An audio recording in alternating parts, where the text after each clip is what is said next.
The Book of 1000 Nights and a Night, Volume 2, Section 25.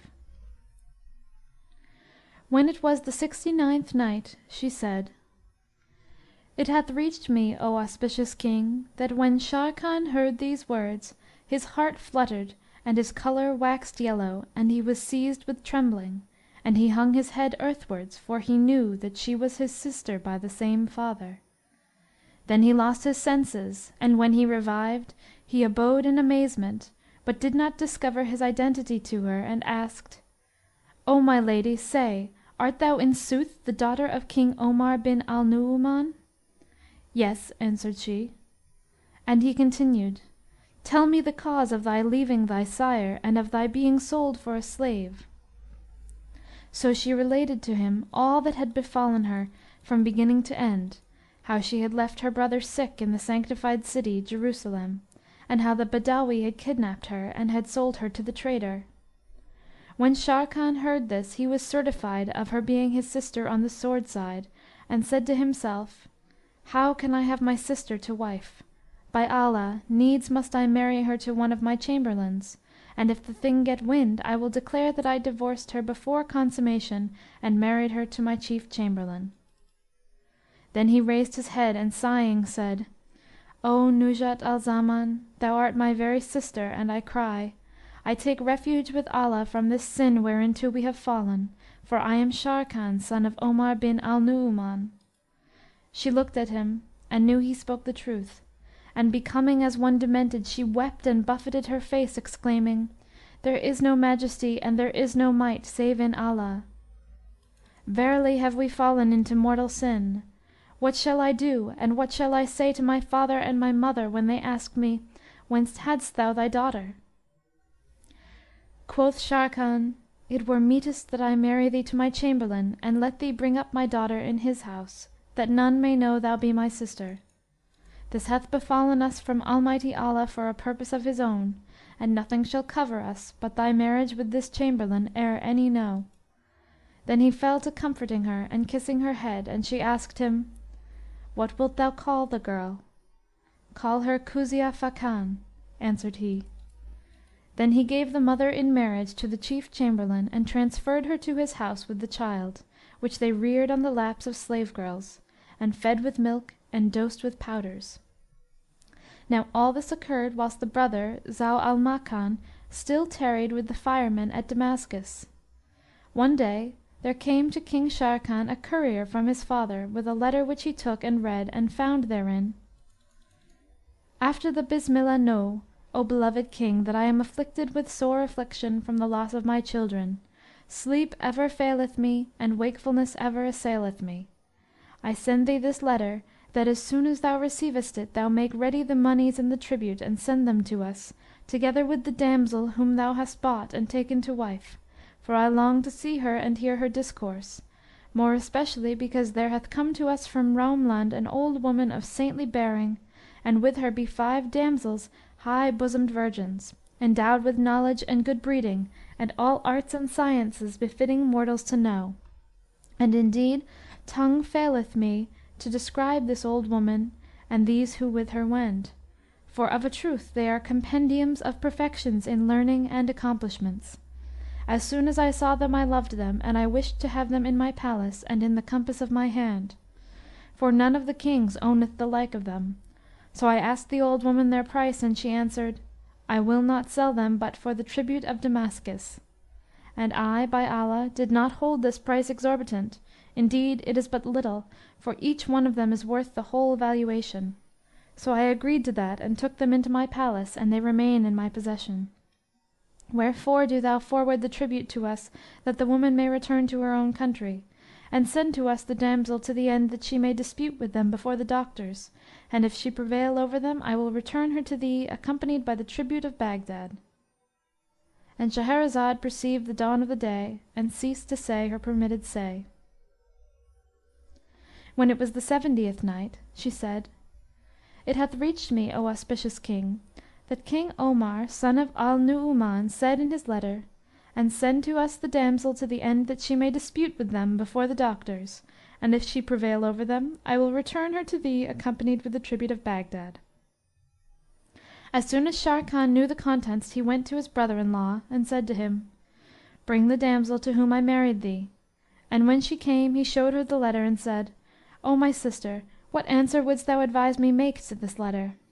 Replied she, "Seek advice from thyself," and presently added, for she yearned after her people and her native land, "Send me together with my husband the Chamberlain to Baghdad, that I may tell my father my tale, and let him know whatso befell me with the Badawi who sold me to the merchant, and that I also inform him how thou boughtest me of the trader and gavest me in marriage to the Chamberlain, after setting me free."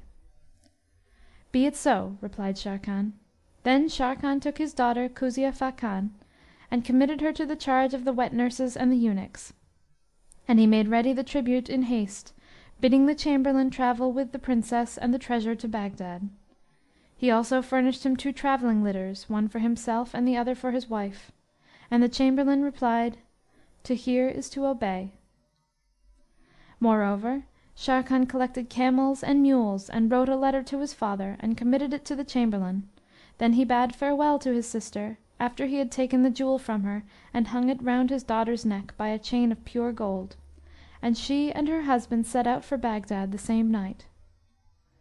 Now it so happened that Zau al Makan and his friend the fireman had come forth from the hut in which they were, to see the spectacle, and they beheld camels and Bukhti dromedaries and Bat mules and torches and lanterns alight; and Zau al Makan enquired about the loads and their owner, and was told that it was the tribute of Damascus, going to King Omar bin al Nu'uman, lord of the city of Baghdad.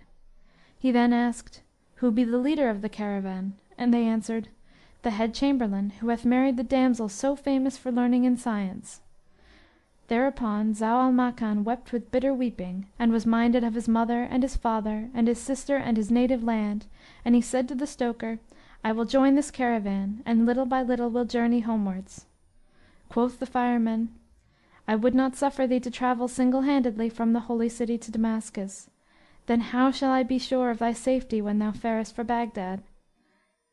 But I will go with thee and care for thee till thou effectest thine object." "With joy and good will," answered Zau al Makan. Then the fireman get him ready for the journey and hired an ass and threw saddle–bags over it and put therein something of provaunt; and when all was prepared, he awaited the passage of the caravan. And presently the Chamberlain came by on a dromedary and his footmen about him. Then Zau al Makan mounted the ass and said to his companion, "Do thou mount with me." But he replied, "Not so, I will be thy servant." Quoth Zau al Makan, "There is no help for it but thou ride awhile." "'Tis well," quoth the stoker, "I will ride when I grow tired."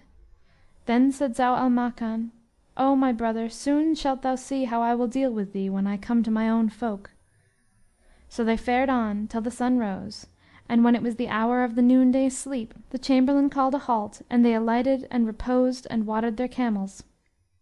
Then he gave the signal for departure, and after 5 days they came to the city of Hamah, where they sat down and made a 3 days' halt.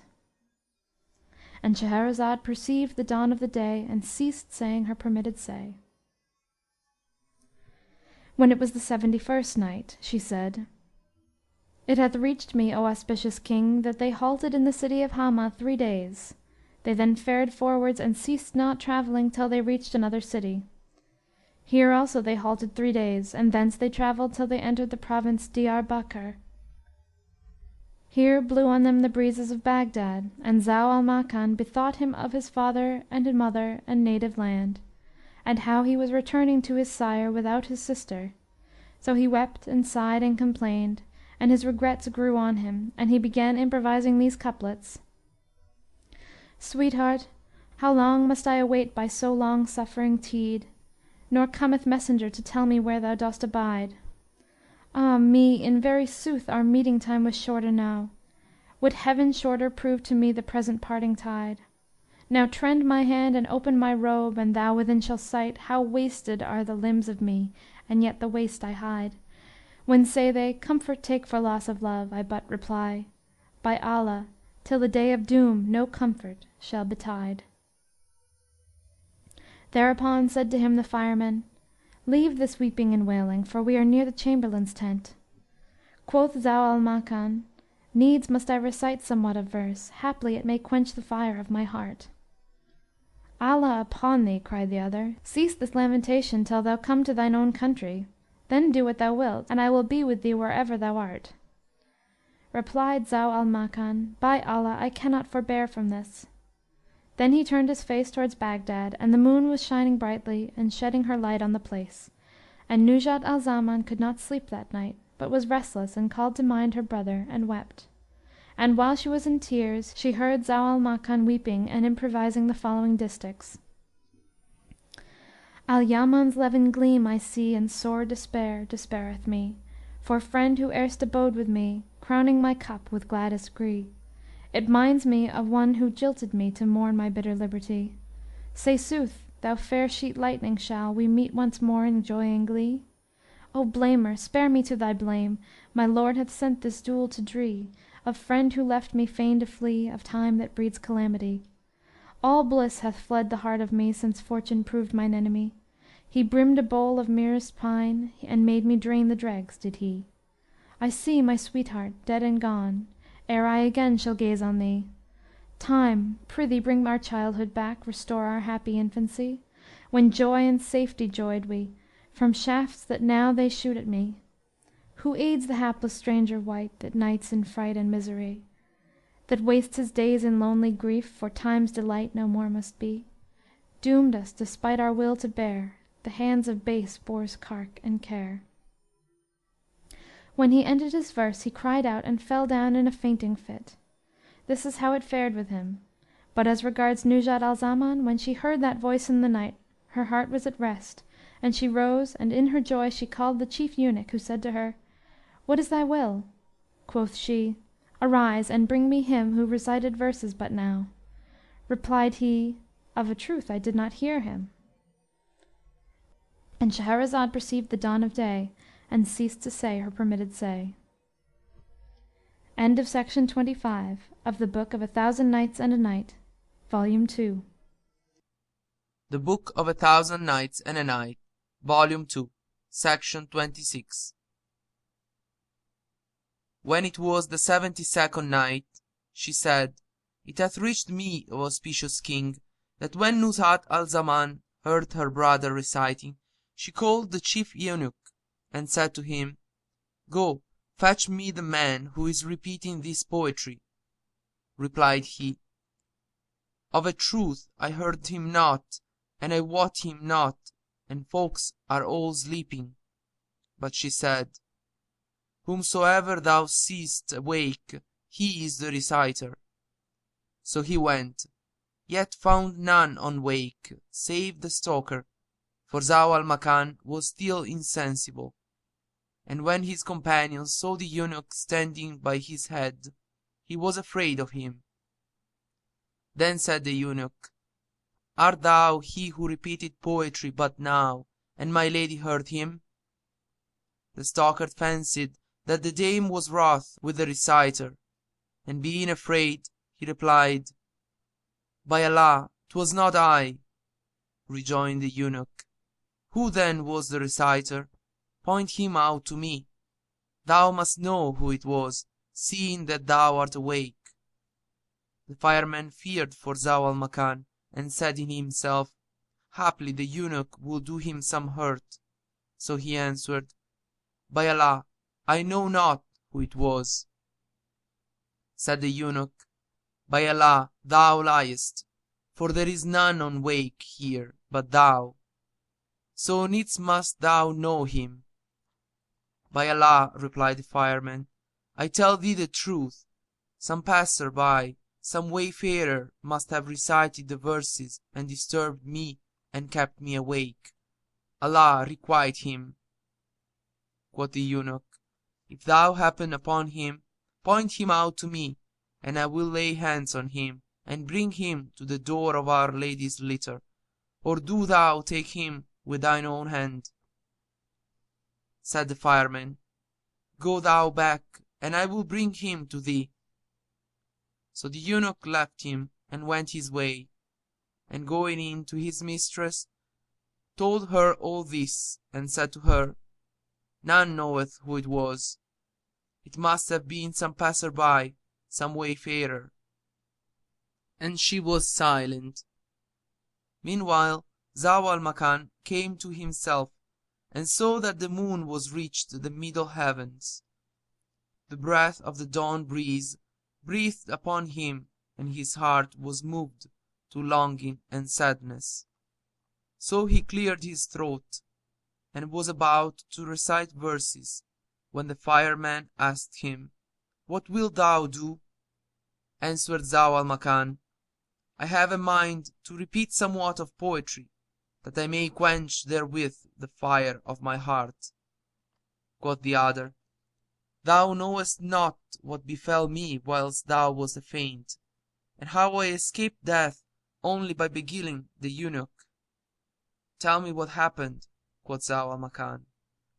Replied the stalker, "While thou wast aswoon, there came up to me but now an eunuch, with a long staff of almond tree wood in his hand, who took to looking in all the people's faces, as they lay asleep, and asked me who it was recited the verse, finding none awake but myself. I told him in reply it was some passer-by, some wayfarer. So he went away, and Allah delivered me from him, else had he killed me.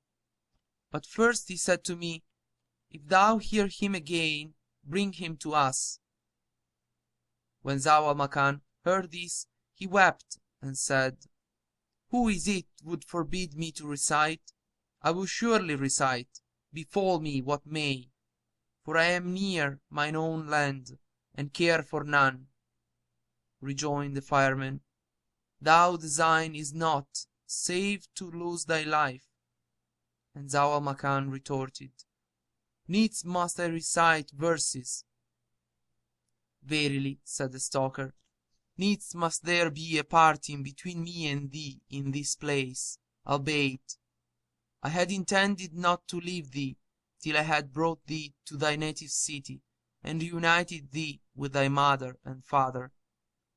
Thou hast now tarried with me a year and a half, and I have never harmed thee in aught. What ails thee, then, that thou must needs recite verses, seeing that we are tired out with walking and watching, and all the folk are asleep? For they require sleep to rest them of their fatigue."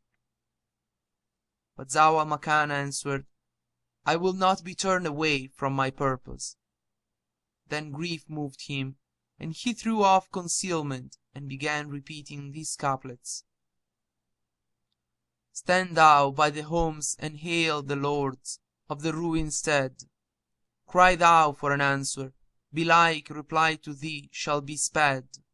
If the night and absence irk thy spirit, kindle a torch, we repine, and illuminate the gloom with a gleaming greed.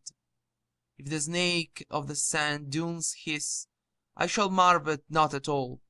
Let him bite, so I bite those beauteous lips of the luscious red. O Eden, my soul hath fled in despite of the maid I love. Had I lost hope of heaven, my heart in despair were dead." And he also improvised the two following distichs: "We were and were the days enthralled to all our wills, dwelling in union sweet, and homed in fairest sight. Who shall restore the home of the beloved, where showed light of the place, for I conjoined the time's delight?" And as he ceased his verses, he shrieked 3 shrieks, and fell senseless to the ground, and the fireman rose and covered him. When Nuzhat al-Zaman heard the first improvisation, she called to mind her father and her mother and her brother and their whilom home. Then she wept and cried to the eunuch, and said to him, "Woe to thee! He who recited the first time hath recited a second time, and I heard him hard by. By Allah, an thou fetch him not to me, I will assuredly rouse the chamberlain on thee, and he shall beat thee and cast thee out." but take these 100 dinars, and give them to the singer, and bring him to me gently, and do him no hurt. If he refuse, hand to him this purse of 1,000 dinars. Then leave him, and return to me, and tell me, after thou hast informed thyself of his place, and his calling, and what countryman he is. Return quickly, and linger not. And Shahrazad perceived the dawn of day, and ceased saying her permitted say. When it was the 73rd night, she said, It hath reached me, O auspicious king, that Nuzhat al-Zaman sent the eunuch to make enquiries concerning the singer, and said, Beware how thou come back to me and report I could not find him. So the eunuch went out and laid about the people, and trod in their tents, but found none awake, all being asleep for weariness, till he came to the stalker, and saw him sitting up, with his head uncovered. So he drew near, and seizing him by the hand, said to him, It was thou didst recite the verses. The fireman was afeared for his life, and replied, No, by Allah, O chief of the people, it was not I. But the eunuch said, I will not leave thee till thou show me who it was that recited the verses, for I dread returning to my lady without him. Now when the fireman heard these words, he feared for Zau al-Makan, and wept with exceeding weeping, and said to the eunuch, By Allah, it was not I, and I know him not. I only heard some passer-by, some wayfarer, recite verses. So do not thou commit sin on me, for I am a stranger, and come from the holy city of Jerusalem, and Abraham, the friend of Allah, be with you all. Rise up and fare with me, rejoined the eunuch, and tell my lady this with thine own mouth, for I have seen none awake, save thyself. Quoth the stalker, Hast thou not come and seen me sitting in the place where I am now, and dost thou not know my station? Thou wottest none can stir from his place, except the watchman seize him. So go thou to thy station, and if thou again meet any one after this hour reciting aught of poetry, whether he be near or far, it will be I, or some one I know, and thou shalt not learn of him but by me. Then he kissed the eunuch's head, and spake him fair, till he went away. But the castrato fetched around, and returning secretly, came and stood behind the fireman, fearing to go back to his mistress without tidings. As soon as he was gone, the stalker arose and aroused Zau al-Makan, and said to him, Come, sit up, that I may tell thee what hath happened. So Zau al-Makan sat up, and his companion told him what had passed, and he answered, Let me alone, I will take no heed of this, and I care for none, for I am mine own country. Quoth the stalker, Why wilt thou obey thy flesh and the devil? If thou fear no one, I fear for thee and for my life. So Allah upon thee, recite nothing more of verses till thou come to thine own land. Indeed, I had not deemed thee so ill-conditioned. Dost thou not know that this lady is the wife of the chamberlain, and is minding to chastise thee for disturbing her? Belike, she is ill or restless for fatigue of the journey and the distance of the place from her home, and this is the second time she hath sent the eunuch to look for thee.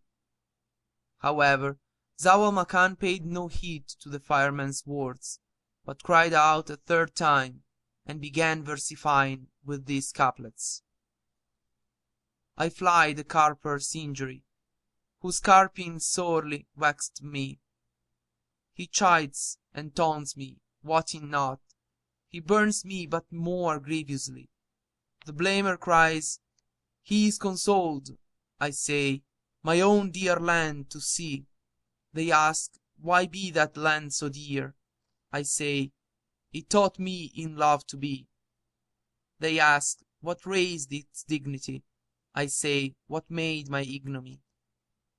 Whatever the bitter cup I drain, far be from me thy land to flee. Nor will I bow to those who blame, and for such love would deal me shame. Hardly had he made an end of his verses and come to a conclusion, when the eunuch, who had heard him from his hiding place at his head, came up to him. Whereupon the firemen flee and stood afar off to see what passed between them. Then said the eunuch to Zau al-Makan, peace be with thee, O my lord. And on thee be peace, replied Zau al-Makan, and the mercy of Allah and his blessings. O my lord, continued the eunuch. And Shahrazad perceived the dawn of day and ceased to say her permitted say. When it was the 74th Night, she said, it hath reached me, O auspicious king, that the eunuch said to Zau al-Makan, O my lord, I have sought thee several times this night, for my mistress biddeth thee to her. Quoth Zau al-Makan, and who be this bitch that seeketh for me?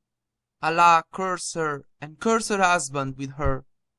And he began to revel the eunuch, who could make him no answer, because his mistress had charged him to do Zau al-Makan no hurt, nor bring him save of his own especial free will, and if he would not accompany him, to give him the 1,000 dinars. So the castrato began to speak him fair, and say to him, O my lord, take this purse, and go with me. We will do thee no upright, O my son, nor wrong thee in aught. But our object is that thou bend thy gracious steps with me to my mistress, to receive her answer, and return in weal and safety, and thou shalt have a handsome present, as one who bringeth good news. When Zau al-Makan heard this, he arose and went with the eunuch, and walked among the sleeping folk, stepping over them, whilst the fireman followed after them from afar, and kept his eye upon him, and said to himself, Alas, the pity of his youth! Tomorrow they will hang him. And he ceased not following them till he approached their station, without any observing him. Then he stood still, and said, How base it will be of him if he say it was I who bade him recite the verses. This was the case of the stalker, but as regards what befell Zau al-Makan, he ceased not walking with the eunuch till he reached his station, and the castrato went in to Nuzhat al-Zaman and said, O my lady, I have brought thee him whom thou soughtest, and he is a youth, fair in face and bearing the marks of wealth and gentle breeding. When she heard this, her heart fluttered, and she cried, Let him recite some verses, that I may hear him near hand, and after ask him his name and his condition and his native land. Then the eunuch went out to Zau al-Makan and said to him, Recite what verses thou knowest, for my lady is here hard by, listening to thee, and after I will ask thee of thy name and thy native country and thy condition. Replied he, With love and gladness, but an thou ask my name, it is erased, and my trace is unplaced, and my body a waste. I have a story, the beginning of which is not known, nor can the end of it be shown, and behold, I am even as one who hath exceeded in wine drinking, and who hath not spared himself, one who is afflicted with distempers, and who wandereth from his right mind, being perplexed about his case, and drowned in the sea of thought. When Nuzhat al-Zaman heard this, she broke out into excessive weeping and sobbing, and said to the eunuch, "Ask him if he have parted from one he loveth, even as his mother or father." The castrato asked as she bade him, and Zau al Makan replied, "Yes, I have parted from every one I loved, but my dearest of all to me was my sister, from whom fate hath parted me." When Nuzhat al-Zaman heard this, she exclaimed, "Allah Almighty reunite him with what he loveth." And Shahrazad perceived the dawn of day and ceased saying her permitted say. End of section 26 of the Book of 1000 Nights and a Night, Volume 2.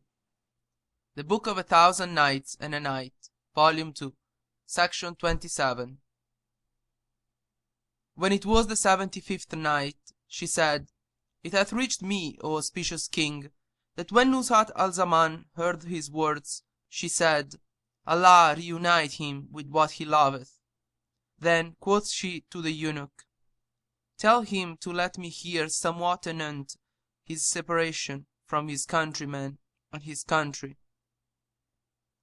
The eunuch did so, and Zau al Makan sighed heavily and began repeating these couplets: "Is not her love a pledge by all mankind confessed?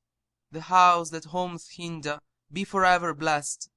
Her love all levels, men can reck of naught beside. Naught or before or after can for men have zest. 'Tis though the vale is paved with musk and ambergris, that day when Hinda's footstep on its face is pressed. Hail to the beauty of our camp, the pride of folk, the dearling who enslave all hearts by her behest. Allah on time's delight send large dropped clouds that teem with genial rain, but bear no thunder in their breast. And also these: I vow to Allah, if at home I sight my sister Nuzhat al-Zamani highs, I'll pass the days in joyance and delight, mid bashful minions, maidens soft and white. To sound of harps in various modes they smite, draining the bowl, while eyes rain lively light.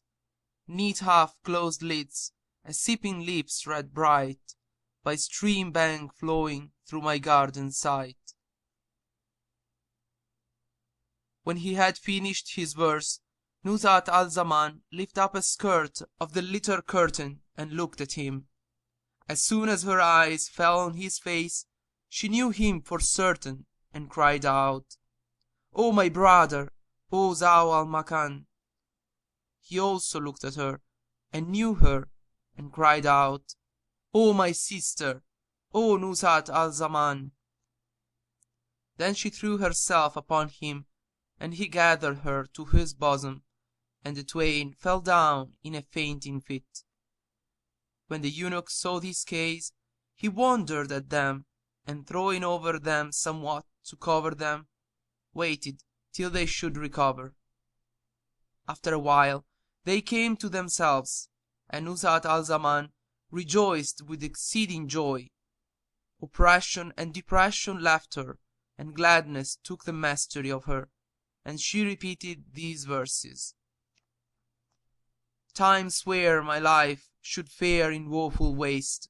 Forsworn our time, expiate thy sin in haste. Comes weal, and comes a welcome friend to aid.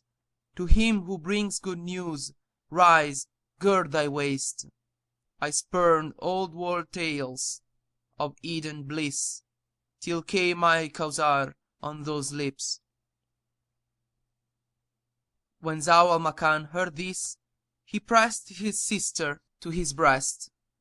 Tears streamed from his eyes for excess of joy, and he repeated these couplets: Long I lamented that we fell apart, while tears repentant railed from thine eye, and swear, if time unite us twain once more, severance shall never sound from tongue of mine. Joy hath so overwhelmed me that excess of pleasure from mine eyes draws gouts of brine. Tears, O mine eyes, have now become your wont. Ye weep for pleasure, and ye weep for pine. They sat a while at the litter door, till she said to him, Come with me into the litter, and tell me all that hath befallen thee, and I will tell thee what happened to me. So they entered, and Zau al-Makan said, Do thou begin thy tale. Accordingly, she told him all that had come to her since their separation at the Khan, and what had happened to her with the Badawi, how the merchant had bought her of him, and had taken her to her brother Sharrkan, and had sold her to him, how he had freed her at the time of buying, how he had made a marriage contract with her, and had gone in to her, and how the king, their sire, had sent and asked for her from Sharrkan. Then quoth she, Praised be Allah, who hath vouchsafed thee to me, and ordained that, even as we left our father together, so together shall we return to him. And she added, Of a truth my brother Sharrkan gave me in marriage to this chamberlain, that he might carry me to my father. And this is what befell me from first to last. So now tell me how it hath fared with thee since I left thee. Thereupon he told her all that had happened to him from beginning to end, and how Allah vouchsafed to send the fireman to him, and how he had journeyed with him and spent his money on him, and had served him night and day. She praised the stalker for this, and Zau al-Makan added, Of a truth, O my sister, this fireman hath dealt with me in such benevolent wise as would not lover with lass, nor sire with son, for that he fasted and gave it me to eat, and he walked whilst he made me ride, and I owe my life to him. Said she, Allah willing, we will requite him for all this according to our power. Then she called the eunuch, who came and kissed Zau al-Makan's hand, and she said, Take thy reward for glad tidings, O face of good omen. It was thy hand reunited me with my brother, so the purse I gave thee and all in it are thine. But now go to thy master and bring him quickly to me. The castrato rejoiced, and going into the chamber led him to his mistress. Accordingly, he came to his wife, and finding Zau al-Makan with her, asked who he was. So she told him all that had befallen them both, first to last, and added, Know, O Chamberlain, that thou hast married no slave girl, far from it. Thou hast taken to wife the daughter of King Omar bin al-Nu'man, for I am Nuzhat al-Zaman, and this is my brother, Zau al-Makan. When the chamberlain heard this story, he knew it to be sooth, and its manifest truth appeared to him, as he was certified that he was become King Omar bin al-Nu'man's son-in-law. So he said to himself, 'Twill be my fate to be made viceroy of some province. Then he went up to Zau al-Makan and gave him joy of his safety reunion with his sister, and bade his servants forthwith make him ready a tent and one of the best of his own horses to ride. Thereupon said Nuzhat al-Zaman, We are now near our country, and I would be left alone with my brother, that we may enjoy each other's company, and take our fill of it ere we reach Baghdad, for we have been parted a long, long time.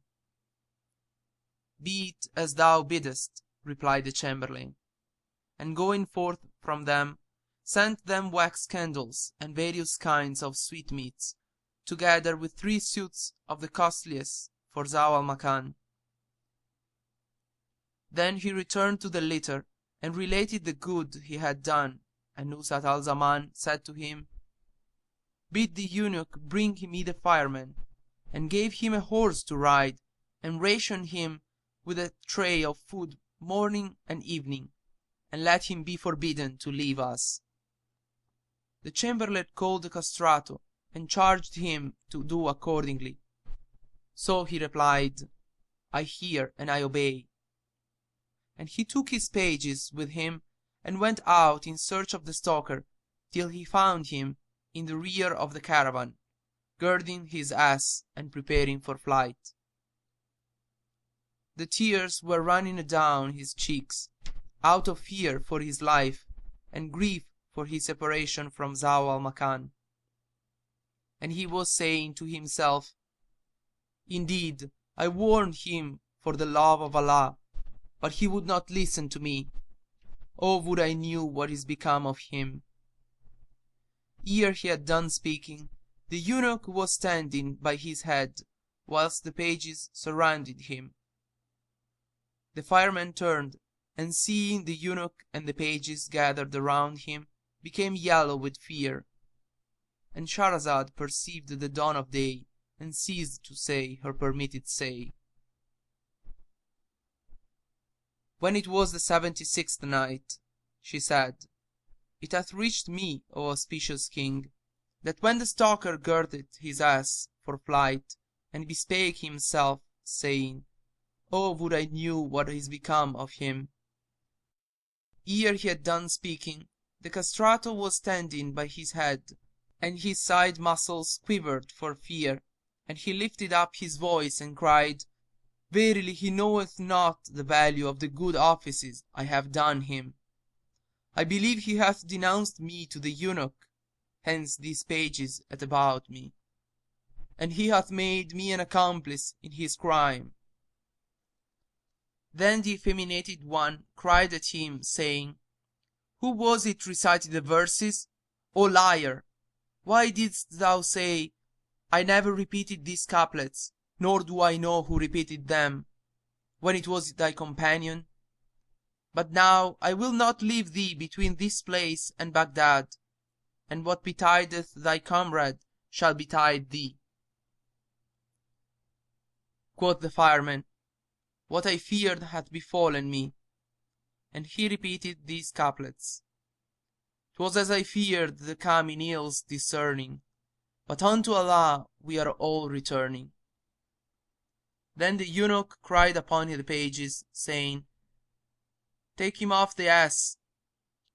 So they carried him along with the caravan, surrounded by the pages, as the white contains the black of the eye. And the castrato said to them, 'If a hair of him be lost, you will be lost with it.' And he bade them privily treat him with honor and not humiliate him. But when the stalker saw himself beset by the pages, he despaired of his life, and turning to the eunuch, said to him, 'O chief, I am neither this youth's brother, nor am I akin to him, nor is he sib to me, but I was a fireman in the Hammam, and found him cast out, in his sickness, on the dung heap.' Then the caravan fared on, and the stalker wept, and imagined in himself 1,000 things, whilst the eunuch walked by his side, and told him nothing, but said to him, 'Thou disturbest our mistress by reciting verses, thou and this youth, but fear nothing for thyself,' and kept laughing at him the while to himself. Whenever the caravan halted, they served him with food, and he and the castrato ate from one dish. Then the eunuch bade his lads bring a gugglet of sugared sherbet, and after drinking himself, gave it to the fireman, who drank. But all the while his tears never dried, out of fear for his life, and grief for his separation from Zau al-Makan, and for what had befallen them in their strangerhood. So they both travelled on with the caravan, whilst the chamberlain now rode by the door of his wife's litter, in attendance of Zau al-Makan and his sister, and now gave an eye to the firemen. And Nuzhat al-Zaman and her brother occupied themselves with converse and mutual condolence. And they ceased not after this fashion till they came within 3 days' journey from Baghdad. Here they alighted at eventide, and rested till the morning morrowed. And as they awoke and they were about to load the beasts, behold, there appeared afar off a great cloud of dust that darkened the firmament till it became black as gloomiest night. Thereupon the chamberlain cried out to them, "Stay, and your loading delay." Then, mounting with his Mamelukes, rode forward in the direction of the dust cloud. When they drew near, suddenly appeared under it a numerous conquering host, like the full tide sea, with flags and standards, drums and kettle-drums, horsemen and footmen. The chamberlain marvelled at this, and when the troops saw him, there detached itself from amongst them a plump of 500 cavaliers, who fell upon him and his suite, and surrounded them, 5 for 1. Whereupon said he to them, "What is the matter, and what are these troops, that ye do this with us?" Asked they, "Who art thou, and whence comest thou, and whither art thou bound?" And he answered, "I am the chamberlain of the Emir of Damascus, King Sharrkan, son of Omar bin al-Nu'man, lord of Baghdad, and of the land of Khorasan, and I bring tribute and presents from him to his father in Baghdad." When the horsemen heard these words, they let their head kerchiefs fall over their faces, and wept, saying, "In very sooth King Omar is dead, and he is dead not but of poison. So fare ye forwards, no harm shall befall you till you join his Grand Wazir Dandan." Now when the chamberlain heard this, he wept sore, and exclaimed, "Oh, for our disappointment in this our journey!" Then he and all his suite wept till they had come up to the host, and sought access to the Wazir Dandan, who granted an interview, and called a halt, and causing his pavilion to be pitched, sat down on a couch therein, and commanded to admit the chamberlain. Then he bade him be seated, and questioned him. And he replied that he was chamberlain to the Emir of Damascus, and was bound to King Omar with presents and the tribute of Syria. The Wazir, hearing the mention of King Omar's name, wept, and said, "King Omar is dead by poison." And upon his dying, the folk fell out amongst themselves as to who should succeed him, until they were like to slay one another on his account. But the notables and grandees and the 4 Qazis interposed, and all the people agreed to refer the matter to the decision of the 4 judges, and that none should gainsay them. So it was agreed that we go to Damascus, and fetch thence the king's son Sharrkan, and make him sultan over his father's realm.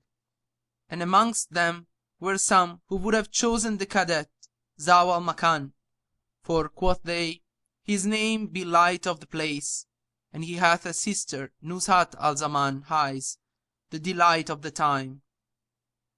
But they set out 5 years ago for Al-Hijaz, and none wotteth what is become of them.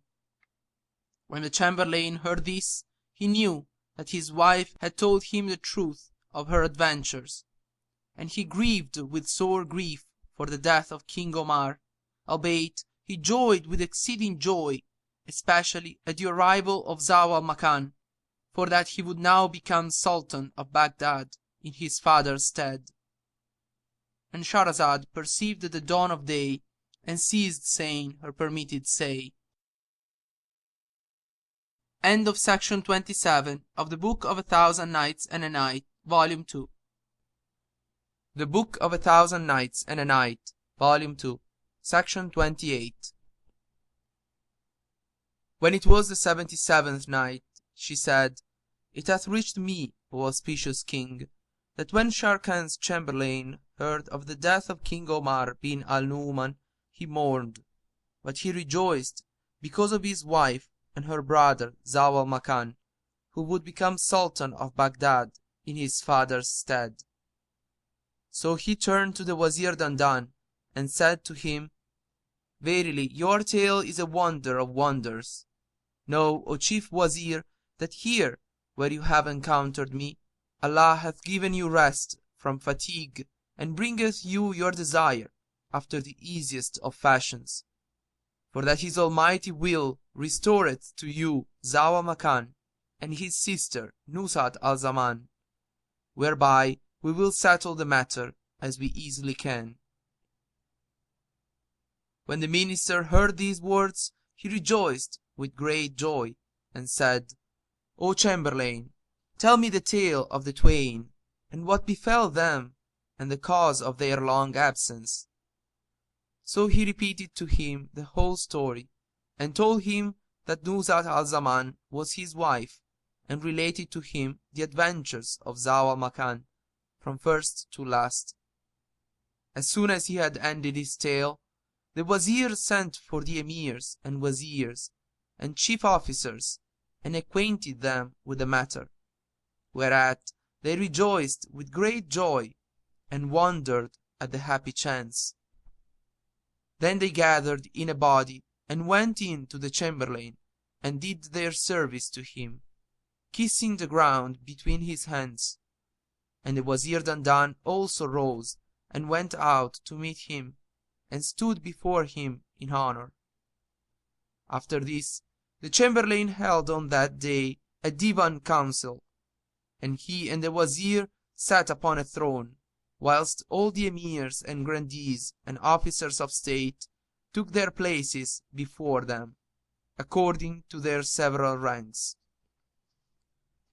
Then they melted sugar in rose water and drank, after which the Emirs sat down and held council, and permitted the rest of the host to mount and ride forward leisurely, till they should make an end of their debate and overtake them. So the officers kissed the ground between their hands, and mounting, rode onwards, preceded by the standards of war.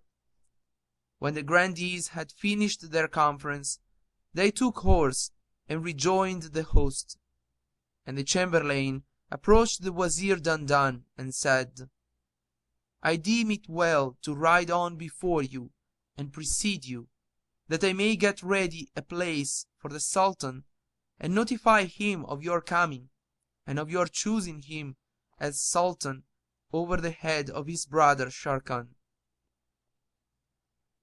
Aright thou reckest, answered the Wazir. Then the Chamberlain rose up in haste, and Dandan also stood up to do him honor, and brought him presents, which he conjured him to accept.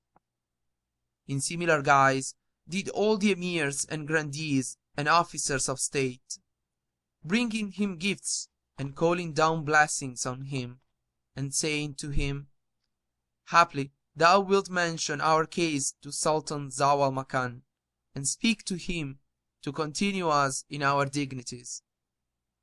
The Chamberlain promised all they required, and bade his pages be ready to march, whereupon the Wazir Dandan sent with him tents, and bade the tent pitchers set them up at a day's journey from the city, and they did his bidding. Then the Chamberlain mounted and rode forward, full of joy, and said to himself, How blessed is this journey! And indeed his wife was exalted in his eyes, she and her brother Zau al-Makan. They made all haste over their wayfare, till they reached a place distant a day's journey from Baghdad, where the Chamberlain called a halt for rest, and bade his men alight, and make ready a sitting place for the Sultan Zau al-Makan, son of King Omar bin al-Nu'man, while he rode forward with his Mamelukes, and alighting at a distance from Nuzhat al-Zaman's litter, commanding the eunuchs to ask leave of admission to the presence. They did so, and she gave permission, whereupon he went in to her and conversed with her and her brother, and told them of the death of their father, and of Zau al Makan, how the heads of the people had made him king over them in the stead of his sire, and he gave them joy of the kingdom. They both wept for their father and asked the manner of his being killed, but the chamberlain answered, "The news rests with Wazir Dandan, who will be here tomorrow, leading all the host, and it only remaineth for thee, O king, to do what they counsel, since they have unanimously chosen thee sultan. For if thou do not this, they will choose some one else, and thou canst not be sure of thy life with another sultan. Haply he will kill thee, or discord may befall between you twain, and the kingdom pass out of the hands of both." Zau al Makan bowed his head awhile, and then said, "I accept the position."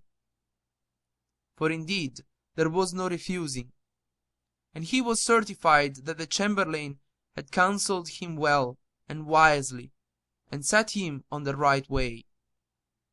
Then he added, "O my uncle, how shall I do with my brother Sharrkan?" "O my son," replied the chamberlain, "thy brother will be Sultan of Damascus, and thou Sultan of Baghdad.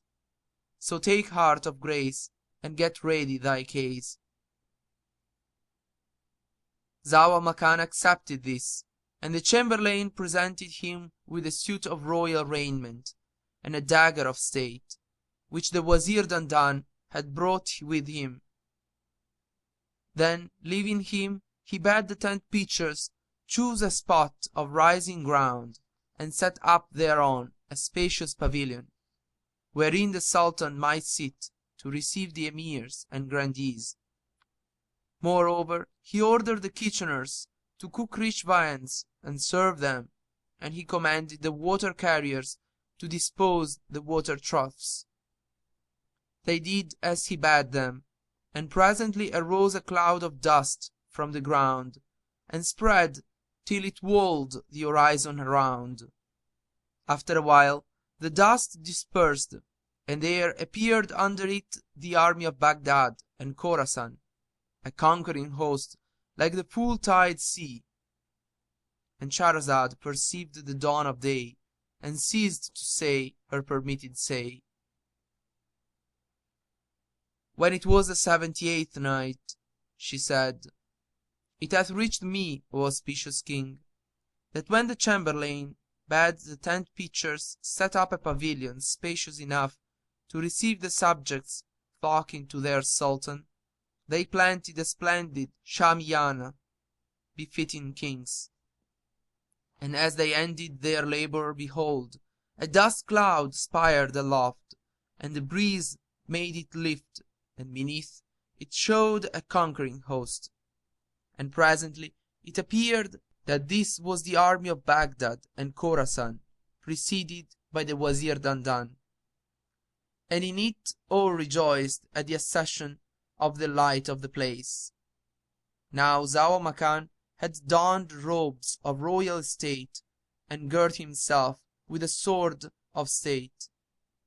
So the chamberlain brought him a steed, and he mounted, surrounded by Mamelukes, and all the company from the tents on foot, to do him service. And he rode on until he came to the great pavilion, where he sat down, and he laid the royal dagger across his thighs, whilst the chamberlain stood in attendance on him, and his armed slaves stationed themselves under the entrance awning of the Shamiana, with drawn swords in their hands. Presently up came the troops and the host, and craved admission. So the chamberlain went in to Zau al Makan, and asked his leave, whereupon he bade admit them 10 by 10. The chamberlain acquainted them with the king's commands, to which they replied, we hear and we obey." And all drew up before the pavilion entrance. Then he took 10 of them and carried them through the vestibule into the presence of Sultan Zau al-Makan, whom, when they saw, they were awed. But he received them with most gracious kindness and promised them all good. So they gave him joy of his safe return and invoked Allah's blessings upon him. After which they took the oath of fealty, never to gainsay him in aught, and they kissed ground before him and withdrew. Then other 10 entered, and he entreated them as he had entreated the others, and they ceased not to enter, 10 by 10, till none was left but the Wazir Dandan. Lastly, the minister went in and kissed the ground before Zau al-Makan, who rose to meet him, saying, "Welcome, O Wazir and sire's son's peer. Verily, thine acts are those of a counselor right dear, and judgment and foreseeing clear are in the hands of the subtle of Lear." Then bade him the chamberlain forthwith go out and cause the tables to be spread, and order all the troops thereto. So they came and ate and drank. Moreover, the Sultan commanded his Wazir Dandan call a 10 days' halt of the army, that he might be private with him, and learn from him how and wherefore his father had been slain. The Wazir obeyed the commands of the Sultan with a submission, and wished him eternity of glory, and said, "This needs must be." He then repaired to the heart of the encampment, and ordered the host to halt 10 days. They did as he bade them, and moreover he gave them leave to divert themselves, and ordered that none of the lords in waiting should attend upon the king for service during the space of 3 days. Then the Wazir went to the Sultan and reported all to him, and Zau al-Makan waited until nightfall, when he went in to his sister Nuzhat al-Zaman and asked her, "Dost thou know the cause of my father's murder or not?" "I have no knowledge of the cause," she answered, and drew a silken curtain before herself, whilst Zau al-Makan seated himself without the curtain, and commanded the Wazir to the presence, and when he came, said to him, "I desire thou relate to me in detail the cause of the killing of my sire, King Omar bin al-Nu'man." "Know then, O King," replied Dandan, "that King Omar bin al-Nu'man, when he returned from Baghdad from his chasing and hunting, and entered the city, inquired for thee and thy sister, but could not find you, and knew that you twain had gone on the pilgrimage.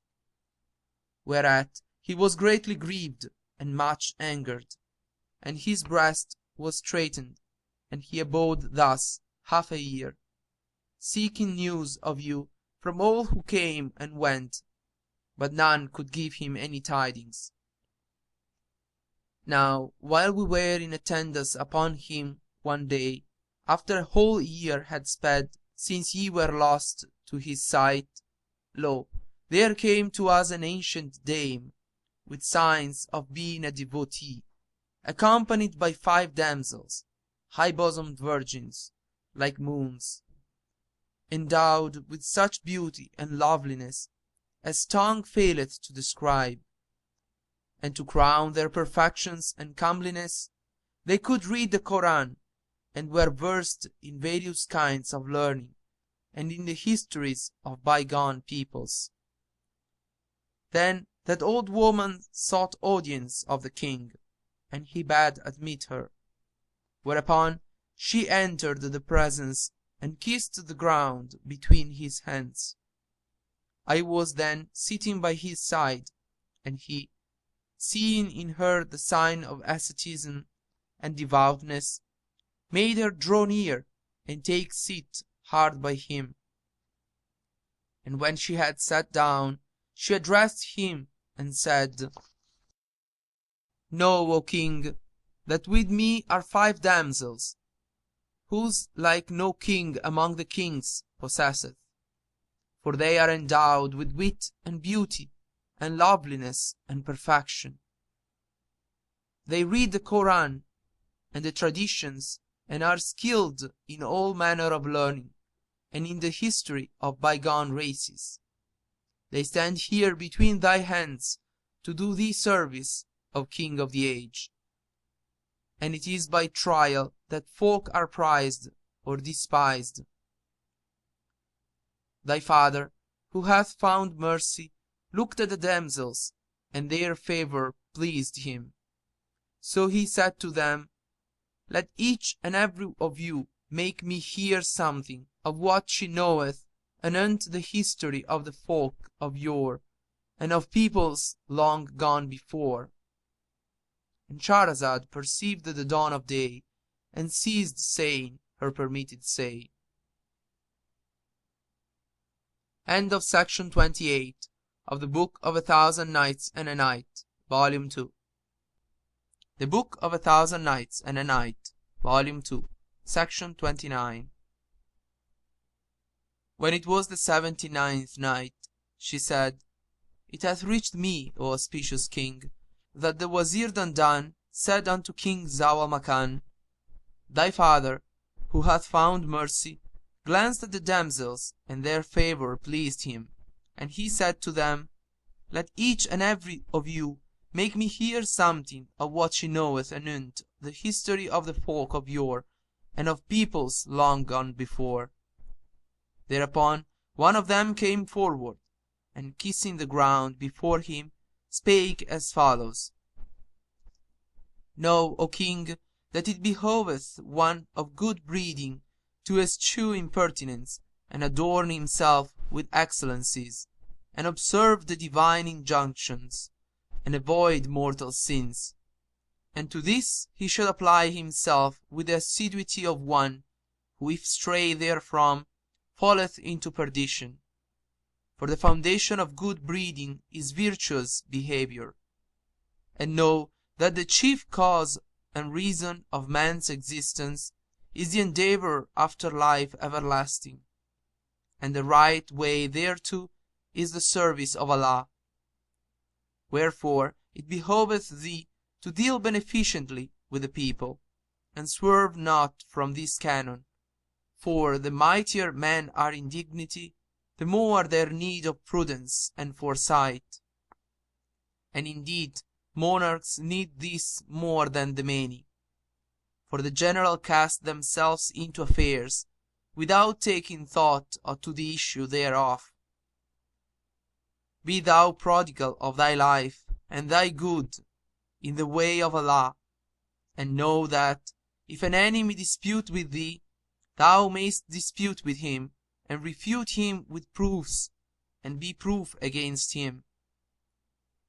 But as for thy friend, there is none can judge between thee and him, save righteousness and fair dealing. Choose, therefore, thy friend for thyself, after thou hast proved him.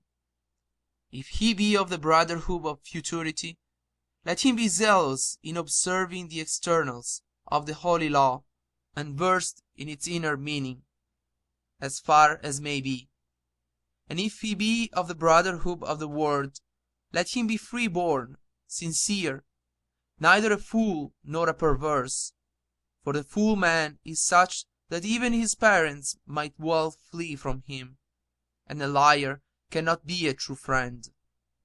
Indeed, the word Siddiq, friend, deriveth from Sidq, truth, that welleth up from the bottom of the heart. And how can this be the case when falsehood is manifest upon the tongue? And know that observance of the law profiteth him who practiseth it. so love thy brother, if he be of this quality, and do not cast him off, even if thou see in him that which irketh thee. For a friend is not like a wife, whom one can divorce and remarry. Nay, his heart is like glass, once broken, it may not be mended. And Allah bless him who saith, Where how thou hurtest man with hurt of heart, 'tis hard to win thee back the heart offended. For hearts indeed, whence love is alien made, like broken glass may never more be mended. The maiden continued and concluded with pointing out to us what sages say. The best of brethren is he who is the most constant in good counsel. The best of action is that which is fairest in its consequence. And the best of praise is not that which is in the mouths of men. It is also said, It behoveth not the servant to neglect thanking Allah, especially for two favors, health and reason. Again it is said, Whoso honoureth himself, his last is a light matter to him, and he who maketh much of his small troubles, Allah afflicteth him with the greater. He who obeyeth his own inclinations neglecteth his duties, and he who listeneth to the slanderer loseth the true friend. He who thinketh well of thee, do thou fulfil his thought of thee. He who exceedeth in contention sinneth, and he who against upright standeth not on ward is not safe from the sword. Now will I tell thee somewhat of the duties of Qazis and judges. Know, O King, that no judgment serveth the cause of justice, save it be given after proof positive. And it behoveth the judge to treat all people on the same level, to do intent that the great may not hunger for oppression, nor the small despair of justice. Furthermore, he should extract proof from the complainant, and impose an oath upon the defendant. The mediation is admissible between Muslims, except it be a compromise sanctioning the unlawful or forbidding the lawful. If thou shalt have done aught during the day, of which thy reason is doubtful, but thy good intention is proved, thou, O Qazi, shouldest revert to the right. For to do justice is a religious obligation, and to return to that which is right is better than persistence in wrong. Then, O judge, thou shouldest study precedents and the law of the case, and do equal justice between the suitors, withal fixing thine eyes upon the truth, and committing thine affair to Allah, be He extolled and exalted. And require thou proof of the complainant, and if he adduce evidence, let him have due benefit of it, and if not, put the defendant to his oath. For this is the ordinance of Allah. Receive thou the testimony of competent Muslim witnesses, one against other. For Almighty Allah hath commanded judges to judge by externals, He Himself taking charge of the inner and secret things. It behoveth the judge also to avoid giving judge meat, whilst suffering from stress of pain or hunger, and that in his decisions between folk he seek the face of Allah Almighty. For he whose intent is pure, and who is at peace with himself, Allah shall guarantee him against what is between him and the people.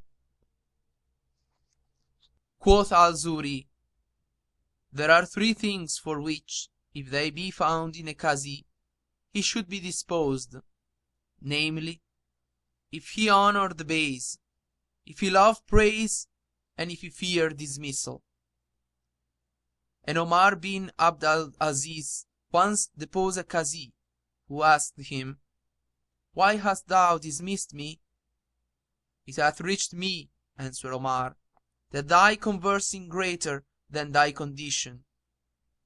It is said also that Iskandar said to his Kazi, "I have invested thee with this function, and committed to thee in it my soul, and mine honor, and mine manliness. So do thou guard it with thy sense and thine understanding." To his cook he said, "Thou art the Sultan of my body, so look thou tender it as thine own self." To the secretary he said, "Thou art the controller of my wit, so do thou watch over me in what thou writest for me and from me." Thereupon the first damsel backed out from the presence, and the second damsel came forward. And Shahrazad perceived the dawn of day, and ceased to say her permitted say. When it was the 80th Night, she continued, It hath reached me, O auspicious King, that the Wazir Dandan said to Zau al-Makan, Thereupon the first damsel backed out from the presence, and a second damsel came forward, and, kissing the ground 7 times before the king thy father, spake as follows. The sage Luqman said to his son, There be 3 who are known only in 3 several cases. The merciful man is unknown save in time of wrath, the brave only in battle, and thy friend in time of need.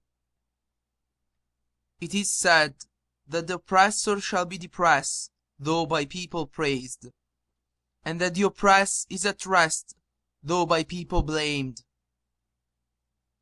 Quoth Allah Almighty, Assuredly, deem not that those who rejoice in what I have done, and who love to be praised for what they have not done, shall escape reckoning of punishment. Indeed, there is reserved for them a grievous penalty. And he said, On whom be salvation and salutation. Works are according to intention, and to each man is attributed that which he intendeth. He said also, In the body is a part, which being sound, the rest is sound, and which being unsound, the whole is unsound. And this is the heart. Now this heart is the most marvelous of what is in man, since it is that which ordereth the whole affair. If covetise stir in it, desire destroyeth him, and if affliction master it, anguish slayeth him. If anger rage in it, danger is hard upon him. If it be blessed with contentment, he is safe from discontent. If fear surprise it, he is full of mourning, and if calamity overtake it, affliction betideth him. If a man gain the use of wealth, peradventure he is diverted thereby from the remembrance of his Lord. If poverty choke him, his heart is distracted by woe, or if disquietude waste his heart, weakness causeth him to fall.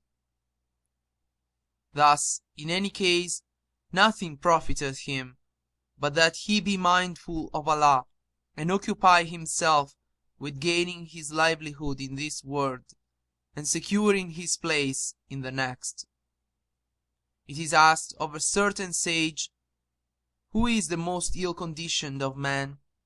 And he answered, The man whose lusts master his manhood, and whose mind soareth over high, so that his knowledge dispreadeth and his excuse diminisheth.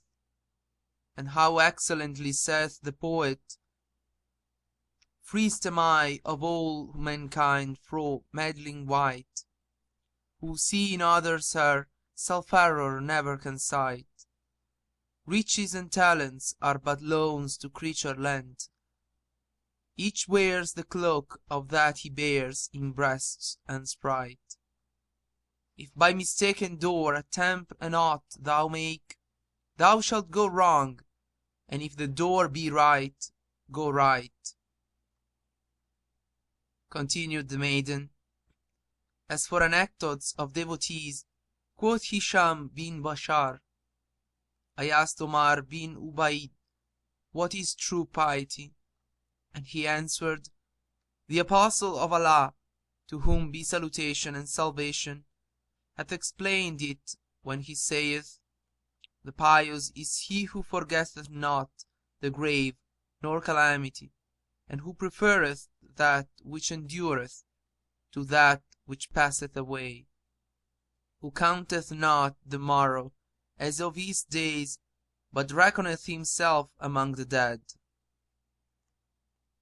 And it is related that Abu Zar used to say, want is dearer to me than wealth, and unheal is dearer to me than health. Quoth one of the listeners, may Allah have mercy on Abu Zar. For my part I say, whoso putteth his trust in the goodness of the election of Almighty Allah should be content with that condition which Allah hath chosen for him. Quoth one of the companions of the Prophet, Ibn Abi Awfa once prayed with us the dawn prayer. When he had done, he recited, O thou enwrapped, till he came to where Allah saith, when there shall be a trumping on the trumpet, and fell down dead. It is said that Sabit al-Banani wept till he well nigh lost his eyes. They brought him a man to medicine him, who said to him, I will cure thee, provided thou obey my bidding. Asked Sabit, in what matter? Quoth the leech, in that thou leave weeping. What is the worth of mine eyes, rejoined Sabit, if they do not weep? Quoth a man to Mohammed bin Abdillah, exhort thou me. And Shahrazad perceived the dawn of day, and ceased to say her permitted say. When it was the 81st night, she continued, it hath reached me, O auspicious king, that the Wazir Dandan said to Zau al-Makan, thus spake the second handmaid to the king who hath found mercy, Omar bin al-Nu'man. Quoth a man to Mohammed bin Abillah, exhort thou me. I exhort thee, replied he, to be a self-ruler and abstainer in this world, and in the next a greedy slave. How so? Asked the other, and Mohammed answered, the abstinent man in this world conquereth both the world that is and the world to come. And quoth Ghaus bin Abdillah, there were two brothers among the sons of Israel, one of whom said to the other, what be the most perilous thing thou hast done? Replied the brother, I once came upon a nest of young birds, so I took out one and threw it back into the nest, but among the chickens were some which drew apart from it. This is the most perilous thing I ever did. Now what be the most perilous thing thou hast ever done? He rejoined, when I arise for prayer, I am fearful that it is only for the sake of the reward. Now their father heard these words and exclaimed, O Allah, and say thy sooth, take them to thyself. It is declared by one of the wise men, verily, these were of the most virtuous of children. Quoth Sa'id bin Jubair, I was once in company with Fuzala bin Hubayyan said to him, exhort thou me. Replied he, bear in mind these two necessaries: shun syntheism, and harm not any of Allah's creatures. And he repeated these two couplets: Be as thou wilt, for Allah still is bounteous Lord, and care dispeller, dread not therefore bane and ban. To two things only never draw thee nigh, nor give partner to Allah trouble to thy brother man. And how well saith the poet: And thou of pious works a store neglect, and after death meet one who did collect. Thou shalt repent thou didst not as he, nor madest ready as he did elect. Then the third damsel came forward, after the second had withdrawn, and said, Of a truth the chapter of piety is exceeding wide, but I will mention what occurreth to me thereof, concerning the pious of old. Quoth a certain holy man, I congratulate myself in death, though I am not assured of rest therein, save that I know death interveneth between a man and his works, so I hope for the doubling of good works and the docking off of ill works. And Ita al-Salami, when he had made an end of an exhortation, was wont to tremble and grieve and weep sore. And as they asked him why he did this, he answered, I desire to enter upon a grave matter, and it is the standing up before Almighty Allah to do in accordance with my exhortation. In similar guise, Zayn al-Abidin, son of al-Hussein, was wont to tremble when he rose to pray. Being asked the cause of this, he replied, Know ye not before whom I stand and whom I address? It is said that there lived near Sufyan al-Thawri a blind man, who when the month of Ramazan came, went out with the folk to pray, but remained silent and hung back. Said Sufyan, On the day of resurrection he shall come with the people of the Koran, and they will be distinguished by increase of honor from their fellows.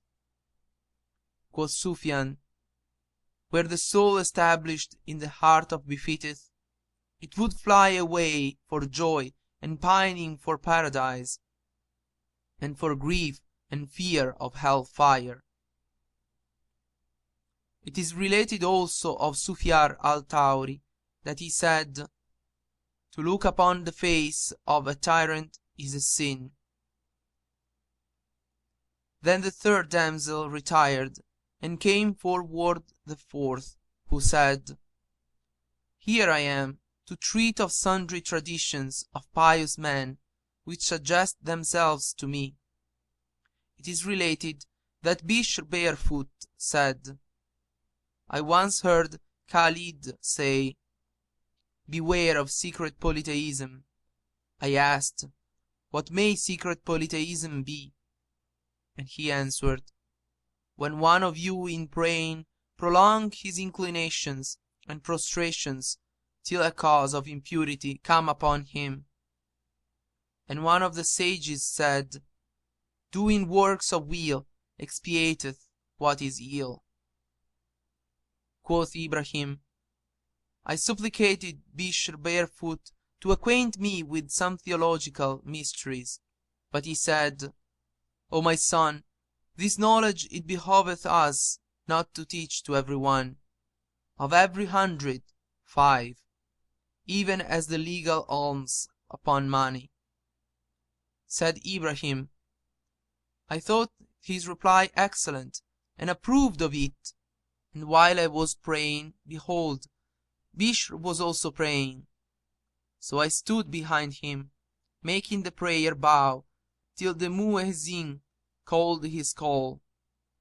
Then rose a man of tattered appearance, and said, O folk, beware of a truth which bringeth unweal. For there is no harm in a lie bringing weal, and in time of need no choice we heed. Speech booteth not in the absence of good qualities, even as silence hurteth not in the presence of good.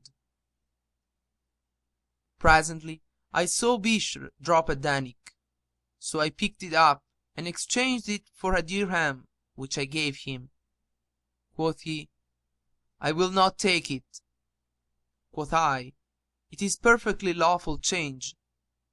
But he rejoined, I cannot take in exchange the riches of the present world for those of the future world. It is related also that Bishr Barefoot's sister once went to Ahmad bin Hanbal, and Shahrazad perceived the dawn of day and ceased saying her permitted say. End of section 29 of the Book of 1000 Nights and a Night, Volume 2. The Book of 1000 Nights and a Night, Volume 2, Section 30. When it was the 82nd night, she said, It hath reached me, O auspicious king, that the Wazir Dandan continued to bespeak Zau al-Makan in this wise. And quoth the maiden to thy father, Bishr Barefoot's sister once went to Ahmad bin Hanbal and said to him, O Imam of the faith, we are a family that spin thread by night and work for our living by day, and oftentimes the cressets of the watch of Baghdad pass by, and we on the roof spinning by their light. Is this forbidden to us? Asked Ahmad, Who art thou? I am the sister of Bishr Barefoot, answered she. Rejoined the Imam, O household of Bishr, I shall never cease to drink full draughts of piety from your hearts. Quoth one of the sages, When Allah willeth well to his servant, he openeth upon him the gate of action. Malik bin Dinar, when he passed through the bazaar and saw aught he desired, was wont to say, O soul, take patience, for I will not accord to thee what thou desirest. He said also, Allah accept him. The salvation of the soul lies in resistance to it, and its damnation in submission to it. Quoth Mansur bin Ammar, I made a pilgrimage and was faring Mecca ward by way of Kufa, and the night was overcast, when I heard a voice crying out from the deeps of the darkness, saying, O Allah, I swear by thy greatness and thy glory, I meant not, through my disobedience, to transgress against thee. For indeed I am not ignorant of thee, but my fault is one thou didst foreordain to me from eternity without beginning. So do thou pardon my transgression, for indeed I disobeyed thee of my ignorance. When he had made an end of his prayer, he recited aloud the verse, O true believers, save your souls and those of your families from the fire, whose fuel is men and stones. Then I heard a fall, but not knowing what it was, I passed on. When the morning morrowed, as we went our way, behold, we fell in with a funeral train, followed by an old woman whose strength had left her. I asked her of the dead, and she answered, This is the funeral of a man who passed by us yesterday, whilst my son was standing at prayer, and after his prayer he recited a verse from the book of Allah Almighty, when the man's gall bladder burst, and he fell dead. Therewith the fourth damsel retired, and the fifth came forward and said, I here will also repeat what occurreth to me regarding the acts of devotees in olden time. Maslamah bin Dinar used to say, by making sound the secret thoughts, sins great and small are covered. And when the servant of Allah is resolved to leave sinning, victory cometh to him. Also quoth he, every worldly good which doth not draw one nearer to Allah is a calamity, for a little of this world distracteth from a mickle of the world to come, and a mickle of the present maketh thee forget the whole of the future.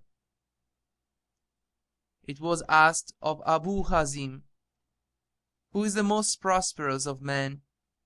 And he answered, whoso spendeth his life in submission to Allah. The other inquired, and who is the most foolish of mankind?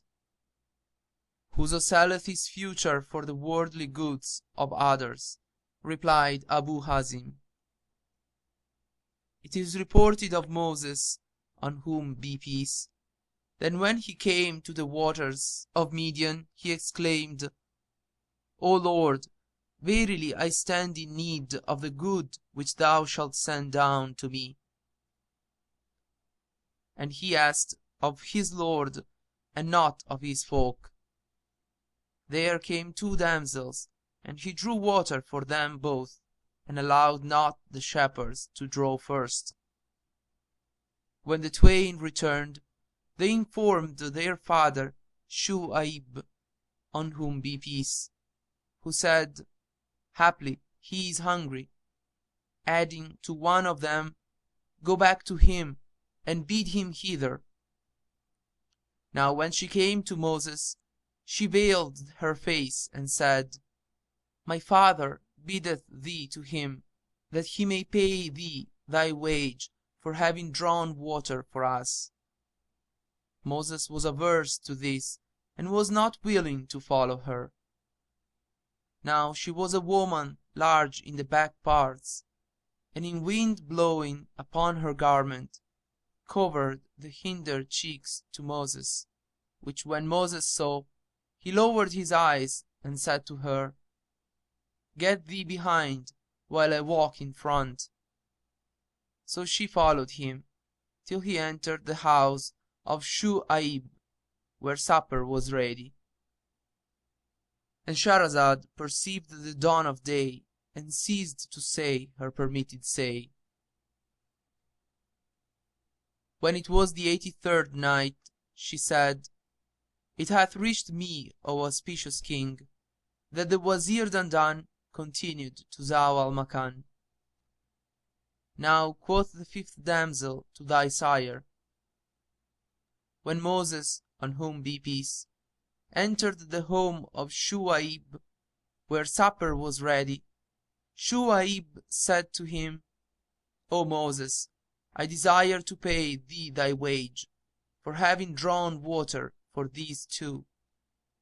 But Moses answered, I am of the household which selleth nothing of the fashion of the next world for what is on earth of gold and silver.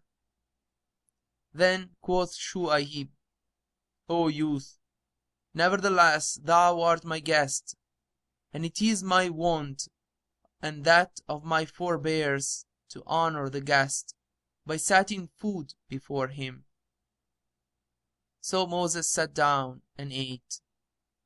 Then Shu'aib hired Moses for 8 pilgrimages, that is to say, 8 years, and made his wage marriage with one of his 2 daughters, and Moses' service to him was to stand for her dowry. As saith the Holy Writ of him, verily, I will give thee one of these my 2 daughters in marriage, on condition that thou serve me for hire 8 pilgrimages. And if thou fulfill 10 years, it is in thine own breast. For I seek not to impose a hardship on thee. A certain man once said to one of his friends, whom he had not met for many days. Thou hast made me desolate, for that I have not seen thee this long a while. Quoth the other, I have been distracted from thee by Ibn Shihab. Dost thou know you? Quoth his friend, Yes, he hath been my neighbor these 30 years, but I have never spoken to him. He replied, Verily, thou forgettest Allah in forgetting thy neighbor. If thou lovest Allah, thou wouldst love thy neighbor. Knowest thou not that a neighbor hath a claim upon his neighbor, even as the right of kith and kin? Said Huzaifa, We entered Mecca with Ibrahim bin Adham, and Shakik al-Balki was also making a pilgrimage that year. Now we met whilst circumambulating the Kaaba, and Ibrahim said to Shakik, What is your fashion in your country? Replied Shakik, When we are blessed with our daily bread, we eat, and when we hunger, we take patience. This wise, said Ibrahim, to the dogs of Balk, but we, when blessed with plenty, do honor to Allah, and when we hungered, we thank Him. And Shakik seated himself before Ibrahim and said to him, Thou art my master. Also said Muhammad bin Imran, A man once asked of Hatim the deaf, What maketh thee to trust in Allah? Two things, answered he. I know that none save myself shall eat my daily bread, so my heart is at rest as to that. And I know that I was not created without the knowledge of Allah, and am abashed before Him. Then the fifth damsel retired, and the ancient dame came forward, and kissing the ground before thy father 9 times, said, Thou hast heard, O king, what these all have spoken on the subject of piety, and I will follow their example in relating what hath reached me of the famous men of past times. It is said that the Imam al-Shafi'i departed the night into 3 portions, the first for study, the second for sleep, and the third for prayer. The Imam Abu Hanifa was wont also to pass half the night in prayer.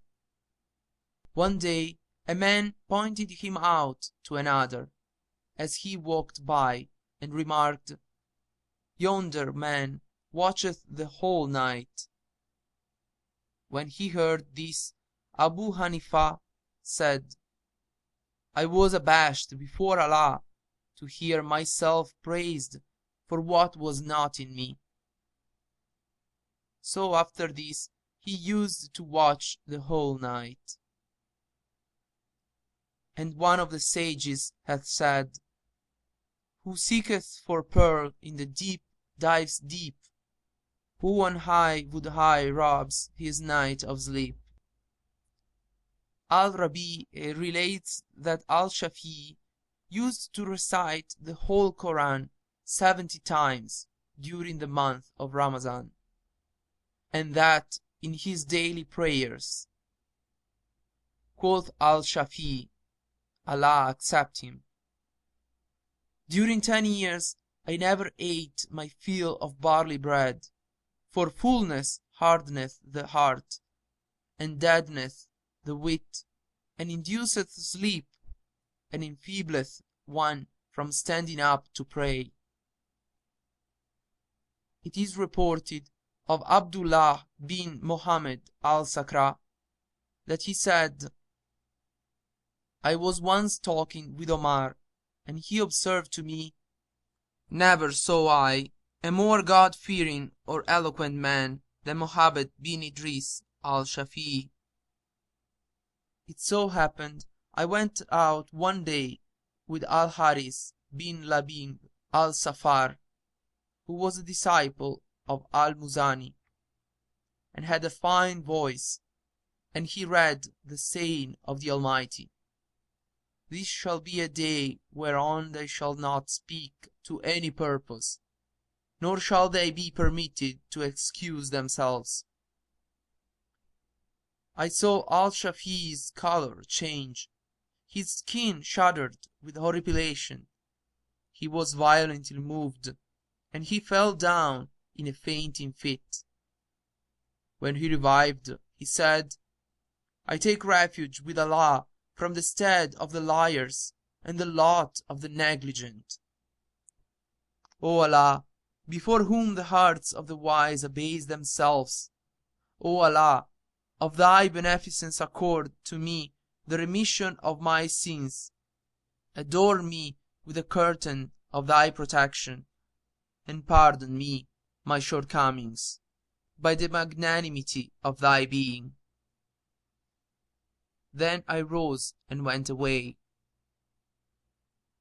Quoth one of the pious, "When I entered Baghdad, Al-Shafi was there, so I sat down on the river bank to make the ablution before prayer, and behold, there passed me one who said, 'O youth, make thou wuzu ablution well, and Allah will make it well for thee in this world and in the next.'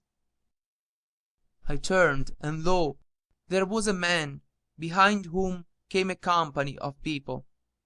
So I hastened to finish my ablution and followed him. Presently he turned and asked me, 'Say, dost thou want aught?' 'Yes,' answered I desire that thou teach me somewhat of that which Allah Almighty hath taught thee.' He said, 'Know then that whoso believeth in Allah shall be saved, and whoso jealously loveth his faith shall be delivered from destruction, and whoso practiseth abstinence in this world, his eyes shall be solaced on the morrow of death. Shall I tell thee any more?' I replied, 'Assuredly.' And he continued, 'Be thou of the world that is, heedless, and of the world to come, greediest. Be truthful in all thy dealings, and thou shalt be saved with the Salvationists.' Then he went on, and I asked about him, and was told that he was the Imam Al-Shafi. Al-Shafi was wont to remark, 'I love to see folk profit by this learning of mine, on condition that nothing of it be attributed to me.'" And Shahrazad perceived the dawn of day, and ceased saying her permitted say. When it was the 84th Night, she said, It hath reached me, O auspicious King, that the Wazir Dandan continued to Zau al-Makan,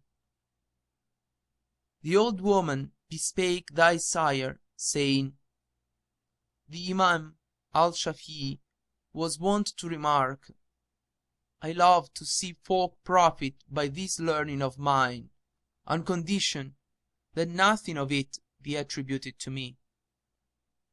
He also said, I never disputed with any one, but I would that Almighty Allah should give him the knowledge of the truth and aid him to dispread it. Nor did I ever dispute with any one at all, but for the showing forth of the truth. And I reck not whether Allah manifest it by my tongue or by his." He also said, whom Allah accept, "If thou fear to grow conceited by thy lore, then bethink thee whose grace thou seekest, and for what good thou yearnest, and what punishment thou dreadest. It was told of Abu Hanifa that the commander of the faithful, Abu Ja'far al-Mansur, had appointed him Qazi and ordered him a salary of 10,000 dirhams. But he would not accept of this, and when the day came on which the money was to be paid him, he prayed the dawn prayer, then covered his head with his robe and spoke not. When the Caliph's messenger came with the money, he went in to the Imam and accosted him, but he would not speak to him. So the messenger said, "Verily, this money is lawfully thine." "I know that it is lawfully mine," replied he, "but I abhor that the love of tyrants get a hold upon my heart." Asked the other, "If thou go in to them, canst thou not guard thyself from loving them?" Answered Abu Hanifa, "Can I look to enter the sea without my clothes being wet?" Another of al-Shafi's saying, Allah accept him, is, "O soul of mine, and thou accept my rede, thou shalt be wealthy and of grace entire. Cast off ambitious hopes and vain desires. How many a death was done by vain desire." Among the sayings of Sufyan al-Thawri, with which he admonished Ali bin al-Hasan al-Salami, was, "Be thou a man of truth, and wear lies and treachery and hypocrisy and pride.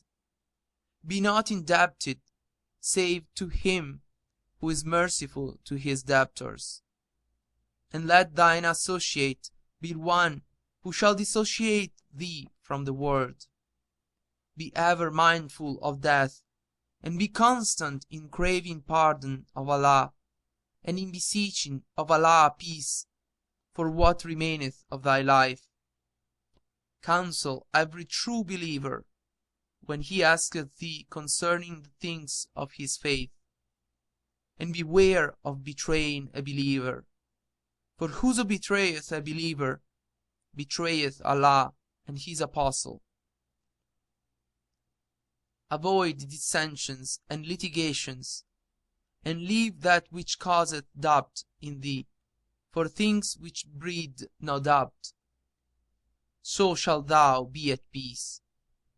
Enjoin beneficence and forbid malevolence. So shalt thou be loved of Allah. Adorn thine inner man, and Allah shall adorn thine outer man. Accept the excuse of him who excuseth self to thee, and hate not any one of the Muslims. Draw near unto those who withdraw from thee, and excuse those that misuse thee. So shalt thou be the friend of the prophets. Let thine affairs, both public and private, be in Allah's charge, and fear him with the fear of one who knoweth he is dead, and who fareth towards resurrection and judgment stead between the hands of the Lord of dread. And remember that to one of two houses thou art sped, either for heaven's etern, or to the hell fires that burn." Thereupon the old woman sat down beside the damsels. Now when thy father, who hath found mercy, heard their discourse, he knew that they were the most accomplished of the people of their time, and seeing their beauty and loveliness, and the extent of their wisdom and lore, he showed them all favors. Moreover, he turned to the ancient dame, and treated her with honor, and set apart for her and her damsels the palace which had lodged Princess Abriza, daughter of the King of Greece, to which he bade carry all the luxuries they needed. They abode with him 10 days, and the old woman abode with them. And whenever the king visited them, he found her absorbed in prayer, watching by night and fasting by day, whereby love of her took hold upon his heart, and he said to me, O Wazir, verily this old woman is of the pious, and awe of her is strong in my heart. Now on the 11th day the king visited her, that he might pay her the price of the damsels. But she said to him, O king, know that the price of these maidens surpasseth the competence of man. Indeed, I seek not from them either gold or silver or jewels, be it little or much. Now when thy father heard these words, he wondered and asked her, O my lady, and what is their price? Whereto she answered, I will not sell them to thee save on condition that thou fast, watching by night a whole month, and abstaining by day, all for the love of Allah Almighty. And if thou do this, they are thy property to use in thy palace as thou please. So the king wondered at the perfection of her rectitude and piety and abnegation. She was magnified in his eyes, and he said, Allah make this pious woman to profit us. Then he agreed with her to fast for a month, as she had stipulated, and she said to him, I will help thee with the prayers I pray for thee, and now bring me a gugglet of water. They brought one, and she took it and recited over it, and muttered spells, and sat for an hour, speaking in speech no one understood, or knew aught thereof. Lastly, she covered it with a cloth, and sealing it with her signet ring, gave it to thy sire, saying, When thou hast fasted the first 10 days, break thy fast on the 11th night with what is in this gugglet, for it will root out the love of the word from thine heart, and fill it with light and faith. As for me, tomorrow I will go forth to my brethren, the invisible controls, for I yearn after them, and I will return to thee when the first 10 days are past. Thy father took the gugglet, and arose and set it apart in a closet in his palace, then locked the door and put the key in his pocket. The next day the king fasted, and the old woman went her ways. And Shahrazad perceived the dawn of day, and ceased saying her permitted say. End of Section 30 of the Book of 1000 Nights and a Night, Volume 2. The Book of 1000 Nights and a Night, Volume 2, Section 31. When it was the 85th night, she said, It hath reached me, O auspicious King, that the Wazir Dandan thus continued to Zau al Makan. Now when came the day for the Sultan's fast, the old woman went her ways. And after he had accomplished the 10 days thereof, on the 11th he opened the gugglet and drank what was therein, and found it cordial to his stomach. Within the second 10 days of the month the old woman returned, bringing sweetmeats wrapped in a green leaf, like no leaf of known tree. She went in to thy sire and saluted him, And when he saw her, he rose to her, saying, "Welcome, O pious lady!"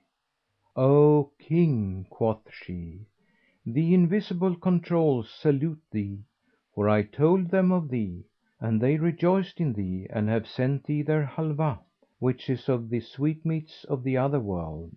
Do thou break thy fast on it at the end of the day."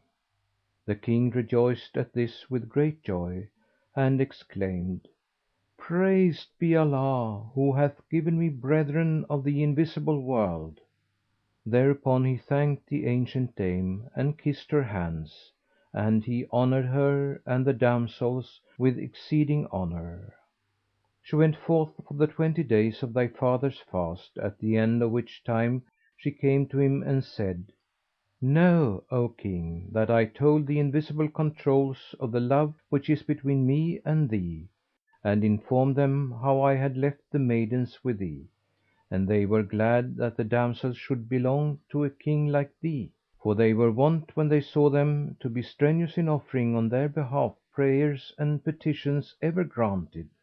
So I would fain carry them to the Invisible Controuls, that they may benefit by thy breath of their favour; and peradventure they shall not return to thee without some treasure of the treasures of the earth, that thou, after completing thy fast, mayst occupy thyself with their raiments and help thyself by the money they shall bring thee, to the extent of thy desires." When thy sire heard her words, he thanked her for them and said, "Except that I fear to cross thee, I would not accept the treasure of aught else. But when wilt thou set out with them?" Replied she, "On the 27th night, and I will bring them back to thee at the head of the month, by which time thou wilt have accomplished thy fast, and they will have had their courses and be free from impurity, and they shall become thine and be at thy disposal. By Allah, each damsel of them is worth many times thy kingdom." He said, "I know it, O pious lady." Then quoth the old woman, "There is no help but that thou send with them some one in thy palace who is dear to thee, that she may find solace and seek a blessing of the Invisible Controuls." Quoth he, "I have a Greek slave called Sophia, by whom I have been blessed with 2 children, a girl and a boy, but they were lost years ago. Take her with thee that she may get the blessing."—And Shahrazad perceived the dawn of day and ceased to say her permitted say. When it was the 86th Night, she said, It hath reached me, O auspicious King, that the Wazir Dandan continued to Zau al Makan, "Quoth thy sire to the ancient woman when she demanded the handmaids of him, I have a Greek slave called Sophia, by whom I have been blessed with 2 children, a girl and a boy, but they were lost years ago. So take her with thee haply she may get the benediction, and, belike, the Invisible Controuls will sue Allah for her that her 2 children may be restored to her." "Thou hast said well," replied she, "for that indeed was her grievous want." Thy sire gave not over finishing his fast till the old woman said to him, "O my son, I am going to the Invisible Controuls, so bring me Sophia." Accordingly he summoned her and she came forthright, and he delivered her to the old woman, who mixed her up with the other damsels. Then she went into her chamber and, bringing out a sealed cup, presented it to the Sultan, saying, "On the 30th day do thou repair to the Hammam, and when thou comest out, enter one of the closets in thy palace and drink what is in this cup. Then sleep and thou shalt attain what thou seekest, and peace be with thee." Thereat the king was glad and thanked her and kissed her hands. Quoth she, "I commend thee to Allah's care;" whereat quoth he, "And when shall I see thee again, O pious lady? In very sooth I love not to part with thee." Then she called down blessings on him and departed with the five damsels and the queen, whilst the king fasted after her departure other 3 days, till the month ended, when he arose and went to the Hammam and coming out shut himself up in a closet of his palace, commanding that none should go in to him. There, after making fast the door, he drank what was in the cup and lay down to sleep; and we sat awaiting him till the end of the day, but he did not come out, and we said, "Perchance he is tired with the bath and with watching by night and fasting by day, wherefore he sleepeth." So we waited till next day, but still he did not come forth. Then we stood at the closet door and cried aloud, so haply he might awake and ask what was the matter; but nothing came of that. So at last we lifted up the door and, going in, found him dead, with his flesh torn into strips and bits of his bones broken. When we saw him in this condition, it was grievous to us, and we took up the cup and found within its cover a piece of paper whereon was inscribed, "Whoso doth evil leaveth no regrets," and this to be the reward of him who playeth traitor with the daughters of kings, and who debaucheth them. And we make known to all who fall upon this scroll, that Sharrkan, when he came to our country, seduced our queen Abrizah; nor did that suffice him, but he must needs take her from us and bring her to you. Then he sent her away in company of a black slave, who slew her; and we found her lying dead on the desert sward and thrown out to wild beasts. This is no kingly deed, and he who did this is requited with naught but what he merited.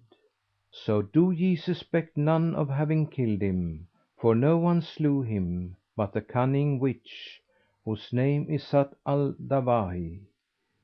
And behold, I have taken the king's wife Sophia and have carried her to her father, Afridun, king of Constantinople. Moreover, there is no help for it but that we wage war upon you and kill you and take your country from you, and ye shall be cut off even to the last man; nor shall a living soul be spared by death, nor one who bloweth fire with his breath, save he who cross and belt worshippeth." When we read this paper, we knew that the ancient woman had beguiled us and carried out her plot against us; whereupon we cried aloud and buffeted our faces and wept sore, when weeping availed us naught. And the troops fell out as to whom they should make Sultan; some would have thee and others would have thy brother Sharrkan, and we ceased not to dispute about this for the space of a month, at the end of which certain of us drew together and agreed to repair to thy brother Sharrkan. So we set out and journeyed on till we fell in with thee. And such is the manner of the death of Sultan Omar bin al Nu'uman. Now when the Wazir Dandan had made an end of his story, Zau al Makan and his sister Nuzhat al Zaman wept, and the Chamberlain, who wept also, said to Zau al Makan, "O King, weeping will avail thee not, nor shall aught profit thee but that thou harden thy heart and strengthen thy stress and establish thy sovereignty; for verily whoso leaveth the like of thee is not dead." Thereupon Zau al Makan gave over his weeping and caused his throne to be set up without the pavilion, and then commanded the army to pass in review order before him. And the Chamberlain sat by his side and all the armour bearers behind him, whilst the Wazir Dandan and the rest of the Emirs and Grandees stood each in his individual steed. Then quoth King Zau al Makan to the Minister Dandan, "Inform me concerning my sire's treasures;" and he replied, "I hear and I obey," and gave him to know of the late King's hoards and monies, and what was in the treasury of amassed wealth and jewels, and acquainted him with other precious things. So Zau al Makan opened his hand to the army, and gave a sumptuous robe of honour to the Wazir Dandan, saying, "Thou continue in office;" whereupon Dandan kissed the ground before him and wished him long life. Then he bestowed dresses on the Emirs, after which he said to the Chamberlain, "Bring out before me the tribute of Damascus that is with thee." So he was shown the chests of money and rarities and jewels, when he took them and parted them all amongst the troops.—And Shahrazad perceived the dawn of day and ceased saying her permitted say. When it was the 87th Night, She said, It hath reached me, O auspicious King, that Zau al Makan ordered the Chamberlain to bring out before him what he had brought of the tribute of Damascus. And when he was shown the chests of money and rarities and jewels, he took them and parted them all amongst the troops, till nothing was left. And the Emirs kissed the ground before him and wished him long life, saying, "Never saw we a King who gave the like of these gifts."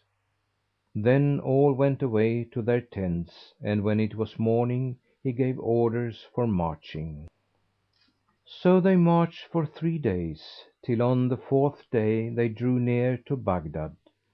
When they entered the city, they found it decorated, and Zau al Makan, the Sultan, went up to his father's palace and sat down on the throne, whilst the Emirs of the army and the Wazir Dandan and the Chamberlain of Damascus stood between his hands. Then he bade his private secretary write a writ to his brother Sharrkan, acquainting him with all that had passed, from first to last, and he concluded, "As soon as thou hast read this letter, make ready thine affair and join us with thine army, that we may turn to holy war upon the Infidels, and take man bote for our father, and wipe out the stain upon our honour." Then he folded the letter and sealed it with his seal ring, and said to the Minister Dandan, "None shall carry this letter but thou, and it behoveth thee speak my brother fair and say to him, If thou have a mind to thy father's kingdom, it is thine, and thy brother shall be Viceroy for thee in Damascus, for to this effect I am instructed by him." So the Wazir went down from before him and made ready for his march.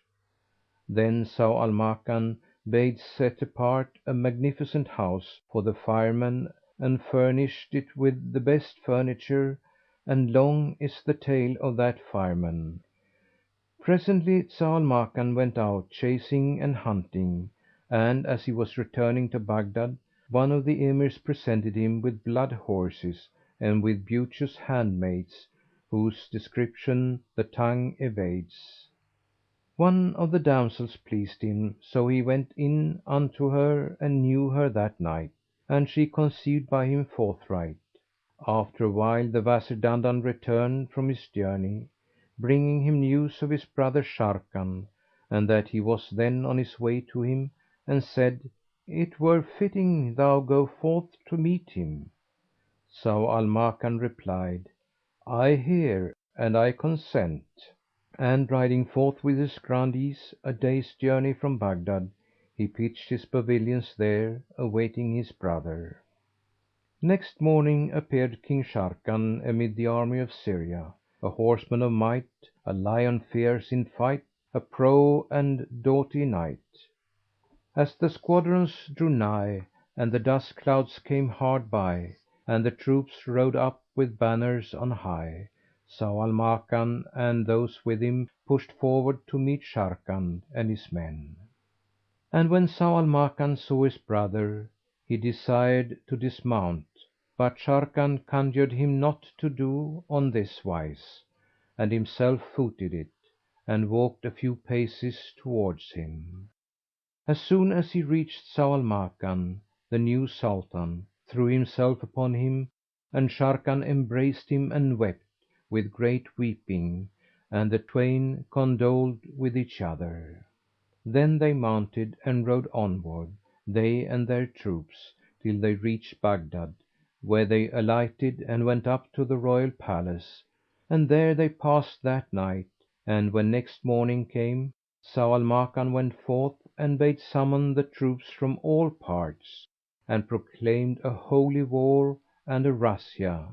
They then awaited the coming of the levies from each quarter of the kingdom, and every one who came they entreated with honour, and promised him all manner of good, till in so doing a full month had sped, and the fighting men flocked to them in a continuous body.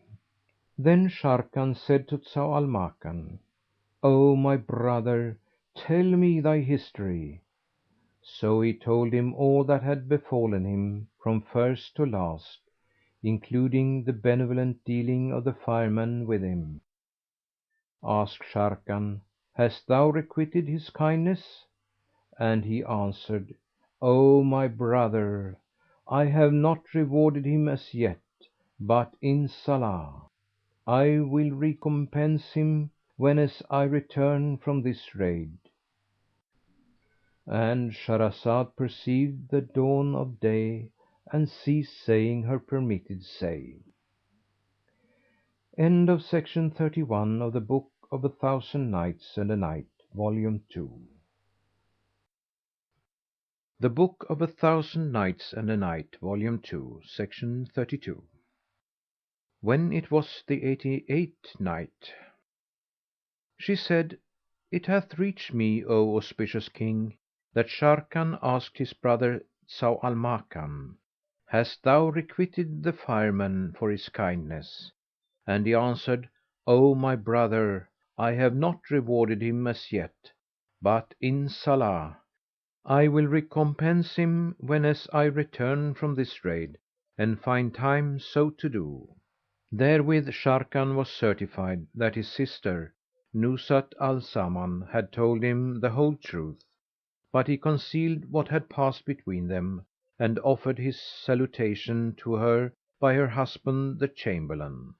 She sent him back her greeting, calling down blessings on him and enquiring after her daughter Kuzia Fakan, to which he replied that the maiden was well and in the best of health and safety, whereupon she praised Almighty Allah and gave him thanks. Then Sharrkan went to his brother to take counsel with him for departure, and Zau al Makan said, "O my brother, as soon as the army is complete and the Arabs have come in from all parts, we will march forth." So he bade make ready the commissariat and prepare munitions of war, and went in to his wife, who was now 5 months gone with child, and he put under her astrologers and mathematicians, to whom he appointed stipends and allowances. Then he set out 3 months after the arrival of the army of Syria, and as soon as the Arabs were come in and the troops were assembled from all directions, and as he fared forth, he was followed by the warriors and the united host. Now the name of the general of the Daylam army was Rustam, and that of the general of the army of the Turks Bahram. And Zau al Makan marched in mid host, and on his right was his brother Sharrkan, and on his left the Chamberlain, his brother in law. So the squadrons broke up and pushed forward, and the battalions and companies filed past in battle array, till the whole army was in motion. They ceased not to fare on for the space of a month, and each body dismounted at its own ground and there rested every week 3 days, for the host was great; and they advanced in this order till they came to the country of the Greeks. Then the people of the villages and hamlets and the poor sort took fright at them and fled to Constantinople. But when King Afridun heard the tidings he arose and betook himself to Zat al Dawahi, the same who had contrived the stratagem, and had travelled to Baghdad and had slain King Omar bin al Nu'uman, and who, after carrying off her slaves and Queen Sophia, had returned with them and all to her native land. Now when she had been restored to her son, the King of Greece, and felt herself safe, she said to King Hardub, "Cool thine eyes, for I have avenged my blood, the shame of thy daughter Abrizah, and have killed Omar bin al Nu'uman and have brought back Sophia. So now let us go to the King of Constantinople and carry to him his daughter and acquaint him with what hath happened, that all of us be on guard and prepare our forces. And I will fare with thee to King Afridun, Lord of Constantinople, for I opine that the Moslems will not await our attack." Said Hardub, "Tarry thou till they draw near our country, that we may make us ready meantime and assemble our power." Accordingly they took to levying their forces and preparing for war; and when the news of the Moslems' advance reached them, they were prepared for defence, and Zat al Dawahi had preceded them. Now when she and her son arrived at Constantinople, the King of Kings, Afridun, hearing of the approach of Hardub, King of the Greeks, came forth to meet him and asked how it was with him and the cause of his visit. So Hardub acquainted him with the cunning doings of his mother Zat al Dawahi, how she had slain the Moslem King and recovered from him Queen Sophia, and had said, "The Moslems have assembled their forces and are on their way to attack us, wherefore it behoveth that we two join hands in single band and meet them." Now King Afridun rejoiced in the return of his daughter and the killing of King Omar bin al Nu'uman, and he sent to all countries seeking succour and acquainting the folk with the cause of slaying the Moslem King.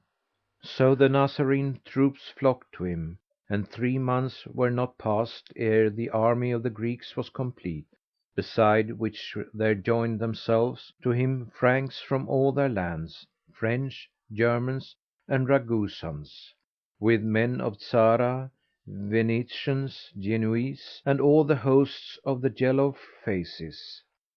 And when the gathering was at its full, earth was straitened on them by reason of their multitude. Then Afridun, the great King, ordered a march, so they set out and ceased not to defile through the city for 10 days. They fared on till they reached the Wady Highs al Nu'uman, a broad sided vale hard by the Salt Sea, where they halted 3 days; and on the 4th they were about to set out again, when news came that the army of Al Islam on them press, and the defenders of the faith of Mohammed of men the best. So they halted in it other 3 days, and on the 8th day espied a dust cloud which towered till it walled the whole land; nor was an hour of the day past ere that dust began to drift and was torn to shreds in the lift, and pierced through its shades the starry radiance of lance and the white livy of blades. Presently there appeared beneath it the banners Islamitan and the ensigns Mahometan. The horsemen urged forward like the letting loose of seas that surged, clad in mail, as they were mackerel back clouds which the moon enveil; whereupon the two hosts clashed like two torrents on each other dashed. Eyes fell upon eyes, and the first to seek combat singular was the Wazir Dandan, he and the army of Syria, numbering 30,000 bridles, and with him were the General of the Turks and the General of Daylam, Rustam and Bahram, amid 20,000 horse, behind whom came the men from the shores of the Salt Sea, clad in iron mail, as they were full moons that pass through a night overcast. Then the Nazarene host called out on Jesus and Mary and the defiled cross, and they heaped themselves upon the Wazir Dandan and those with him of the Syrian host. Now all this was in pursuance of a stratagem devised by that ancient woman Zat al Dawahi; for before his departure King Afridun had gone in to her and asked her, "How shall I do and what plan shall I pursue? It is thou hast caused this great distress to us." And she had answered, "O great King and mighty Cohen, I will teach thee a trick would baffle Iblis himself, though he summon to his assistance all his grisly host."—And Shahrazad perceived the dawn of day and ceased to say her permitted say.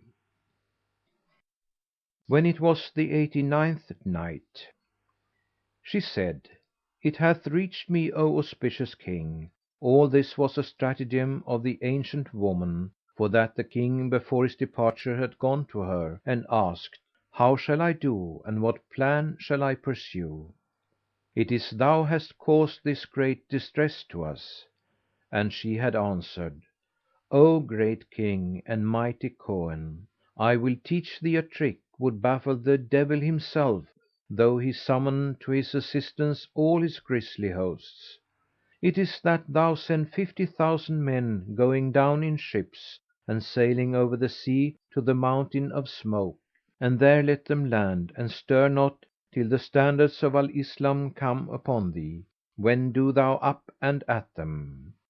Then bid the troops from the seaward sally out upon the Moslems and take them in rear, whilst we confront them from the landward. So not one of them shall escape, and our sorrows shall cease and peace abide with us."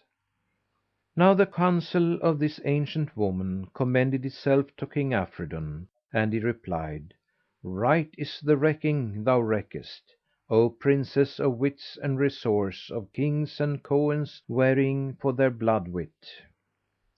So when the army of Al Islam came upon them in Chat valley, before they knew it, the flames began to burn up the tents and the swords in men's bodies to make rents. Then hurried up the army of Baghdad and Khorasan, who numbered 120,000 horse, with Zat al Makan in the front of war.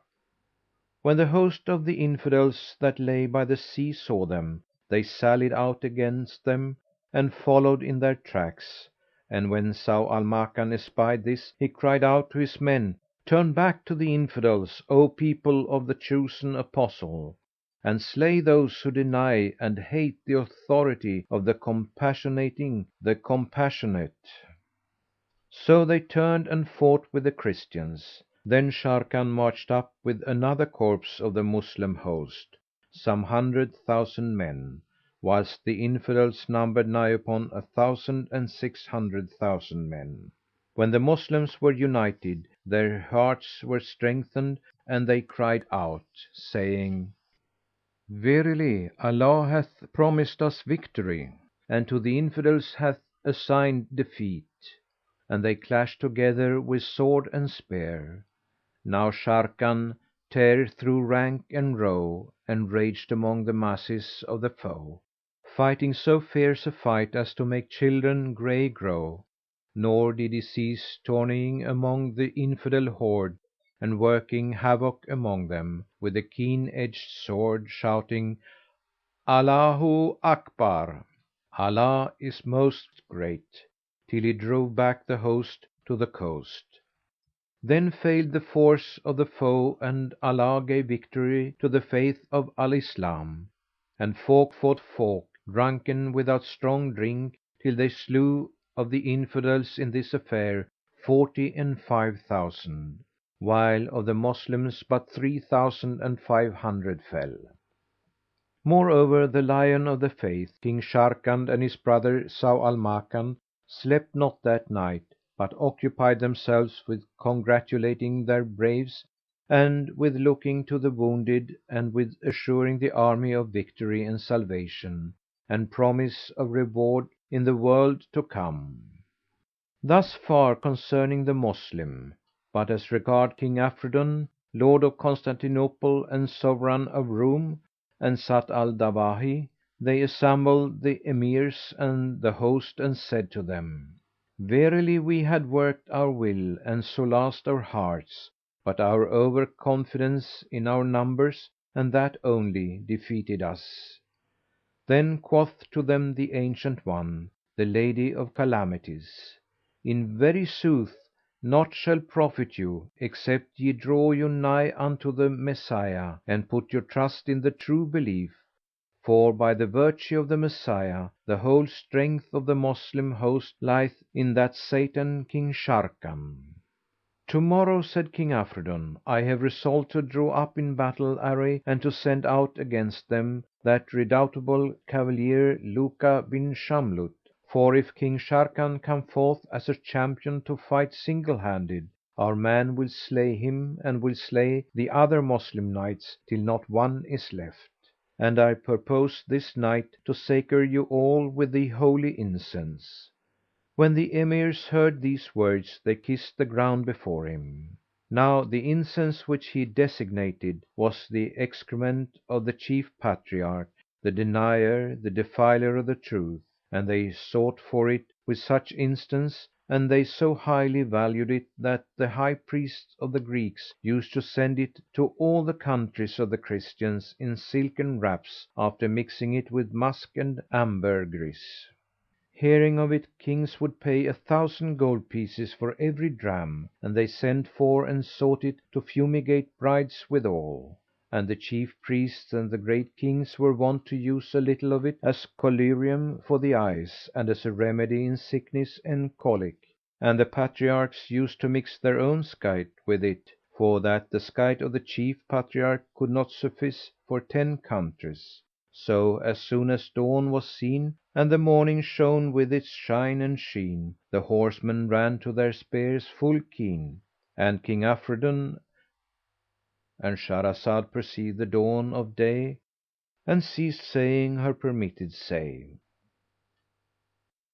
When it was the 90th Night, she said, it hath reached me, O auspicious King, as soon as dawn was seen and the morning shone with its shine and sheen, the horsemen ran to their spears full keen, and King Afridun summoned his chief knights and nobles and invested them with dresses of honour, and drawing the sign of the cross on their brows, incensed them with the incense which as aforesaid was the skite of the Chief Patriarch, the Cohen the Heresiarch.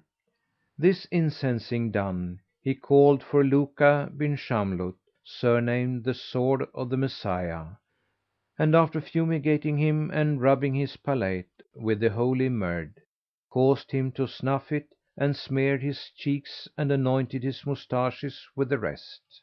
Now there was no stouter champion in the land of Roum than this accursed Luka, nor any better at bending of bow or sway of sword or lang with lance on the day of devoir; but he was foul of favour, for his face was as the face of an ass, his shape that of an ape, and his look as the look of a malignant snake. His presence was grievouser than parting from the beloved make, and blacker than night was his blackness, and more fetid than the lion was his breath for foulness, more crooked than bow was his crookedness, and grimmer than the leopard was his ugliness, and he was branded with the mark of the Infidels on face. After this he came up to King Afridun and kissed his feet and stood before him, and the King said to him, "I desire thou go out against Sharrkan, King of Damascus and son of Omar bin al Nu'uman, and deliver us from this affliction." Quoth Luka, "Hearkening and obedience!" And the King made the sign of the cross on his forehead and felt assured of help from heaven being near hand. Then Luka went out from the presence and the accursed one mounted a sorrel horse. He was clad in a red robe and a hauberk of gold set with jewels, and he bore a trident spear, as he were Iblis the Damned, on the day of drewing out his hosts' war to Darain. Then he rode forward, he and his horde of Infidels, even as though they were driving to the fire, preceded by a herald. crying aloud in the Arabic tongue and saying, "Ho, sect of Mohammed, upon whom be the salutation and salvation! Let none of you come out by your champion Sharrkan, the sword of Al Islam, Lord of Damascus in Sham." Nor had he made an end of speaking when arose a tumult in the plain. All the people heard the strain, and the whole moving bodies of the armies twain called to mind the day of complain. Then the cowards trembled, and all necks turned toward the sound, and lo! it was King Sharrkan, son of King Omar bin al Nu'uman. For when his brother Zau al Makan saw that accursed one push out on the plain, and heard the pursuivant, he turned to Sharrkan and said to him, "Of a surety they seek for thee." Said he, "Should it so be, 'twere most pleasing to me." So when they made sure of the matter and heard the herald crying in the plain, "Let none of you come out against me save Sharrkan," they knew this cursed Luka to be champion of the land of Roum, who had sworn to sweep the earth clean of Moslems.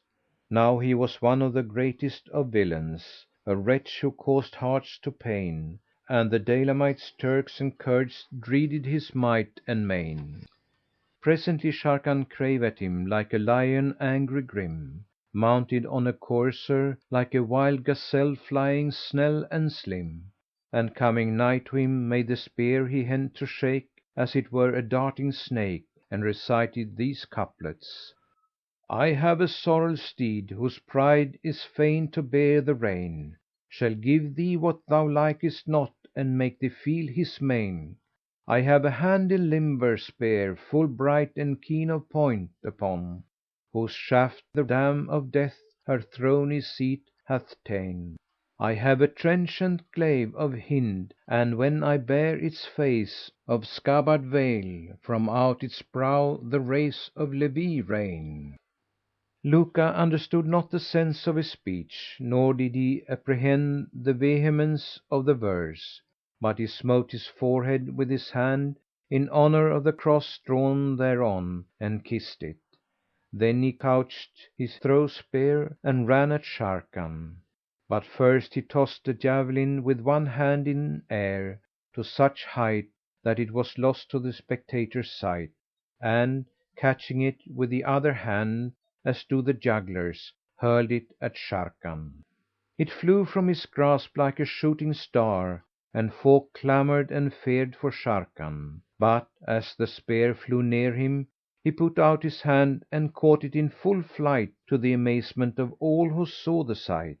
Then he shook it with the hand that took it, till it was well nigh broken, and hurled it so high into the welkin that it disappeared from view.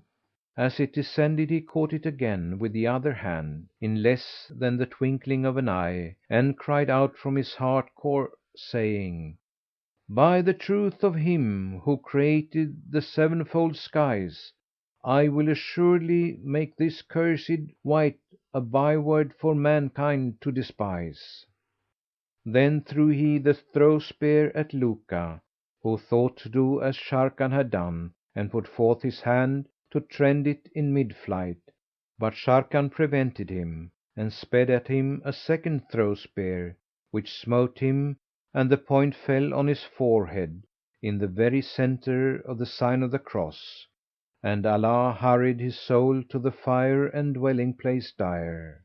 But when the Infidels saw Luka bin Shamlut fall slain, they buffeted their faces and they cried, "Alas, and woe worth the day!" and called for aid upon the Abbots of the monasteries.—And Shahrazad perceived the dawn of day and ceased to say her permitted say. End of Project Gutenberg's The Book of a Thousand Nights and a Night, Volume 2. The Book of a Thousand Nights and a Night, Volume 2, Section 33. When it was the 91st Night, she said, It hath reached me, O auspicious King, that when the Infidels saw Luka bin Shamlut fall slain, they buffeted their faces and cried, "Alas, and woe worth the day!" and called upon the Abbots of the monasteries and cried, Where be the crosses?" So the religious offered up prayers, and the Christians all drew together against Sharrkan, and brandishing their scimitars and lances, rushed forward to the attack.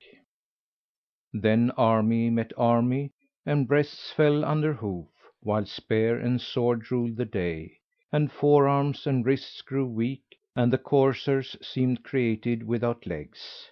Nor did the herald of war cease calling to fight, till arms were aweary, and day took flight and night came on with darkness dight.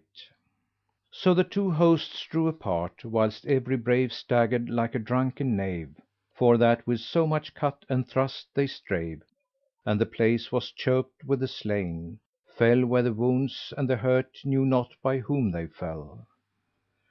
Then Sharrkan joined his brother Zau al Makan, and the Chamberlain and the Wazir Dandan, and said to them, "Verily Allah hath opened a door for the Infidels to fall. Praised be the Lord of the Worlds one and all!"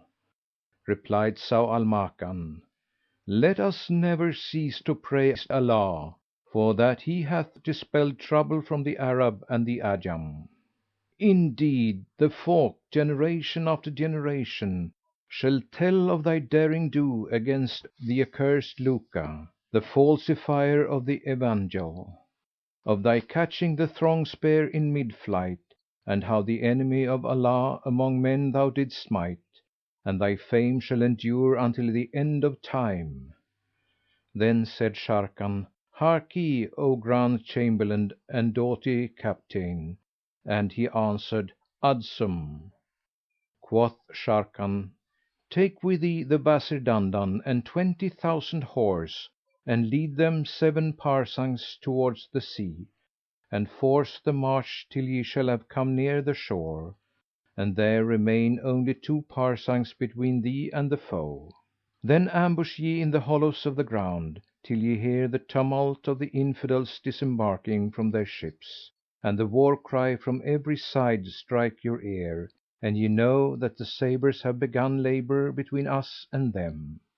And whenso ye see our troops falling back, as if defeated, and all the Infidels following them, as well those in front as those from the seaward and the tents, do ye still lie in wait for them. But as soon as ye see the standard with the words, 'There is no God but the God, and Mohammed is God's apostle, on whom be salutation and salvation,' then up with the green banner, and do your endeavour and fall on their rear and shout, 'Allahu Akbar! Allah is most great!' and circle round that they may not interpose between the retreating army and the sea." He replied, "To hear is to obey," and forthright they agreed upon this matter and they went forth. Now the Chamberlain took with himself the Wazir Dandan and 20,000 men, even as Sharrkan had commanded. As soon as dawned the moon, the troops sprung to horse, when they had donned their armour gear and drawn the scimitar and slung their spear. Then the Christians dispread themselves over hill and dale, and the ecclesiastics cried out and all heads were bared, and those in the ships hoisted the cross at their mast heads and began making for shore from every side, and landed their horses and get them ready for fight and fray, whilst the sword blades glittered bright and the javelins glanced like livy light on mail shirt white. And all joined fight, and the grindmill of death whirled round and ground those who fought from horse and aground; heads from bodies flew, tongues mute grew, and eyes no vision knew. Scimitars drave with utmost strain, and heads flew over the battle plain; gall bladders crave and wrists were shorn in twain; steeds splashed in pools of gore, and beards were gripped right sore. The host of Al Islam called out saying, "On the Prince of Mankind be blessings and peace, and to the Compassionate glory and praise, which never shall cease, for his boons which aye increase." And the host of the Infidels shouted, "Glory to the Cross and the Belt and the wine press juice, and the wine presser and the priests and the monks, and the festival of palms and the Metropolitan!" Now Zau al Makan and Sharrkan held back and their troops gave way and feigned flight from before the enemy, while the infidel array pressed hard upon them, deeming them in rout, and made ready to foin and hew. Then the many of the Moslems raised their voices, reciting the first verses of the chapter of the cow, whilst the dead were trampled under hoofs of steeds, and the heralds of the Greeks cried out, "Ho, servants of the Messiah!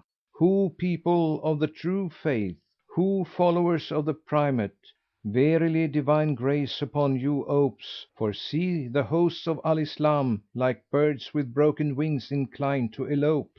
So turn ye not to them your backs, but let your swords clave deep in their necks, and hold not your hands from them, else are ye outcasts from the Messiah, Mary's son, who spoke even when a cradled one."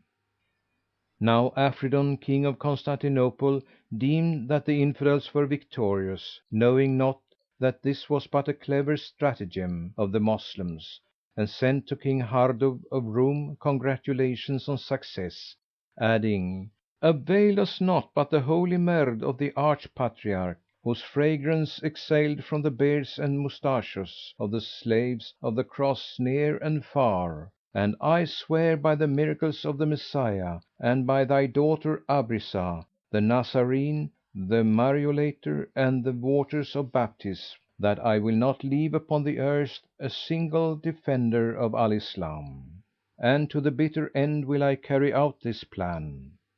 So the messenger betook himself with the address to the King Hardub, whilst the Infidels called to one another, saying, "Take we vengeance wreak for Luka"—And Shahrazad perceived the dawn of day and ceased to say her permitted say.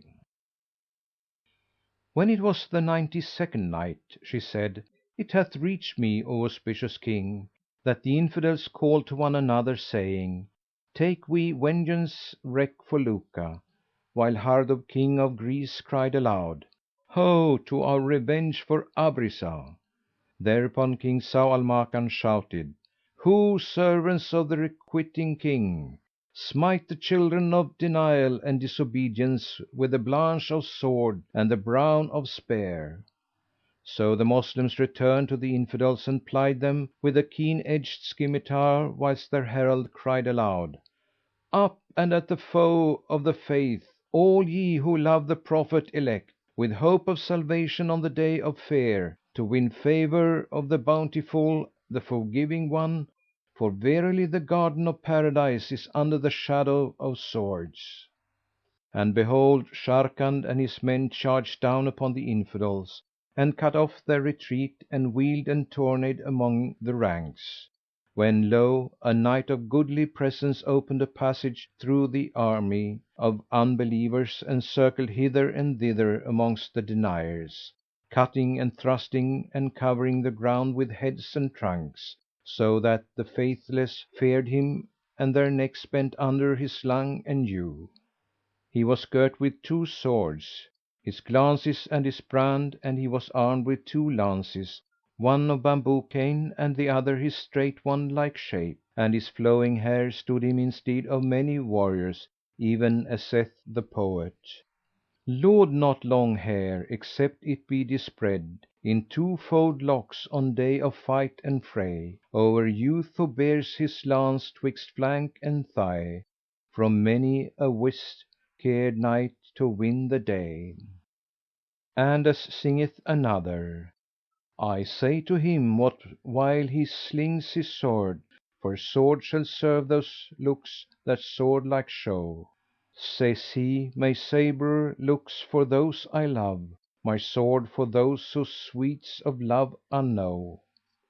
When Sharrkan saw him, he said to him, "I conjure thee by the Koran and the attributes of the Compassionate One, O champion of the champions, tell me who thou art; for verily by the deeds this day thou hast pleased the Requiting King, whom one thing distracteth not from other thing, in that thou hast been discomforting the children of impiety and the rebellion revelling." Then cried the Cavalier to him, saying, "Thou art he who made his brother covenant with me but yesterday. how quickly thou hast forgotten me." Thereupon he withdrew his mouth veil, so that what was hidden of his beauty was disclosed, and lo! it was none other than Zau al Makan. Then Sharrkan rejoiced in his brother, save that he feared for him the rush of fighting and the crush of braves a smiting, and this for two reasons: the first, his tender age of exposure to the evil eye; and the second, that his safety was to the kingdom the greater of the two overshadowing wings. So he said to him, "O King, thou riskest thy life, so join thy steed to mine. In very sooth I fear for thee from the foe, and better thou stint hazarding thyself forth of these squadrons, that we may shoot at the enemy thine unerring shaft." Quoth Zau al Makan, "I desire to even thee in fray and I will not be niggard of myself before thee in the mellay." Then the host of Al Islam, heaping itself upon the Infidels, girt them on all sides, warred on them a right holy war, and brake the power of the children of impiety and pride and stowre. But King Afridun sighed when he saw the evil wreak that had fallen on the Greek, and they turned their backs from fight and addressed themselves to flight, making for the ships, when lo! there came out upon them from the sea coast another host, led by the Minister Dandan, the champion, who was wont to make champions bite the dust, and to lay load on them with cut and thrust. Nor less came forth the Emir Bahram, lord of the provinces of Sham, amid 20,000 horse doughty of arm, and the host of Al Islam pressed them in front and on flank and wrought them grievous harm. Then a body of the Moslems turned against those who in the ships remained, and perdition on them reigned till they threw themselves into the main, and they slew of them many slain, more than 100,000 noblemen, nor was one of their champions, great or small, saved from bale and bane. Moreover, they took their ships, with all the money and treasure and cargo, save a score of keel; and the Moslems got the loot, whose like was never gotten in bygone years, nor was such cut and thrust ever heard of by men's ears. Now amongst the booty were 50,000 horses, besides treasure and spoil past reckoning and arithmetic, whereat the Moslems rejoiced with an exceeding joy, for that Allah had given them victory and protection. Such was the case with them; but as regards the fugitive Infidels, they soon reached Constantinople, whither the tidings preceded them that King Afridun had prevailed over the Moslems. So quoth the ancient dame Zat al Dawahi, "I know that my son Hardub, King of Roum, is no runagate and that he feareth not the Islamitic hosts, but will restore the whole world to the Nazarene faith."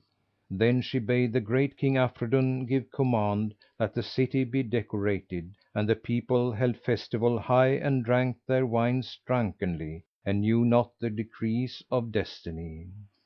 Now whilst they were in the midst of the rejoicings, behold, the Raven of dule and downfall croaked over them, and up came the 20 fugitive ships wherein was the King of Caesarea. So King Afridun, lord of Constantinople, met them on the sea shore, and they told him all that had befallen them from the Moslem, and they wept sore and groaned and moaned, and rejoicing at weal was turned into dismay for unheal, and they informed him concerning Luka, son of Shamlut, how calamity had betided him and how Death had shot him with his shaft. Thereat the horrors of Doom day rose upon King Afridun, and he knew that there was no making straight their crook. Then came up from them the sound of weeping and wailing; the city was full of men mourning, and the keepers were keening, and sighs and cries were heard from all sides. And when King Hardub of Greece met King Afridun, he told him the truth of the case, and how the flight of the Moslems was by way of stratagem and deceit, and said to him, "Look not to see any of the army, save those who have already reached thee." When King Afridun heard these words, he fell down in a fainting fit, with his nose under his feet; and as soon as he revived, he exclaimed, "Surely the Messiah was wroth with them that he caused the Moslems to prevail over them." Then came the Arch Patriarch sadly to the King, who said to him, "O our father, annihilation hath overtaken our army, and the Messiah hath punished us." Replied the Patriarch, "Grieve not, nor feel concern, for it cannot be but that one of you have sinned against the Messiah, and all have been punished for his offence. But now we will read prayers for you in the churches, that the Mohammedan hosts may be repelled from you." After which the old woman Zat al Dawahi came to Afridun and said to him, "O King, verily the Moslem hosts are many, and we shall never overcome them save by wile; wherefore I purpose to work upon them by guile and repair to this army of Al Islam. Haply I may win my wish of their leader and slay their champion, even as I slew his father. If my stratagem succeed in this case, not one of the host he leads shall return to his native land, for all are strong only because of him. But I desire to have some Christian dwellers of Syria, such as go out every month and year to sell their goods, that they may help me, for this they can do, in carrying out my plan." Replied the King, "Be it so whenever thou wilt." So he bade fetch 100 men, natives of Najrán in Sham, and the King asked them, "Have ye not heard what hath befallen the Christians with the Moslems?" "Yes," answered they, and he rejoined, "Know ye that this woman hath devoted her life to the Messiah and purposeth to go forth with you, disguised as Monotheists and Mohammedans, to work out a device which shall profit us and hinder the Moslem from us. Say, then, are ye also willing to devote yourselves to the Anointed, and I will give you a quintal of gold. He of you who escapeth shall have the money, and him of you who dieth will the Messiah reward." "O King," replied they, "we will devote our lives to the Messiah, and we will be thy sacrifice." Thereupon the old woman took all she required of aromatic roots and placed them in water, which she boiled over the fire till the black essence of them was extracted. She waited till the decoction was cold, then dipped the corner of a long kerchief therein and stained her face therewith. Moreover, she donned over her clothes a long gaberdine with an embroidered border and took in her hand a rosary, and afterwards went in to the King Afridun, who knew her not, nor did any of his companions know her, till she discovered herself to them. And there was none in the assembly but who thanked and praised her for her cunning, and her son rejoiced and said, "May the Messiah never fail thee!" Thereupon she took with her the Syrian Christians and set out for the army of Baghdad.—And Shahrazad perceived the dawn of day and ceased saying her permitted say. End of Project Gutenberg's The Book of 1000 Nights and a Night, Volume 2. The Book of 1000 Nights and a Night, Volume 2, Section 34. When it was the 93rd Night, She said, It hath reached me, O auspicious King, that when King Afridun heard these words, he fell into a fainting fit, with his nose under his feet; and as soon as he revived, fear fluttered the scrotum below his belly, and he complained to the ancient dame Zat al Dawahi. Now this accursed old woman was a witch of the witches, past mistress in sorcery and deception, wanton and wily, debauched and deceptious, with foul breath, red eyelids, yellow cheeks, dull brown face, eyes bleared, mangy body, hair grizzled, back humped, skin withered, and wan and nostrils which ever ran. but she had studied the scriptures of Al Islam and had made the pilgrimage to the holy house of Mecca, and all this that she might come to the knowledge of the Mohammedan ordinances and the miraculous verses of the Koran; and she had professed Judaism in the holy city of Jerusalem for 2 years' space, that she might master the magic of men and demons, so that she was a plague of plagues and a pest of pests, wrong headed as to belief and to no religion fief. Now the chief reason of her sojourn with her son, King Hardub of Greece, was on account of the slave virgins at his court, for she was given to tribadism and could not exist without sapphism or she went mad. So if any damsel pleased her, she was wont to teach her the art of rubbing clitoris against clitoris, and would anoint her with saffron till she fainted away for excess of volupty. Whoso obeyed her she was wont to favour and make her son incline towards her; but whoso repelled her she would contrive to destroy. And so she abode for a length of time. This was known to Marjanah and Rayhanan and Utrijah, the handmaids of Abrizah, and their Princess loathed the old woman and abhorred to lie with her, because of the rank smell from her armpits, the stench of her physals more fetid than carrion, and the roughness of her hide coarser than palm fibre. She was wont to bribe those who rubbed parts with her by means of jewels and instructions. But Abrizah held aloof from her and sought refuge with the Omnipotent, the Omniscient, for, by Allah, right well quoth the poet, "Who thou who growlest low before the great, nor over fording lesser men dost thou blench; who gildest dross by dirham gathering, no otter scent disguises carrion stench." And now to return to the story of her stratagem and the woes of her working. Presently she departed, taking the chief Nazarenes with their hosts, and turned towards the army of the Moslems. Whereupon King Hardub went in to King Afridun and said to him, "O King, we have no need of the Chief Patriarch nor of his prayers, but will consult my mother's counsel, and observe what she will do with her craft unending against the Moslem hosts. For these are marching with all their power; they will soon be upon us and they will encircle us on all sides."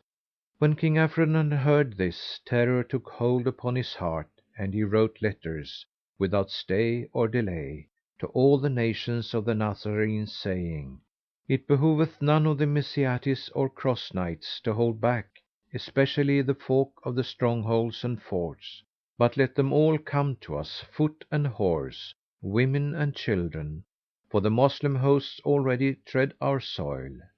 So haste, haste ye, ere what we fear to us here appear."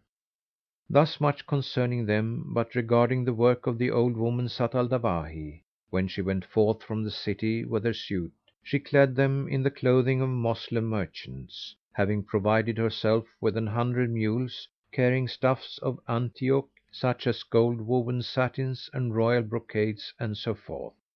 And she had taken a letter from King Afridun to the following effect: "These be merchantmen from the land of Sham who have been with us, so it besitteth none to do them harm or hindrance, nor take tax or tithe of them, till they reach their homes and safe places; for by merchants a country flourisheth, and these are no men of war nor of ill faith." Then quoth the accursed Zat al Dawahi to those with her, "Verily I wish to work out a plot for the destruction of the Moslem." Replied they, "O Queen, command us whatso thou wilt; we are at thy disposal, and may the Messiah never disappoint thy dealings." Then she donned a gown of fine white wool and rubbed her forehead till she made a great mark as of a scar, and anointed it with an ointment of her own fashion, so that it shone with prodigious sheen. Now the old hag was lean bodied and hollow eyed, and she bound her legs tightly round with cords just above her feet till she drew near the Moslem camp, when she unwound them, leaving their marks deeply embedded in her ankles. Then she anointed the wheels with dragon's blood, and bade her companions beat her with a severe beating, and set her in a chest, and quoth she, "Cry abroad the refrain of unity, nor fear from it aught of damage." Replied they, "How can we beat thee, who be our sovereign lady, Zat al Dawahi, mother of the King we glory in?" Then said she, "We blame not nor deal reproach to him who goeth to the jakes, and in need evil becometh good deed. When ye have set me in the chest, take it and make it one of the bales and place it on mule back and fare forth with it and the other goods through the Moslem camp, and fear ye no blame. And if any of the Moslems hinder you, give up the mules and their lading and betake yourself to their King, Zau al Makan, and implore his protection, saying, 'We were in the land of the Infidels and they took nothing from us, but wrote us a passport, that none shall do us hindrance or work our mischance.' If he asks you, 'What profit had ye of your property in the land of Roum?' answer him, 'We profited in the deliverance of a pious man who had been bound down in an underground cell nigh 15 years, crying out for help, yet none helped him. Nay, the Infidels tortured him night and day. We knew not this; but after we had tarried in Constantinople for some time, having sold our goods and bought others in their stead, we determined on and made ready for a return to our native land. We spent that night conversing about our journey, and when day broke, we saw figured upon the wall a human form, and as we drew nigh it, behold, it moved and said, 'O Moslems, is there amongst you one who is minded to woo the favour of the Lord of the three worlds?' 'How so?' asked we, and the figure answered, 'Know that Allah hath made me speak to you, to the intent that your faith be fortified and that your belief embolden you and that you may go forth of the country of the Infidels and repair to the Moslem host; for with them wounds the sword of the Compassionate One, of our age the champion, King Sharrkan, by whom he shall conquer Constantinople town and destroy the sect of the Nazarene. And when ye shall have journeyed 3 days, you will find an hermitage known as the Hermitage of the Ascetic Matruhina and containing a cell. Visit it with pure intent and contrive to arrive there by force of will; for therein is a religious from the holy city Jerusalem, by name Abdullah, and he is one of the devoutest of mankind, endowed with the power of working saintly miracles, such as dispel doubts and obscurity. Certain of the monks seized him by fraud and shut him up in a souterrain, where he hath lain a long time. By his deliverance you will please the Lord of faithful men, for such release is better than fighting for the faith.' Now when the ancient dame and those with her had agreed upon such words, she said, 'As soon as that which I impart shall reach the ears of King Sharrkan, say him further, hearing this from that image we knew that the holy man'"—And Shahrazad perceived the dawn of day and ceased to say her permitted say. When it was the 94th Night, She said, It hath reached me, O auspicious King, that when the old woman Zat al Dawahi and those with her had agreed upon such words, she said, "Now as soon as that which I impart shall reach the ears of King Sharrkan, say him further, hearing these words from that image we knew that the holy man was indeed of the chiefest devotees and Allah's servants of purest qualities. So we made 3 days' march till we came in sight of that hermitage, and then we went up to it and passed the day in buying and selling, as is the wont of merchants. As soon as day had departed our sight and night was come to darken light, we repaired to the cell wherein was the dungeon, and we heard the holy man, after chanting some verses of the Koran, repeat the following couplets. My heart disheartened is, my breast is strait, and sinks my soul in sea of bale and bait. Unless escape be near, I soon shall die, and death were better than this doleful strait. O lightning, and thou light my home and folk, and their still brighter charms thy shine abate. Say what my path to meet them, being barred by wars and barricaded succour's gate? When once ye have brought me into the Moslem camp, and I mix with them, you shall see, the old woman continued, how I will make shift to beguile them, and slay them all, even to the last man. The Nazarenes, hearing what she said, kissed her hands and set her in the chest, after they had beaten her with a grievous beating in obedience to her commands, for they saw it was incumbent on them to do her bidding in this. Then they all made for the Moslem host, as hath erst been said. Such was the case with the damned hag Zat al Dawahi and her companions. But as regards the Mohammedan army, they indeed, after Allah had given them victory over their enemies, and they had plundered everything in the ships of money and hoards, all sat down to converse with one another, and Zau al Makan said to his brother Sharrkan, "Verily Allah hath granted us to prevail because of our just dealing and discipline and concord amongst ourselves. Wherefore continue, O Sharrkan, to obey my commandment in submission to Allah, be He exalted and extolled! For I mean to slay 10 kings in blood revenge for my sire, to cut the throat of 50,000 Greeks, and to enter Constantinople." Replied Sharrkan, "My life be thy ransom against death! Needs must I follow out the Holy War, though I wone many a year in their country. But I have, O my brother, in Damascus a daughter, named Kuzia Fakan, whom I love heartily, for she is one of the marvels of the time, and she will soon be of age."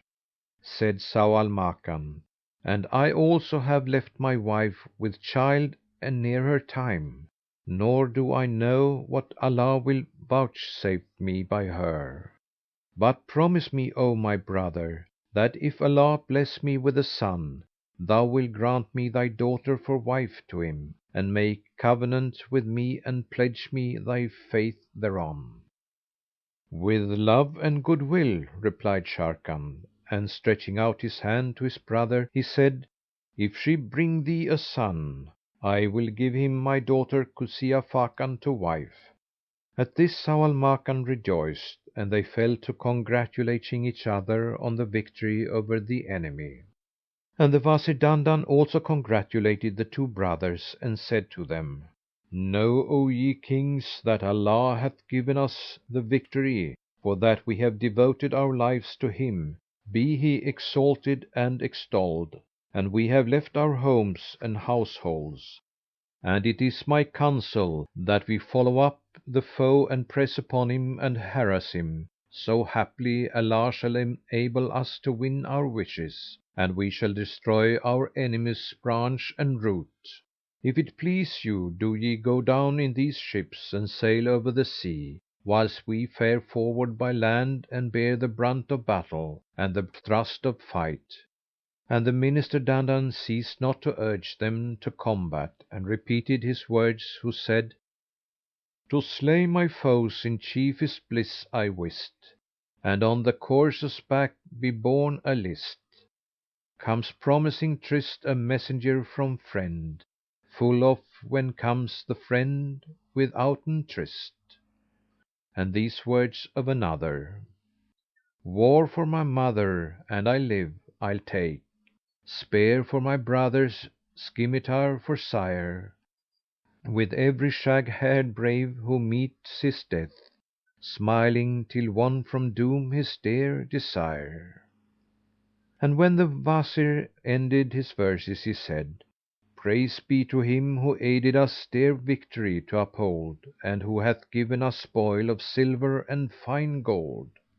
Then Zau al Makan commanded the army to depart, and they fared on forcing their marches for Constantinople, till they came to a wide and spacious champaign, full of all things fair and fain, with wild cattle frisking, and gazelles pacing to and fro across the plain.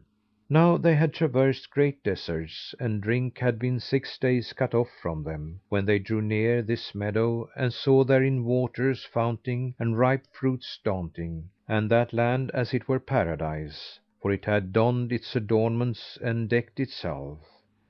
Gently waved the branches of the trees drunken with the new wine of the dew, and combined with the nectar of Tasnim the soft breathings of the morning breeze. Mind and gazer were confounded by its beauty, even as saith the poet: behold this lovely garden, 'tis as though Spring over its frame her green cloak had spread. Looking with fleshly eyne thou shalt but sight a lake whose waters balance in their bed; but look with spirit eyes, and lo! shalt see glory in every leaf o'erwaves thy head. And as another saith: the stream's a cheek by sunlight rosy dyed, whose down is creeping shade of tamarisk stems. Round legs of tree trunks waveless roll in rings, silvern and blossoms are the diadems. When Zau al Makan saw this champaign, with its tree bowing, and its flowers blooming, and its birds warbling, he called to his brother Sharrkan and said, "O my brother, verily in Damascus is not the like of this place. We will not march from it save after 3 days, that we may take rest ourselves, and that the army of Al Islam may regain strength, and their souls be fortified to encounter the blamed Infidels." So they halted therein, and while camping behold, they heard a noise of voices from afar, and Zau al Makan asked the cause thereof, and was answered that a caravan of merchants from the land of Syria had halted there to rest, and that the Moslem troops had come on them and had haply seized something of the goods which they had brought from the country of the Infidels. After a while up came the merchants, crying out and appealing to the King for aidance.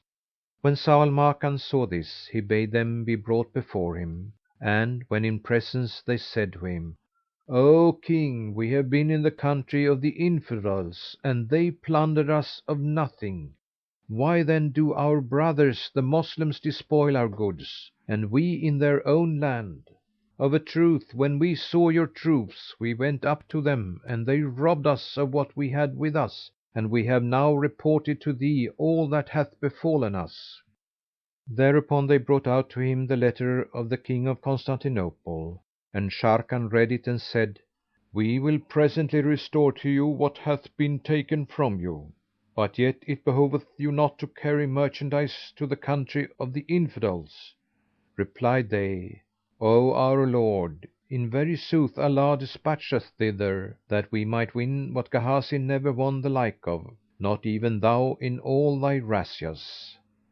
Asked Sharrkan, "What was it ye won?" "O King," answered they, "we will not tell thee save in private; for if this matter be noised among the folk, haply it may come to the ears of some, and this will be the cause of our ruin and of the ruin of all Moslems who resort to the land of the Greeks." Now they had hidden the chest wherein was the damned Zat al Dawahi.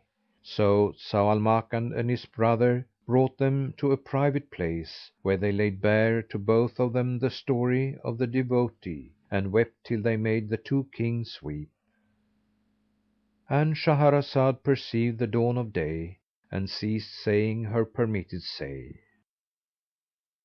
End of Project Gutenberg's The Book of a Thousand Nights and a Night, Volume 2. Read by Lars Rolander. The Book of a Thousand Nights and a Night, Volume 2, Section 35. When it was the 95th Night.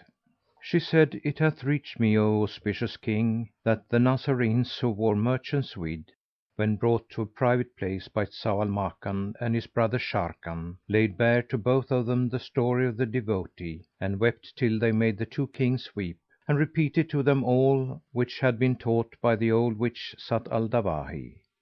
Thereupon Sharrkan's heart yearned to the devotee And he was moved to ruth for him and was fired with zeal for the service of Almighty Allah.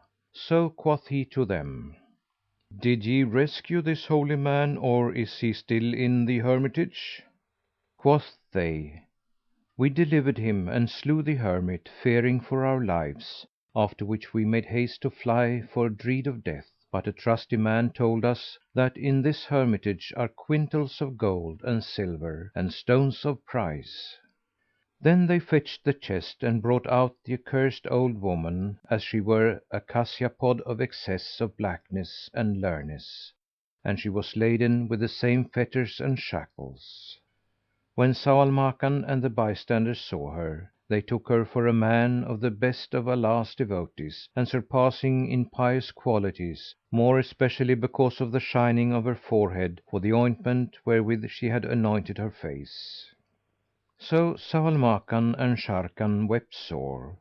Then they rose up in honour and kissed her hands and feet, sobbing aloud; but she signed to them and said, "Cease this weeping and hear my words." Hereat they dried their tears in obedience to her bidding, and she said, "Know ye both that I was content to accept what my Lord did unto me, for I ken that the affliction which befel me was a trial from Him. Be He exalted and extolled! And whoso hath no patience under calamity and tribulation, for him there is no coming to the delights of Paradise.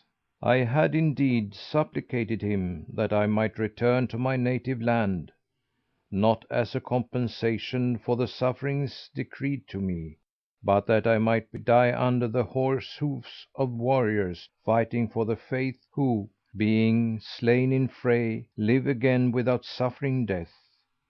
Then she repeated the following couplets: "Our fort is tore, and flames the fire of fight. Moses art thou, and this is time for aid. Cast down thy rod, 'twill swallow all they wrought, nor dread for men their ropes be vipers made.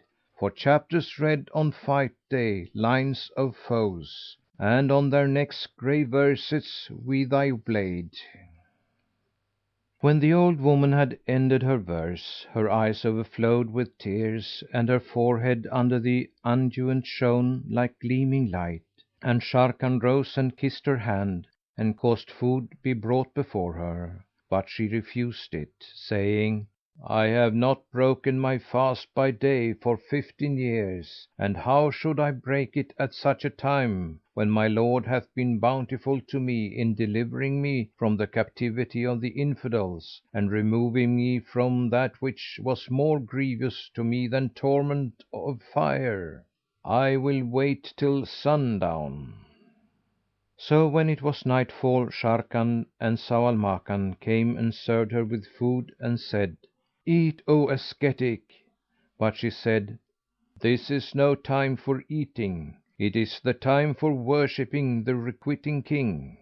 Then she stood up in the prayer niche and remained praying till the night was spent; and she ceased not to do after this fashion for 3 days and nights, sitting not but at the time of the salam or salutation, ending with several prayers. When Zau al Makan saw her on this wise, firm belief in her get hold of his heart and he said to Sharrkan, "Cause a tent of perfumed leather to be pitched for this religious and appoint a body servant to wait upon him." On the 4th day she called for food; so they brought her all kind of meats that could seduce the sense or delight the sight; but of all this she would eat only a scone with salt. Then she again turned to her fast and, as the night came, she rose anew to pray, when Sharrkan said to Zau al Makan, "Verily, this man carrieth renunciation of the world to the extreme of renouncing; and, were it not for this holy war, I would join myself to him and worship Allah in his service till I came before his presence. And now I desire to enter his tent and talk with him for an hour."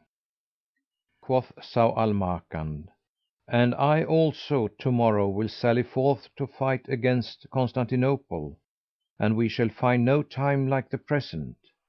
Said the Wazir Dandan, "And I no less desire to see this ascetic. Haply he will pray for me that I find death in this holy war and come to the presence of my Lord, for I am aweary of the world."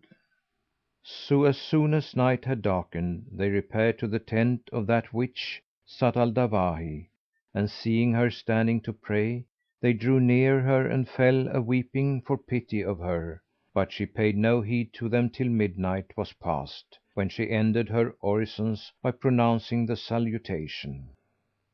Then she turned to them and after wishing them long life, asked them wherefore come ye? Whereto they answered, "O thou holy man, didst thou not hear us weep around thee?" She rejoined, "To him who standeth in the presence of Allah remaineth no existence in time, either for hearing any or for seeing aught about him." Quoth they, "We would have thee recount to us the cause of thy captivity and pray for us this night, for that will profit us more than the possession of Constantinople." Now when she heard their words she said, "By Allah, were ye not the Emirs of the Moslems, I would not relate to you aught of this at any time, for I complain not but to Allah alone. However, to you I will relate the circumstances of my captivity.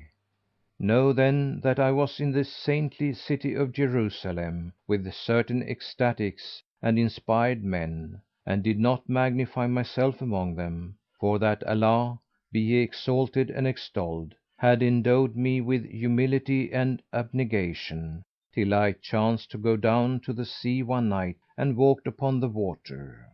Then entered into me pride, whence I know not, and I said to myself, 'Who like me can walk the water?' And my heart from that time hardened and Allah afflicted me with the love of travel. So I journeyed to Roum land and visited every part for a whole year and left no place but therein I worshipped Allah. When I came to this spot, I clomb the mountain and saw there an hermitage, inhabited by a monk called Matrubina, who, when he sighted me, came out and kissed my hands and feet and said, 'Verily, I have seen thee since thou enteredst the land of the Greeks, and thou hast filled me with longing for the land of Al Islam.' Then he took my hand and carried me into that hermitage and brought me to a dark room, and when I entered it unawares, he locked the door on me and left me there for 40 days, without meat or drink, for it was his intent to kill me by delay. It chanced one day that a knight called Dakianus came to the hermitage, accompanied by 10 squires and his daughter Tamasil, a girl whose beauty was incomparable. When they entered that hermitage, the monk Matruhina told them of me, and the knight said, 'Bring him out, for surely there is not on him a bird's meal of meat.' So they opened the door of the dark room and found me standing in the niche praying and reciting the Koran and glorifying Allah and humbling myself before the Almighty. When they saw me in this state, Matruhina exclaimed, 'This man is indeed a sorcerer of the sorcerers!' And hearing his words they all came in on me, Dakianus and his company withal, and they beat me with a grievous beating till I desired death and reproached myself, saying, 'This is his reward who exalteth himself and who prideth himself on that which Allah hath vouchsafed to him, beyond his own competence. And thou, O my soul, verily self esteem and arrogance have crept into thee. Dost thou not know that pride angereth the Lord and hardeneth the heart and bringeth men to the fire?' Then they laid me in fetters and returned me to my place, which was the dungeon under ground. Every 3 days they threw me down a scone of barley bread and a draught of water, and every month or 2 the knight came to the hermitage. Now his daughter Tamasil had grown up, for she was 9 years old when I first saw her, and 15 years passed over me in captivity, so that she had reached her 24th year. There is not in our land nor in the land of the Greeks a fairer than she, and her father feared lest the king take her from him, for she had vowed herself to the Messiah, and rode with Dakianus in the habit of a cavalier, so that albeit none might compare with her in loveliness, no one who saw her knew her for a woman. And her father had laid up his monies in this hermitage, every one who had aught of pride or treasured hoard being wont to deposit it therein. And I saw there all manner of gold and silver and jewels and precious vessels and rarities, none may keep count of them save Almighty Allah. Now ye are worthier of these riches than those Infidels; so lay hands on that which is in the hermitage and divide it among the Moslems, and especially on fighters in the Holy War." When these merchants came to Constantinople and sold their merchandise, that image which is on the wall spoke to them, by grace of a marvel which Allah granted to me. So they made for that hermitage and slew Matruhina, after torturing him with most grievous torments and dragging him by the beard till he showed them the place where I was, when they took me and found no path but flight for dread or death. Now to morrow night Tamasil will visit that hermitage, as is her habit, and her father and his squires will come after her, as he feareth for her. So if ye would witness these things, take me with you, and I will deliver to you the monies and the riches of the knight Dakianus, which be in that mountain. For I saw them bring out vessels of gold and silver to drink therefrom, and I heard a damsel of their company sing to them in Arabic, and well away, that so sweet a voice should not be busied in chanting the Koran. If then ye will, enter into that hermitage and hide there against the coming of Dakianus and his daughter, and take her, for she is fit only for the King of the Age, Sharrkan or King Zau al Makan." Thereat they all rejoiced, with the exception of the Wazir Dandan, who put scant faith in her story, for her words took no hold on his reason, and signs of doubt in her and disbelief showed in his face. Yet he was confounded at her discourse, but he feared to speak with her for awe of the King.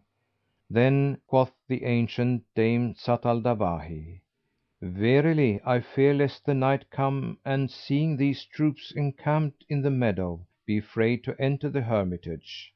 So Zau al Makan ordered the army to march upon Constantinople and said, "I have resolved to take with me 100 horse and many mules and make for that mountain, where we will load the beasts with the monies which be in the hermitage." Then he sent at once for the chief chamberlain, whom they brought into the presence, and he summoned likewise the leaders of the Turks and Daylamites and said, "As soon as it is dawn, do ye set forth for Constantinople, and thou, O Chamberlain, shalt take my place in council and contrivance, while thou, O Rustam, shalt be my brother's deputy in battle. But let none know that we are not with you, and after 3 days we will rejoin you." Then he chose out 100 of their doughtiest riders, and he and Sharrkan and the Minister Dandan set out for the hermitage, and the 100 horsemen led the mules with chests for transporting the treasure.—And Shahrazad perceived the dawn of day and ceased saying her permitted say. End of Project Gutenberg's The Book of a Thousand Nights and a Night, Volume 2.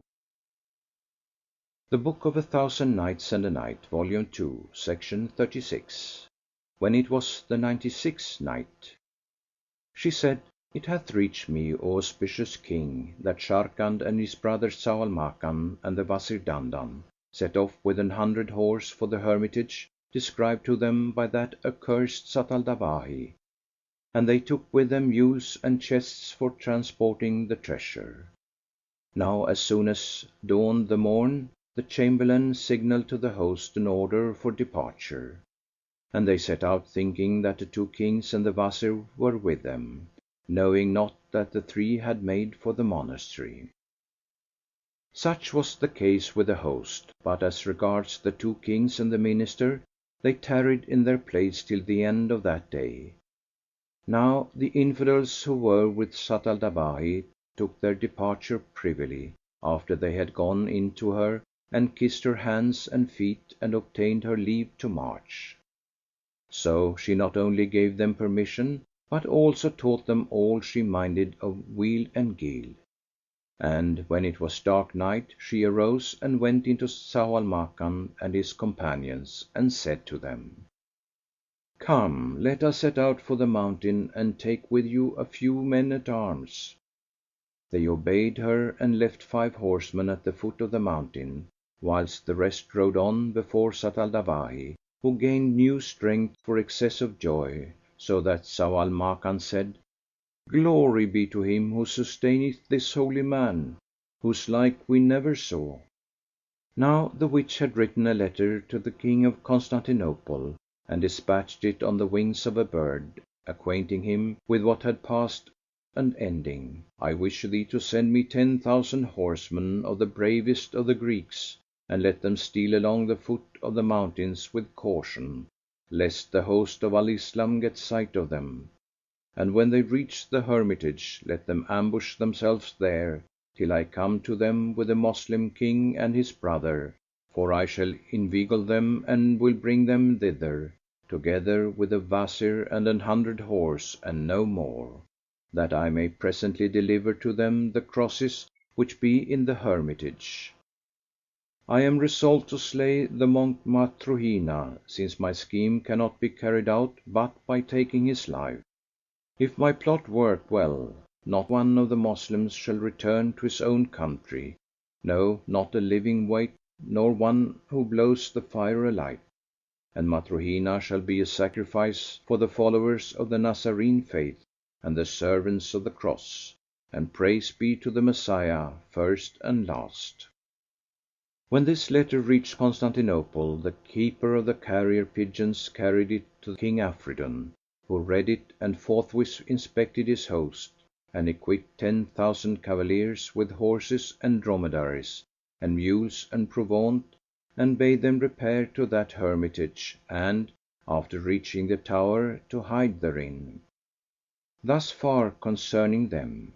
But as regards King Zau al Makan and his brother Sharrkan, and the Wazir Dandan, and the escort, when they reached the hermitage, they entered and met the monk Matruhina, who came out to see who and what they were. Whereupon quoth that pious man Zat al Dawahi, "Slay this damned fellow." So they smote him with their swords, and made him drink the cup of death. Then the accursed old woman carried them to the place of offerings and ex votos, and brought out to them treasures and precious things, more than she had described to them. And after gathering the whole together, they set the booty in chests, and loaded the mules therewith. As for Tamasil, she came not, she or her father, for fear of the Moslems. So Zau al Makan tarried there, awaiting her all that day and the next and a third, till Sharrkan said to him, "By Allah, I am troubled anent the army of Al Islam, for I know not what is become of them." His brother replied, "And I also am concerned for them. We have come by this great treasure, and I do not believe that Tamasil or any one else will approach the hermitage, after that befell which hath befallen the host of the Christians. It behoveth us then to content ourselves with what Allah hath given us and depart, so haply He will help us conquer Constantinople." Accordingly they came down from the mountain, while Zat al Dawahi was impotent to oppose their march for fear of betraying her deceit. And they fared forwards till they reached the head of a defile, where the old woman had laid an ambush for them with the 10,000 horse. As soon as these saw the Moslems, they encircled them from all sides, couching lance and bearing the white sabre blade, and the Infidels shouted the watchword of their faithless faith, and set the shafts of their mischief astring. When Zau al Makan and his brother Sharrkan and the Minister Dandan looked upon this host, they saw that it was a numerous army, and said, "Who can have given these troops information of us?" Replied Sharrkan, "O my brother, this be no time for talk, this is the time for smiting with swords and shooting with shafts. So gird up your courage and hearten your hearts, for this strait is like a street with two gates; though, by the virtue of the Lord of Arabs and Ajams, were not the place so narrow, I would bring them to naught, even though they were 100,000 men." Said Zau al Makan, "Had we wotted this, we would have brought with us 5,000 horse." And the Wazir Dandan continued, "If we had 10,000 horse, they had availed us naught in these narrows; but Allah will succour us against them. I know this defile and its straitness, and I know there be many places of refuge in it; for I have been here on razzia with King Omar bin al Nu'uman, what while we besieged Constantinople. We abode in this place, and here is water colder than snow. So come, let us push out of this defile ere the infidel host increase on us and get the start of us to the mountain top, whence they will hurl down rocks upon us, and we powerless to come at them." So they began hurrying on to get out of those narrows, but the pious man, Zat al Dawahi, looked at them and said, "What is it ye fear, ye who have vowed yourselves to the Lord, and to working His will? By Allah, I abode imprisoned underground for 15 years, yet never gainsayed the Almighty in aught He did with me. Fight ye in Allah's way, so whoever of you is slain, Paradise shall be his abode, and whoso slayeth, his striving shall be to his honour." When they heard from the ascetic these words, their care and anxiety ceased from them, and they stood firm till the Infidels charged down from all sides, whilst the swords played upon their necks and the cup of death went round amongst them. The Moslems fought for the service of Allah a right good fight, and wrought upon his foes with sway of sword and lung of lance, whilst Zau al Makan smote upon the men and garred the knights bite the dust and their heads from their bodies take flight, 5 by 5 and 10 by 10, till he had done to death a number of them past numbering, and a count beyond counting. Now while so doing he looked at the accursed old woman, who was waving her sword and heartening them, and all who feared fled to her for shelter. But she was also signing the Infidels to slay Sharrkan. So troop after troop rushed on him with design to do him die. But each troop that charged, he charged and drove back, and when another troop attacked him, he repelled the assault with the sword in their backs, for he thought it was the devotee's blessing that gave him the victory, and he said in himself, "Verily on this holy man Allah looketh with eyes of His favour, and strengtheneth my prowess against the Infidels with the purity of His pious intent. For I see that they fear me and cannot prevail against me; but every one who assaileth me turneth tail and taketh flight." So they battled the rest of the day, and when night fell, the Moslems took refuge in a cave of that defile, being weary with stress of war and cast of stone. And that day were slain of them 45. And when they were gathered together, they sought the devotee, but could find no trace of him, and this was grievous to them, and they said, "Belike he hath died a martyr." Quoth Sharrkan, "I saw him heartening the horsemen with divine instances, and using as talisman verses of Holy Writ." Now while they were talking, behold, the accursed old woman, Zat al Dawahi, stood before them, hending in hand the head of the chief captain of the 10,000 horse, a noble knight, a champion fierce in fight, and a Satan for blight. One of the Turks had slain him with an arrow, and Allah hurried his soul to the fire. And when the Infidels saw what that Moslem had done with their leader, they all fell on him and wrought his bane and hewed him in pieces with their swords. And Allah hurried his soul to heaven. Then the accursed old woman cut off that knight's head and brought it and threw it at the feet of Sharrkan and Zau al Makan and the Wazir Dandan. Now when Sharrkan saw her, he sprang up hastily before her and exclaimed, "Praised be Allah for thy safety and for our sighting thee, O holy man and devout champion of the religion!" Replied she, "O my son, I have sought martyrdom this day and have thrown my life away amid the infidel array, but they feared me with dismay. When ye dispersed, I waxed jealous for your honour, so I rushed on the chief knight their leader, albeit he was a match for 1,000 horse, and I smote him till I severed head from trunk. Not one of the infidels could near me, so I brought his head to you." And Shahrazad perceived the dawn of day and ceased to say her permitted say.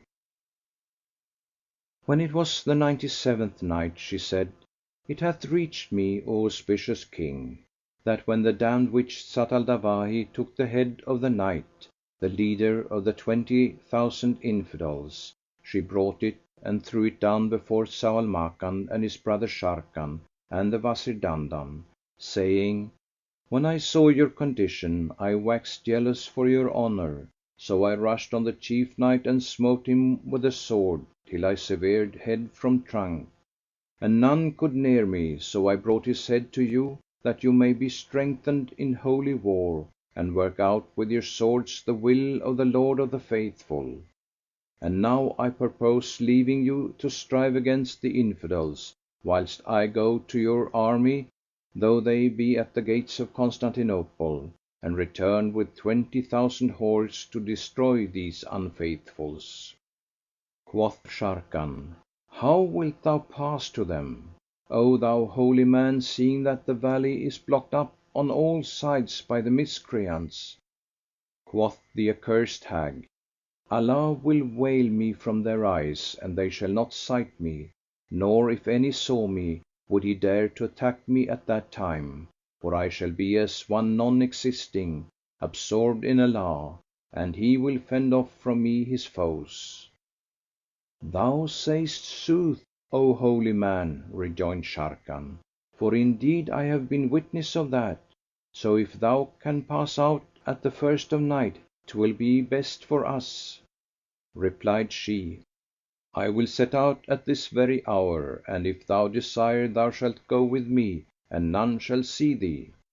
Furthermore, if thy brother also have a mind to go with us, we will take him, but none else, for the shadow of a saint can cover only twain."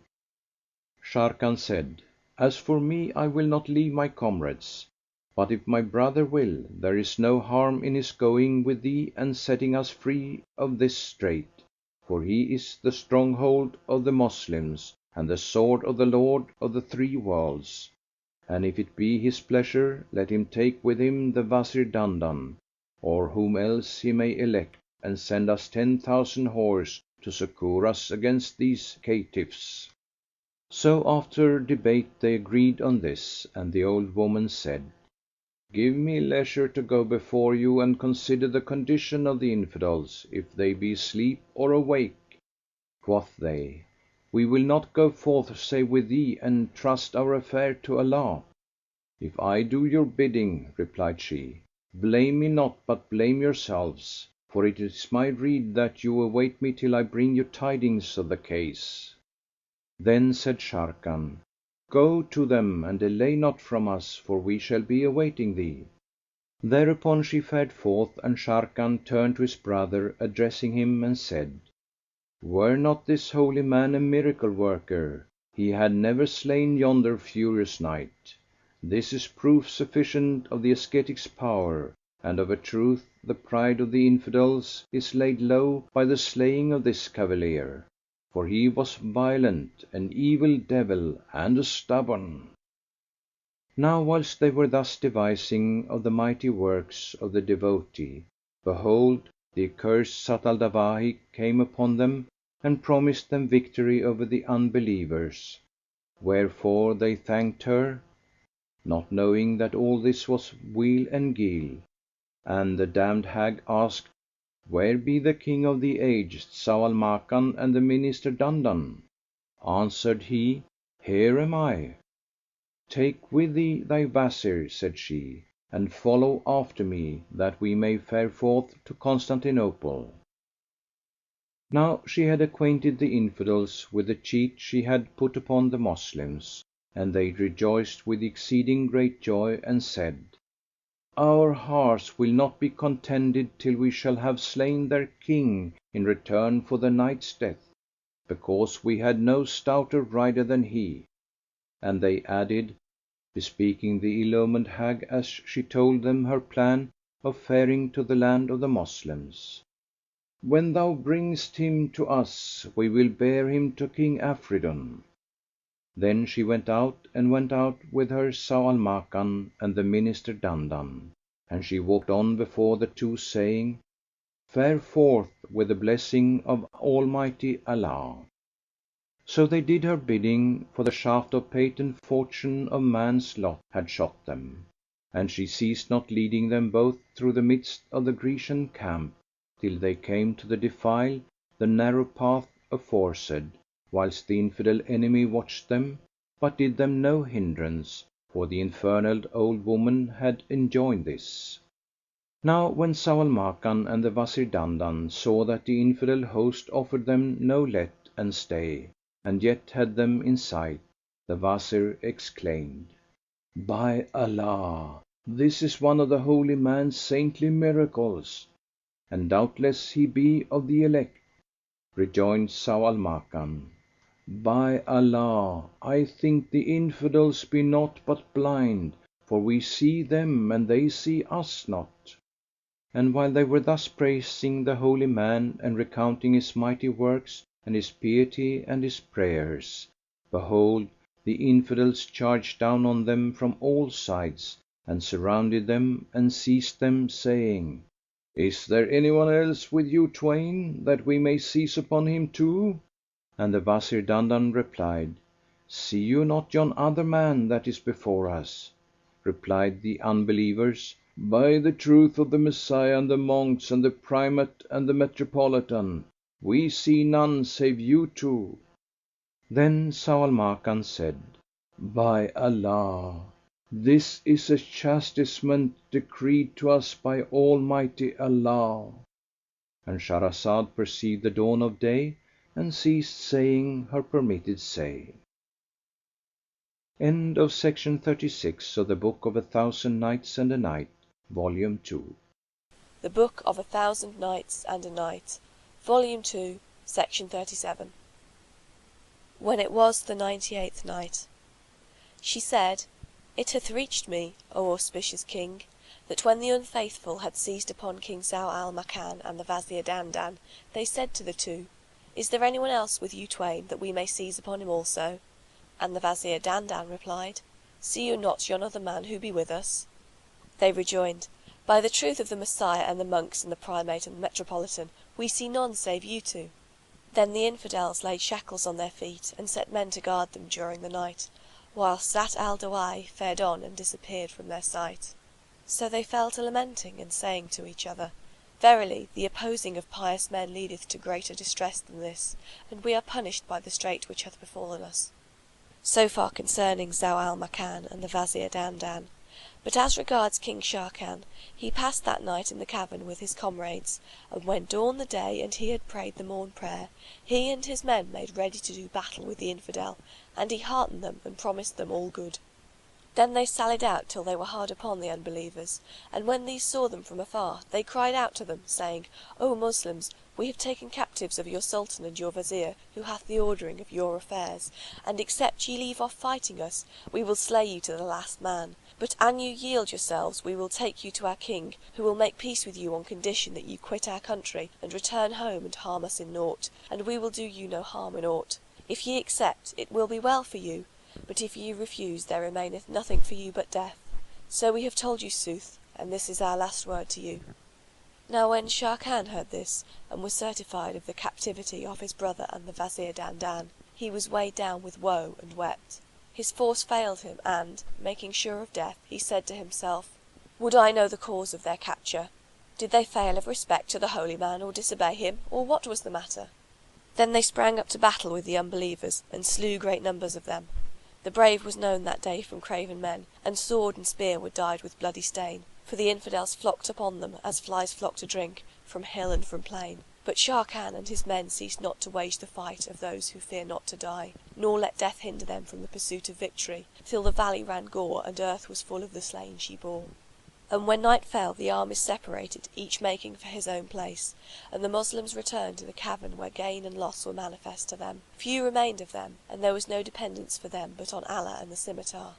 Now there had been slain of them that day 35 men of the chiefest emirs, and they had killed thousands of the infidels, footmen and fighters on horse. When Sharrkan saw this, the case was grievous to him, and he asked his comrades, "What shall we do?"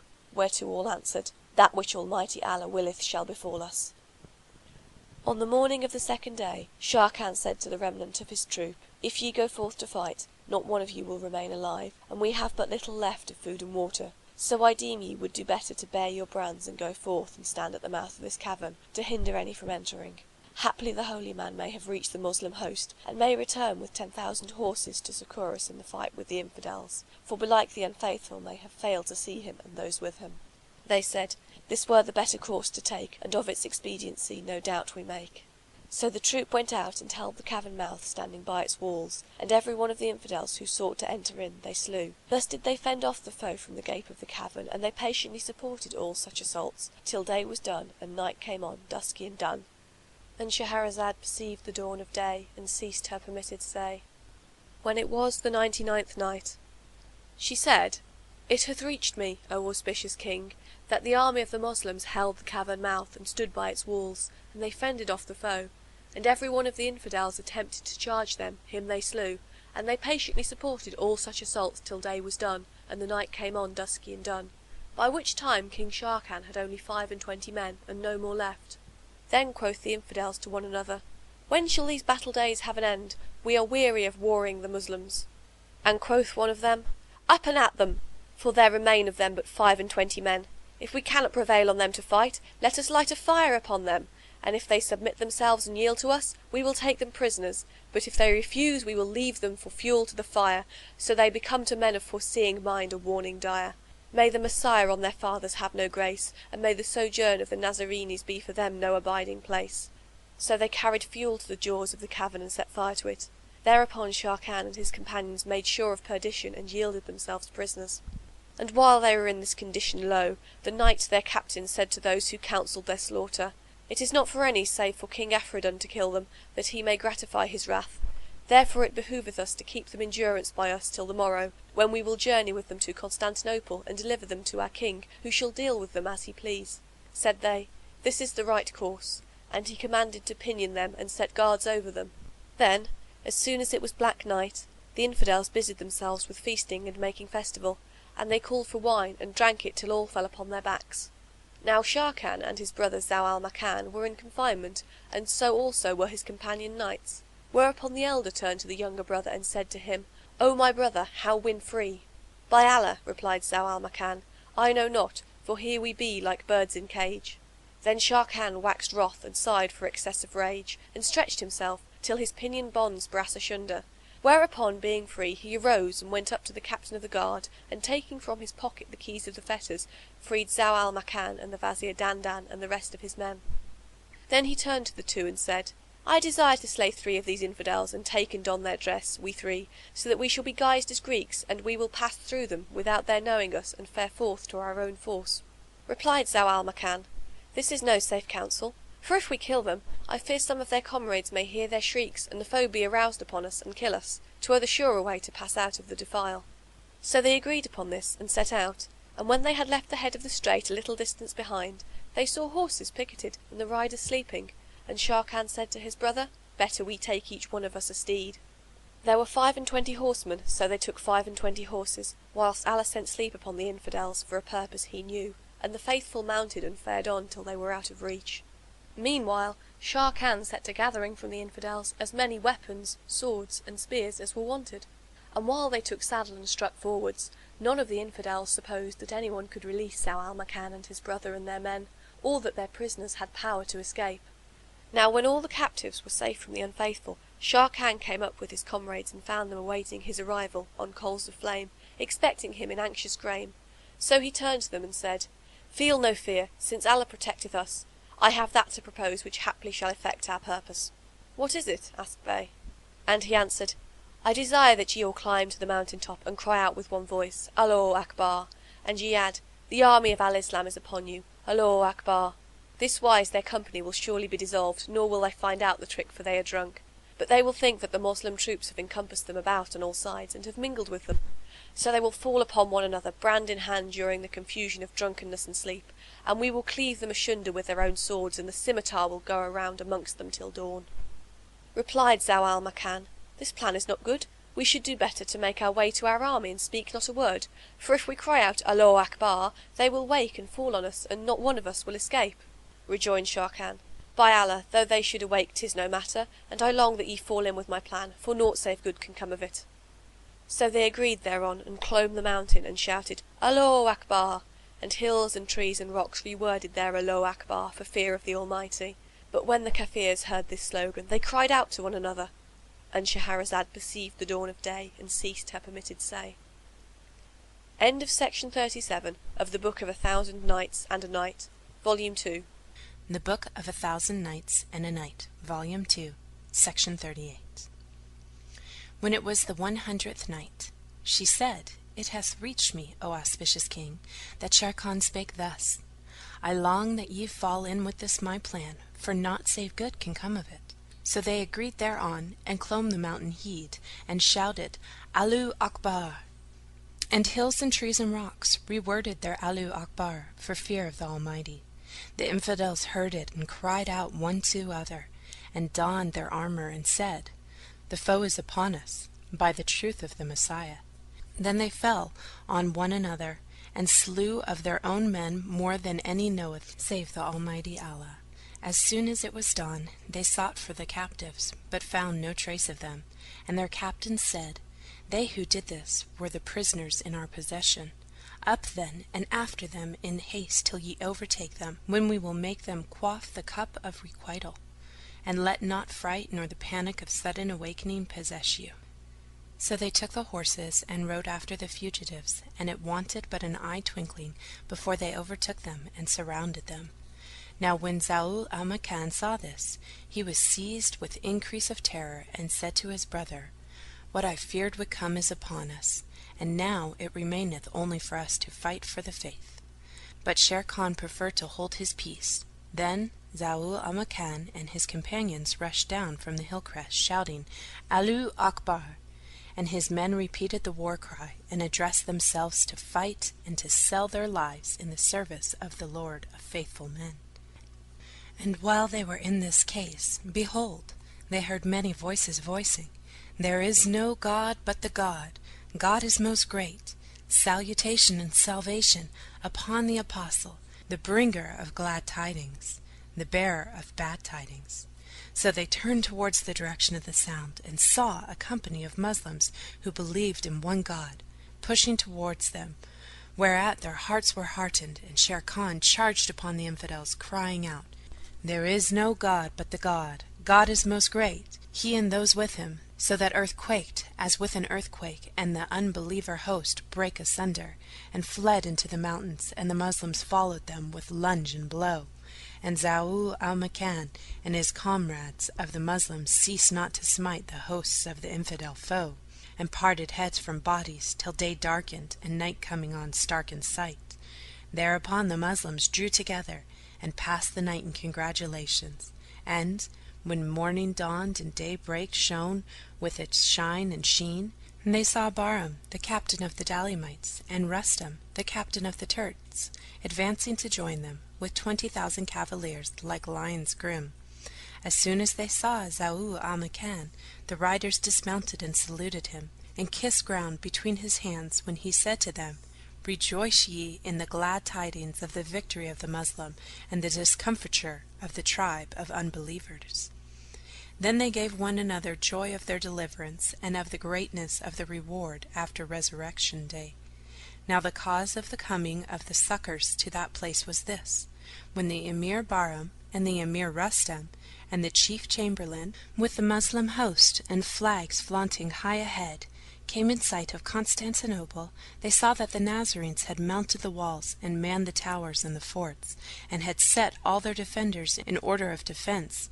As soon as they learned of the approach of the host of Al-Islam and the banners Mohammedan, and they heard the clash of arms and the noise of war voices and tramp of horse hoofs, and from their lookouts they beheld the Moslems, with their standards and ensigns of the faith of unity under the dust clouds, and lo, they were like a flight of locusts or rain clouds raining rain, and the voices of the Moslems chanting the Koran and glorifying the Compassionate One struck their ears.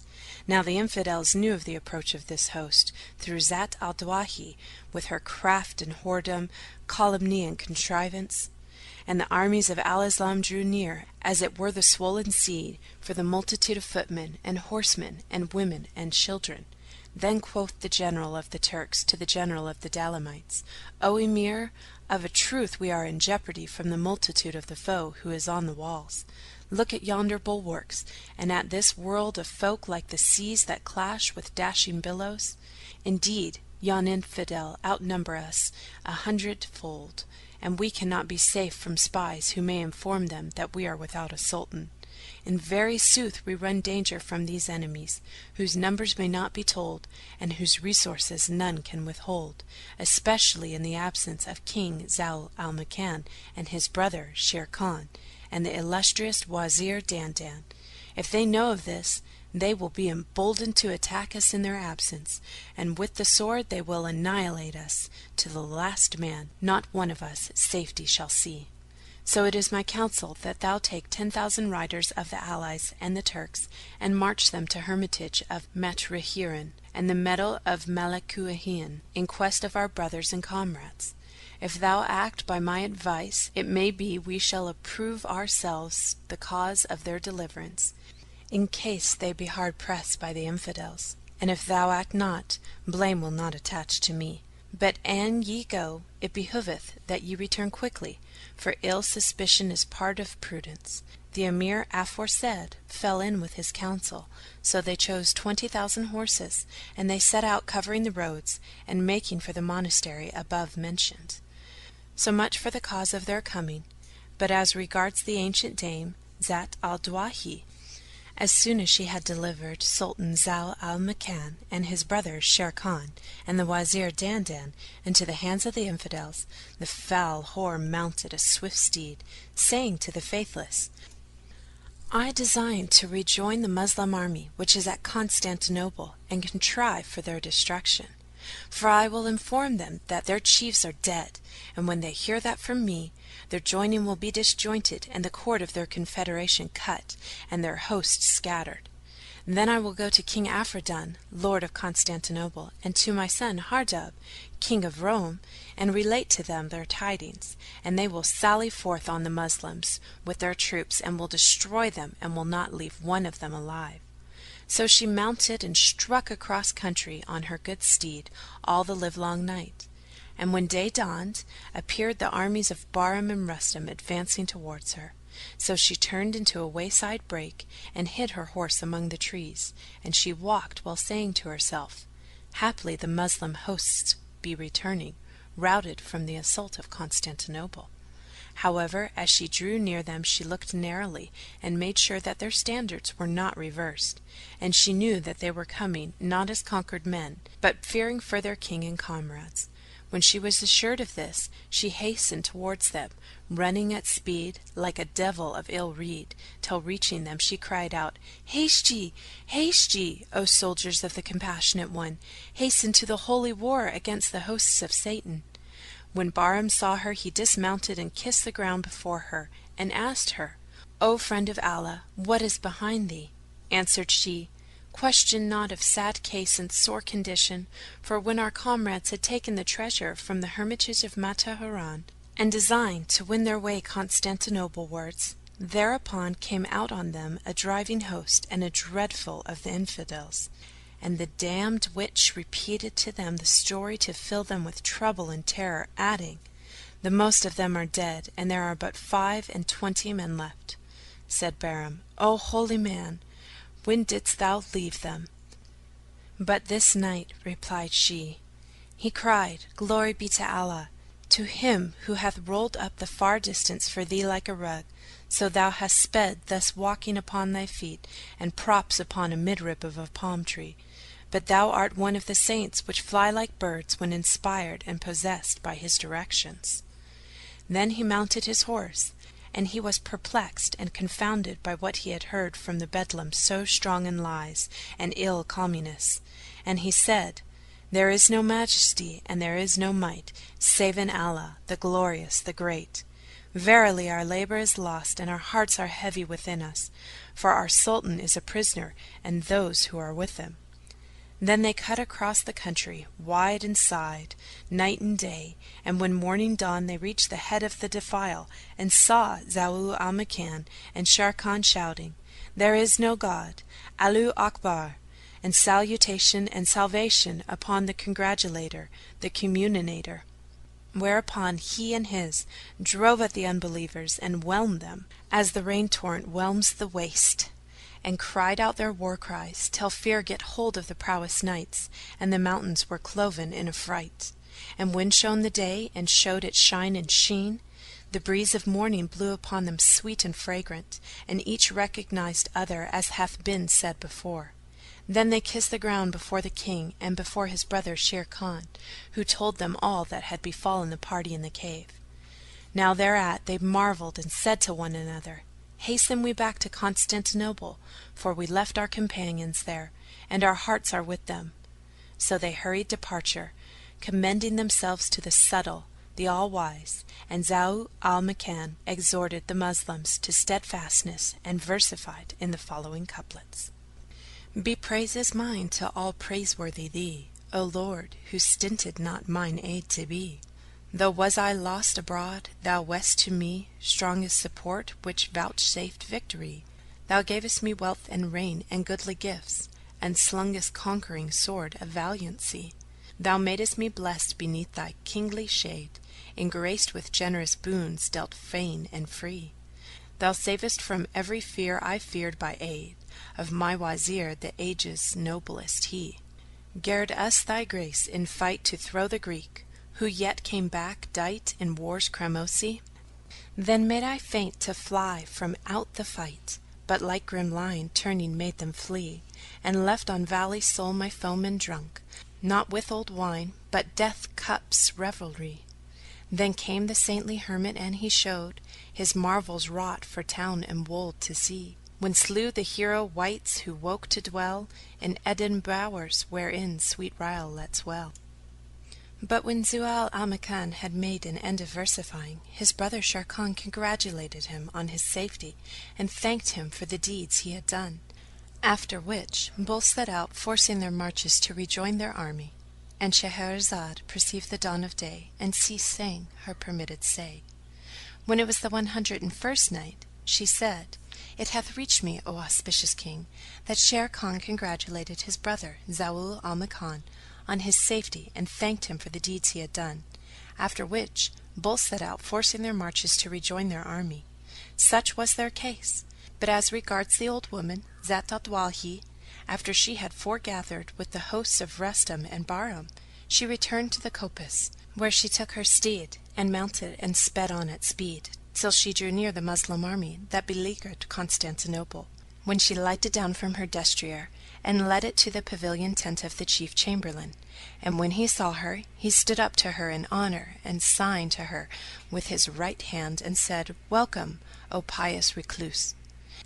Then he questioned her of what had befallen, and she repeated to him her disquieting lies and deluding calumnies, saying, In sooth, I fear for the Emir Rustam and the Emir Bahram, for that I met them and theirs on the way, and sent them and their following to relieve the king and his companions. Now there are but 20,000 horses, and the unbelievers outnumber them. So I would have thee at this moment send off the rest of thy troops at full speed to their succor, lest they be slain to the last man. And she cried to them, Haste, haste! When the chamberlain and the Moslems heard these words, their spirits fell and they wept. But Zat al-Dawahi said to them, Ask aidance of Allah, and bear patiently this tribulation, for ye have the example of those who have been before you of the people of Muhammad, and paradise with its palaces is laid out by Allah for those who die martyrs, and needs must all die, but most praiseworthy is dying while fighting for the faith.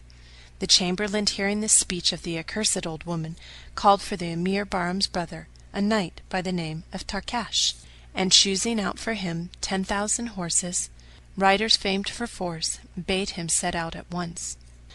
So he fared forth and marched all that day and the whole of the next night, till he neared the Moslems.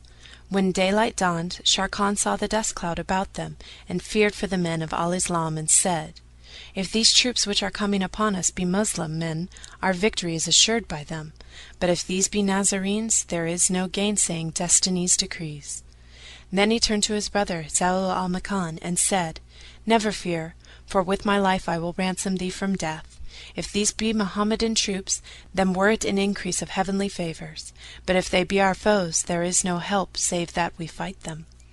Yet do I long to meet the holy men ere I die, so I may beg him to pray that I die not save by death of martyrdom. Whilst the twain were thus speaking, behold, there appeared the banners inscribed with the words, There is no God but the God, and Mohammed is the apostle of God. And Sharrkan cried out, How is it with the Moslems? All are sound and safe, replied they, and we came not but out of concern for you. Then the chief of the army dismounted, and, kissing ground before Sharrkan, asked, O my lord, how be the Sultan, and the Wazir Dandan, and Rustam, and my brother Bahram? Are they all in safety? He answered, All well, but who brought thee tidings of us?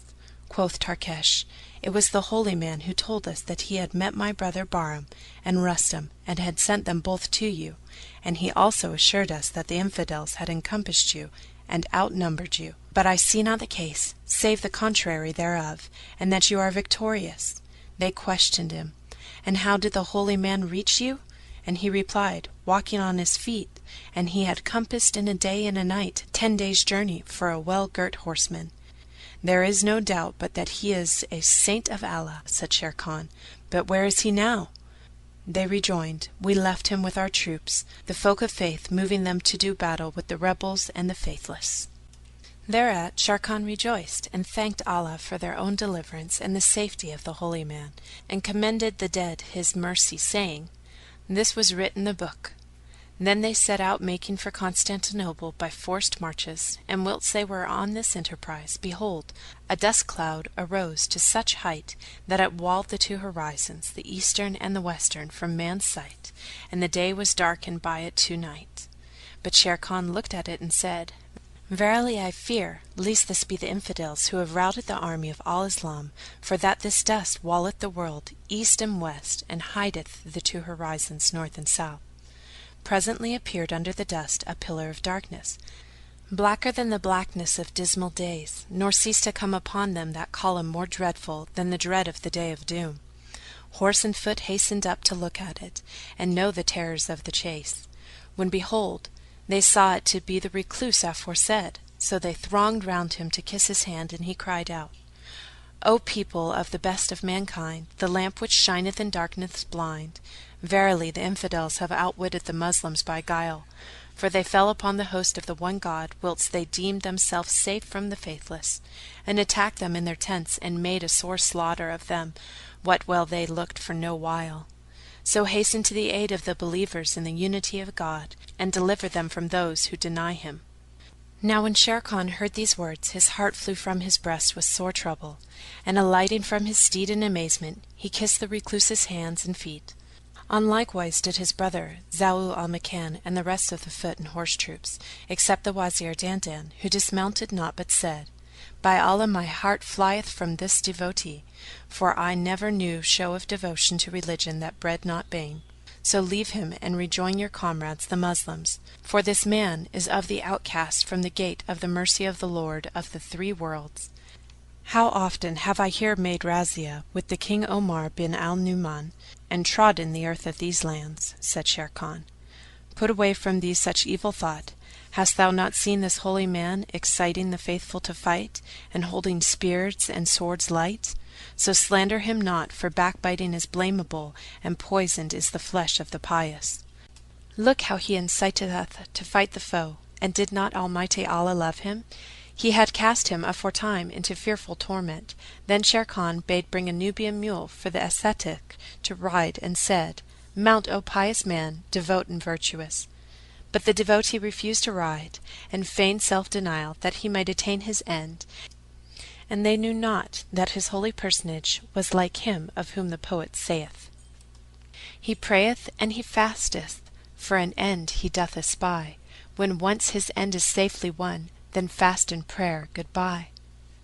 So the devotee ceased not to walk among the horsemen and the footmen, like a wily fox meditating guile, and began to uplift her voice, chanting the Koran and praising the Compassionate One, and they continued pressing forward till they approached the camp of Al-Islam, where Sharrkan found the Moslems in conquered plight, and the Chamberlain upon the brink of falling back in flight, whilst the sword of Greece havoc dight among the faithful, the righteous and those who work upright. And Shahrazad perceived the dawn of day and ceased saying her permitted say. End of Section 38 of the Book of 1000 Nights and a Night, Volume 2. The Book of 1000 Nights and a Night, Volume 2, Section 39. When it was the 102nd night, she said, It hath reached me, O auspicious King, that when Sharrkan saw the Moslems in conquered plight, and the Chamberlain upon the brink of retreat and flight, and the sword havoc dight among the righteous and workers of upright, the cause of this weakness among the Moslems was the accursed old woman Zat al-Dawahi, the foe of the faith. After seeing that Bahram and Rustam had set forward with their troops to join Sharrkan and his brother Zal al-Makan, repaired to the camp of the Mohammedans before Constantinople, and caused the mission of the Emir Takash, as had been before said. In this her purpose was to divide the Moslem forces the better to weaken them. Then she left them and entered Constantinople, and called with a loud voice on the knights of the Greeks, saying, Let me down a cord, that I may tie thereto this letter, and do ye bear it to your King Afridun, that he may read it, and to my son King Hardub, that they both do what is written therein of bidding and forbidding. So they let down for her a string, and she tied thereto a letter whose purport was the following: From the terriblest of tribulations and the chiefest of all calamities, Zat al-Dawahi to King Afridun, greeting. But afterwards of a truth I have contrived a device for destroying the Moslems, so bid you quiet and content. I have cozened and captured their Sultan and the Wazir Dandan, and then I returned to their camp and acquainted them therewith, whereby their pride had a fall and their withers were wrung, and I have so wrought upon the host leaguering Constantinople that they have sent 10,000 men under the Emir Takash to succor the captives, of whom there be now left but few. It is therefore my object that ye sally forth against them with all your power while this day endureth, and that ye fall on them in their tents, and that ye leave them not till ye shall have slain them to the last man. For verily the Messiah looketh down upon you, and the Blessed Virgin favoureth you, and I hope of the Messiah that he forget not what deed I have done. When her letter came to King Afridun, he rejoiced with great joyance, and sending at once for King Hardub of Greece, son of Zat al-Dawahi, read the letter to him as soon as he came, whereat he was exceedingly glad, and said, See my mother's craft, verily it dispenses with sword, and her aspect standeth in stead of the terrors of the day of dread. Rejoined Afridun, May the Messiah not berave us for the venerable parent, nor deprive her of her wile and guile.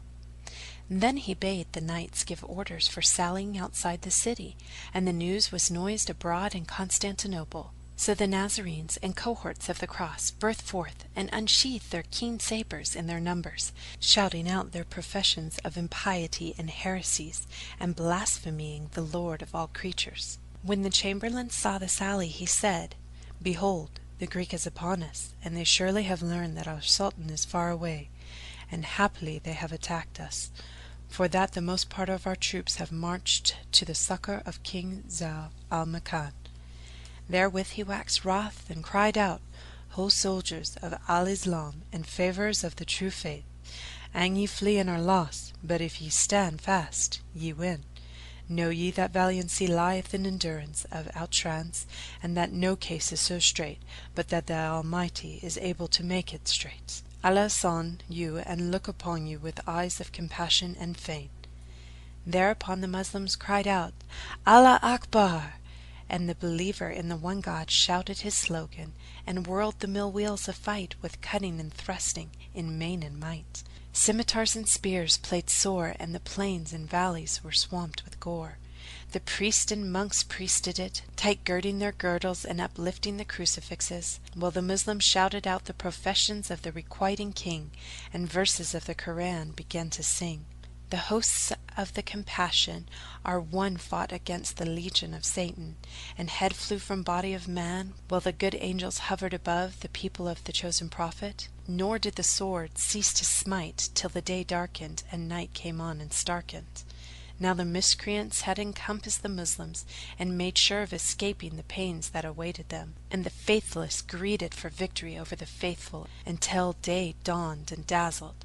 Thereupon the chamberlain mounted, he and his men, trusting thee Allah would help them to victory, and host was mingled with host, and battle rose afoot and took post, and heads flew from trunks whilst the brave stood in fast stead, the craven turned tail and fled, and the judge of death judged, and sentence sped, so that the champions fell from their saddles slain, and corpse cumbered meadow and plain. Then the Moslems began to give ground, and rearwards bent, and the Greek took possession of some of their tents, whereupon the Moslems were about to break and retreat and take flight, when meanwhile behold, up came Sharrkan with the rest of the host of Al-Islam and the standards of the believers in unity.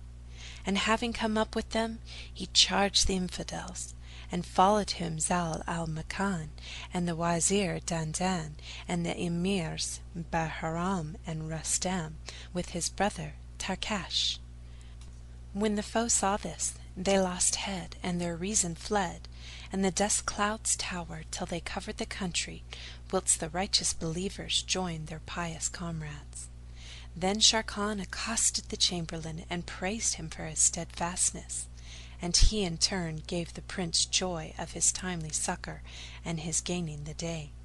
Thereat the Moslems were glad and their hearts were hardened, so they rushed upon their enemies and devoted themselves to Allah in their fight for the faith. But when the idolaters beheld the standards of Mohammedan, and thereon the profession of faith of Islamitan, proclaiming the unity, they shrieked woe and ruin, and besought succour of the patriarchs of the monasteries. Then they fell to calling upon John and Mary and the cross abhorrent, and stayed their hands from slaughter, whilst King Afridun went up to consult King Hardub of Greece, for the two kings stood one at the head of each wing, right and left. Now there was with them also a famous cavalier, wa-Laylah, who commanded the centre, and they drew out in battle array, but indeed they were full of alarm and affray. Meanwhile the Moslems aligned their forces, and thereupon Sharrkan came to his brother Zau al-Makan and said, "O King of the Age, doubtless they mean to champion it, and that is also the object of our desire. But it is my wish to push forward the stoutest hearted of our fighters, for by forethought is one half of life wrought." Replied the Sultan, "As thou wilt, O companion of good counsel." "It is my wish," added Sharrkan, "to stand in midline opposite the infidel, with the Wazir Dandan on my left, and thee on my right, whilst the Emir Bahram leads the dexter wing, and the Emir Rustam leads the wing sinistral, And thou, O mighty King, shalt be under the standards and the ensigns, for that thou art the pillar of our defence. Upon thee, after Allah, is our dependence, and we will all be thy ransom from aught that can harm thee. Zau al-Makan thanked him therefor, and the slogan arose and the sabre was drawn. But as things stood thus, behold, there came forth a cavalier from the ranks of Rome. And, as he drew near, they saw that he was mounted on a slow-paced she-mule, fleeing with her master from the shock of swords. Her housings were of white silk covered by a paper carpet of cashmere stuff, and on her back sat a sheikh, an old man of comely presence and reverend aspect, garbed in a gown of white wool. He stinted not pushing her and hurrying her on till he came near the Moslem and said, I am an ambassador to you all, and an ambassador hath naught to do save to deliver. So give me safe conduct and permit of speech, that I communicate to you my message. Replied Sharrkan, Thou art in safety. Fear neither sway of sword nor lunge of lance. Thereupon the old man dismounted, and, taking the cross from his neck, placed it before the Sultan, and humbled himself with much humility. Then quoth to him the Moslems, What is with thee of news? And quoth he, I am an ambassador from King Afridun, for I counselled him to avert the destruction of all these frames of men and temples of the Compassionate One, and to him it seemed righteous to stay the shedding of blood, and limit it to the encounter of 2 nights in shock of fight singular. So he agreed to that, and he saith to you, Verily, I will ransom my army with my life.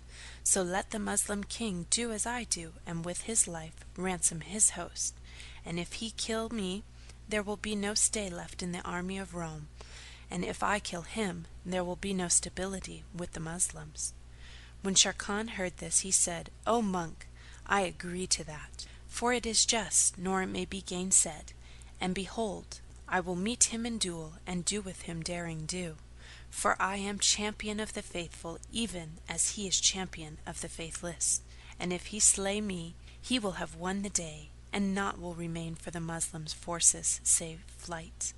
So return to him, O thou monk, and say that the single combat shall take place tomorrow, for this day we have come off our journey, and we are aweary. But after rest, neither reproach nor blame fear ye. So the monk returned, and he rejoicing, to King Afridun and King Hardub, and told them both what Sharrkan had said. Whereat King Afridun was glad with exceeding gladness, and fell from him anxiety and sadness. And he said to himself, No doubt but this Sharrkan is their doughtiest swayer of the sword, and their durest at lunge of lance. And when I shall have slain him, their hearts will be disheartened, and their strength will be shattered. Now Zat al-Dawahi had written to King Afridun of that, and had told him how Sharrkan was a knight of the braves, and the bravest of knights, and had warned him against him. But Afridun was a stalwart cavalier, who fought in many a fashion. He could hurl rocks, and throw spears, and smite with the iron mace, and he feared not the prowess of the prow. So when he heard the report of the monk that Sharrkan agreed to the duel, he was likely to fly for exceeding joy, because he had self-confidence, and he knew that none could withstand him. The infidels passed that night in joy and jubilee and wine-bibbing, and as soon as it was dawn, the 2 armies drew out the sword of spear and the blanch of blade, and behold, a cavalier rode single-handed into the plain, mounted on a steed of purest strain, and for foray and fray full ready and fain. And that knight had limbs of might, and he was clad in an iron cuirass, made for stress of fight. On his breast he wore a jewelled mirror, and in his hand he bore a keen scimitar, and his lance of Cahalan wood, the curious work of the Frank, weighing a quintal. Then the rider uncovered his face and cried out, saying, Whoso knoweth me verily hath enough of me, and whoso knoweth me not, right soon shall ken who I be. I am Afridun, the overwhelmed by the well-omened Shawahi Zat al-Dawahi. But he had not ended speaking ere Shere Khan, the champion of the Moslems, fared forth to meet him, mounted on a sorrel horse, worth 1,000 pieces of red gold, with accoutrements purfled in pearls and precious stone. And he bore in baldric a blade of watered Indian steel, that through neck shore, and made easy the hard and sore. He drave his charger between the two hosts in line, whilst the horsemen all fixed on him their eyne. And he cried out to Afridun, Woe to thee, O accursed! Dost thou deem me one of the horsemen thou hast overtaken, who could not stand against thee on a battle plain? Then each rushed upon other, and they bashed together like two mountains crashing, or two billows dashing and clashing. They advanced and retreated, and drew together and withdrew, and stinted not of fray and fight and weapon play, and strife and stay, with stroke of sword and lunge of lance. Of the two armies looking on, some said, Shere Khan is victor, and others, Afridun will conquer. And the two riders stayed not their hands from the hustle, until ceased the clamour and the bustle. And the dust columns rose, and the day waned, and the sun waxed yellow and warm. Then cried out King Afridun to Shere Khan, saying, By the truth of the Messiah, and the faith which is no liar, thou art not save a doughty rider, and a stalwart fighter, but thou art fraudful, and thy nature is not that of the noble. I ken thy work is other than praiseworthy, nor is thy prowess that of a prince. For thy people behave to thee as though thou wert a slave, and see, they bring thee out a charger which is not thine, that thou mayst mount and return to the fight.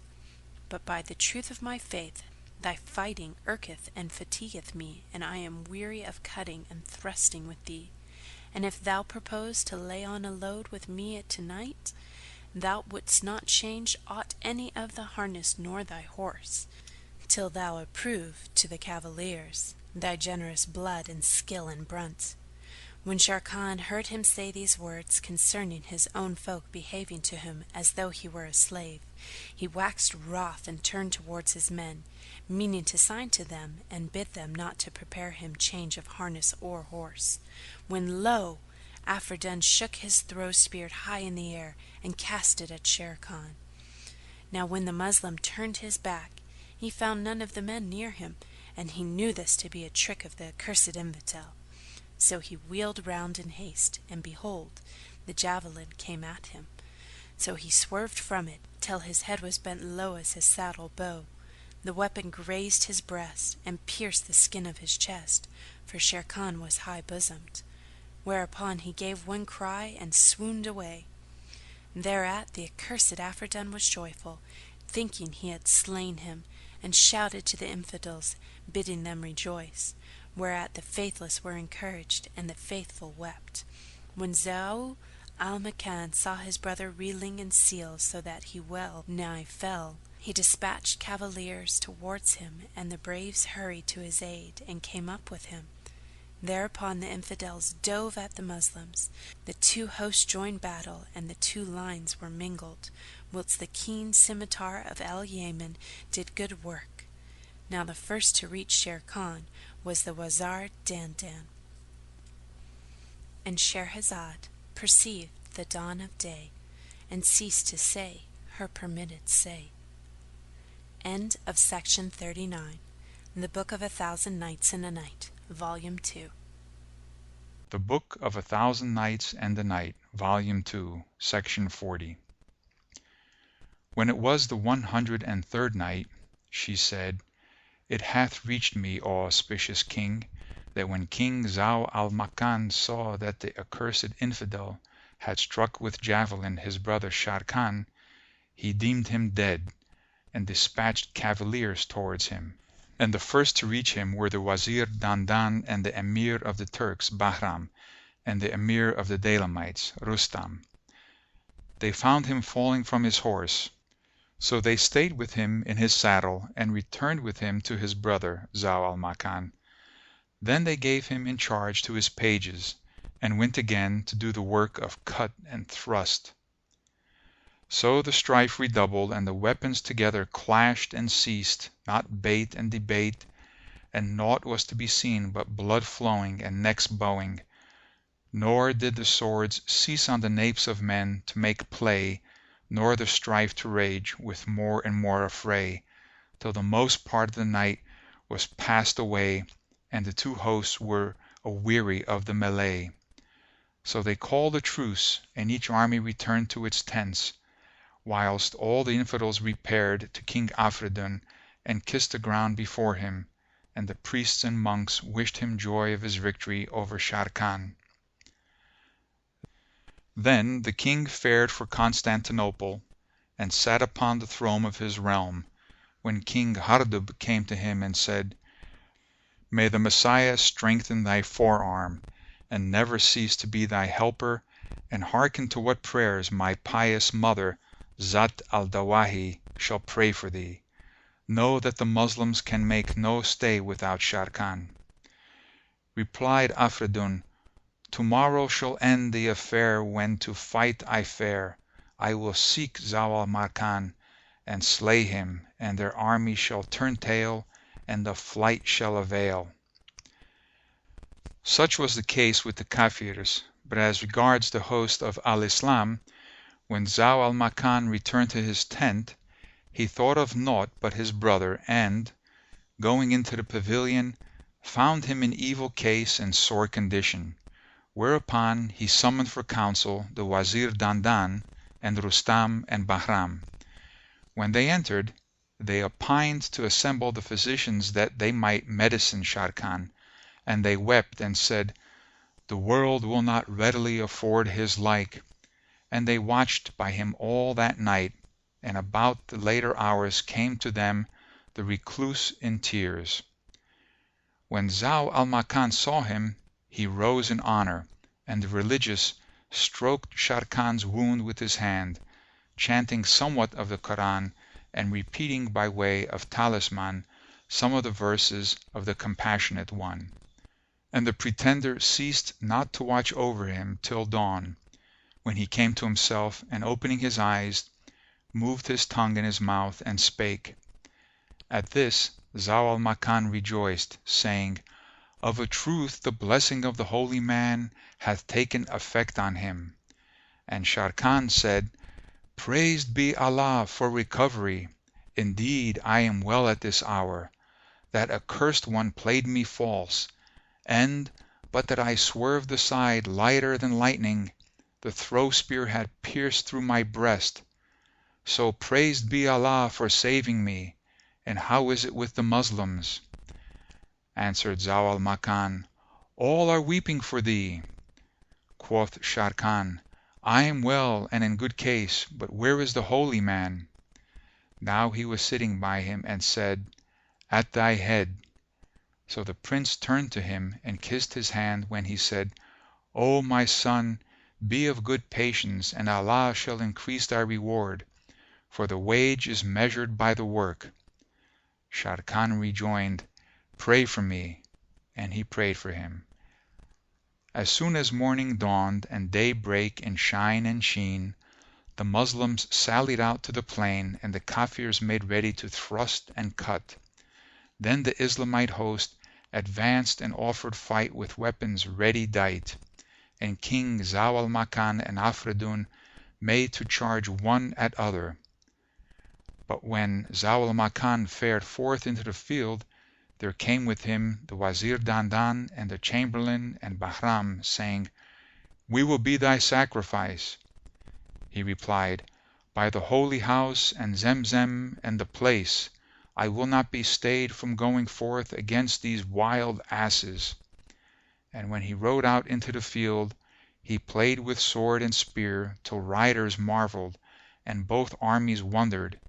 Then he rushed upon the foe's right wing, and of it slew 2 knights, and in like manner he dealt with the left wing. Presently he stayed his steed in the midst of the field, and cried out, Where is Afridun, that I may make him taste the cup of disgrace?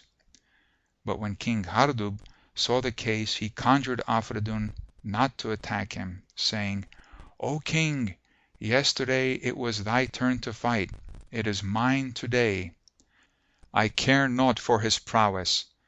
So he rushed out towards Zau al Makan, brand in hand, and under him a stallion like Abjar, which was Antar's charger, and its coat was jet black, even as saith the poet, "On the glancing racer, outracing glance, he speeds as though he would collar doom. His steed's black coat is of darkest jet, and likest night in her nightliest gloom, whose neigh sounds glad to the hearer's ears, like thunders rolling in thunderous boom. If he race the wind he will lead the way, and the lightning flash will behind him loom." Then each rushed upon the opponent, parrying blows and proving the marvellous qualities were stored in him, and they fell to drawing on and withdrawing, till the breasts of the bystanders were straitened, and they were weary of waiting for the event. At last Zau al Makan cried out his war cry and rushed upon Hardub, king of Caesarea, and struck him a stroke that shore head from trunk and slew him on the spot. When the infidels saw this, they charged in a body, compact and united, upon Zau al Makan, who met them amid-field, and they engaged in hewing and foining till blood ran in rills. Then the Moslems cried out, "Allahu Akbar!" God is most great, and "There is no God but the God," and invoked salvation for the Prophet, the bringer of glad tidings, the bearer of bad tidings. And there befell a great fight, but Allah assigned victory to the faithful and defeat to the faithless. The Wazir Dandan shouted, "Take your blood revenge for King Omar bin al-Numan and his son Sharrkan," and bared his head and cried out to the Turks. Now there were by his side more than 20,000 horse, and all charged with him as men, when the faithless found naught to save their lives but flight. So they turned tail to fly, while the biting sabre wrought its havoc, and the Moslems slew of them that day some 50,000 horse, and took more than that number. Much folk also were slain, while going in at the gates, for the flock was great.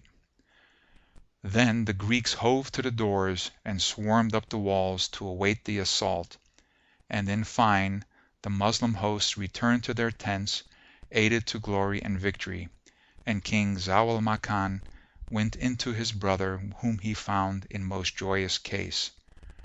So he made a prostration of thanks to the Bountiful and the Exalted, and then he came forward and gave Sharrkan joy of his recovery. Answered he, "Verily, we are all under the benediction of this religious, holy, and righteous, nor would you have been victorious but for his accepted orisons. Indeed, all day he remained at prayer to invoke victory on the Moslems."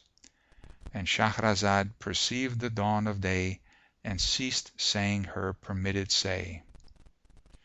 When it was the 104th Night, she said, It hath reached me, O auspicious King, that when Zau al Makan went in to his brother Sharrkan, he found him sitting with the holy man by his side. So he rejoiced and drew near him and gave him joy of his recovery. Answered he, "Verily, we are all under the benediction of this recluse, nor would you have been victorious but for his prayers. Indeed, he felt no fear this day, and he ceased not supplication for the Moslems. I found strength return to me when I heard your Allahu Akbar, for then I knew you to be victorious over your enemies. But now recount to me, O my brother, what befell thee." So he told him all that had passed between him and the accursed Hardub, and related how he had slain him and sent him to the malediction of Allah. And Sharrkan praised him and thanked him for his prowess. When Zat al-Dawahi heard tell of her son's death, and she still dressed as a devotee, Her face waxed yellow, and her eyes ran over with railing tears. She kept her counsel, however, and feigned to the Moslems that she was glad, and wept for excess of joy. But she said to herself, By the truth of the Messiah, there remaineth no profit of my life, if I burn not his heart for his brother Sharrkan, even as he hath burned my heart for King Hardub, the mainstay of Christendom and the hosts of Crossdom. Still she kept her secret, and the Wazir Dandan and King Zau al Makan and the chamberlain remained sitting with Sharrkan till they had dressed and salved his wound. After which they gave him medicines, and he began to recover strength. Whereat they joyed with exceeding joy, and told the troops, who congratulated themselves, saying, Tomorrow he will ride with us, and do manly devoir in the siege.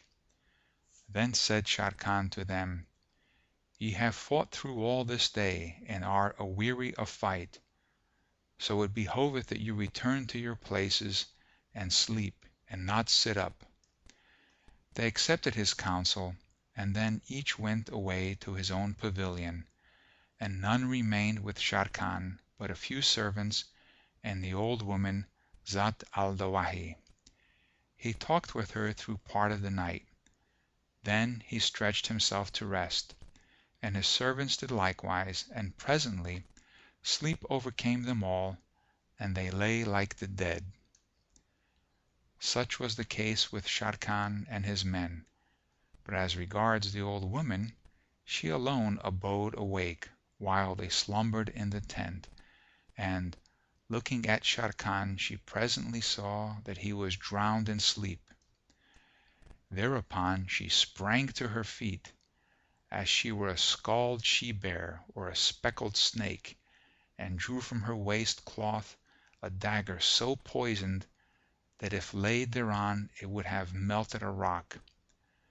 Then she unsheathed the poniard, and went up to Sharrkan's head, and she drew the knife across his throat, and severed his weasand, and hewed off his head from his body. And once more she sprang to her feet, and going the round of the sleeping servants, she cut off their heads also, lest they should awake. Then she left the tent, and made for the Sultan's pavilion, but finding the guards on the alert, turned to that of the Wazir Dandan.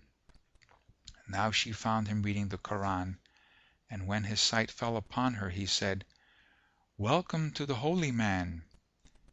Hearing this from the Wazir, her heart trembled, and she said, The reason of my coming hither at this time is that I heard the voice of a saint amongst Allah's saints, and am going to him.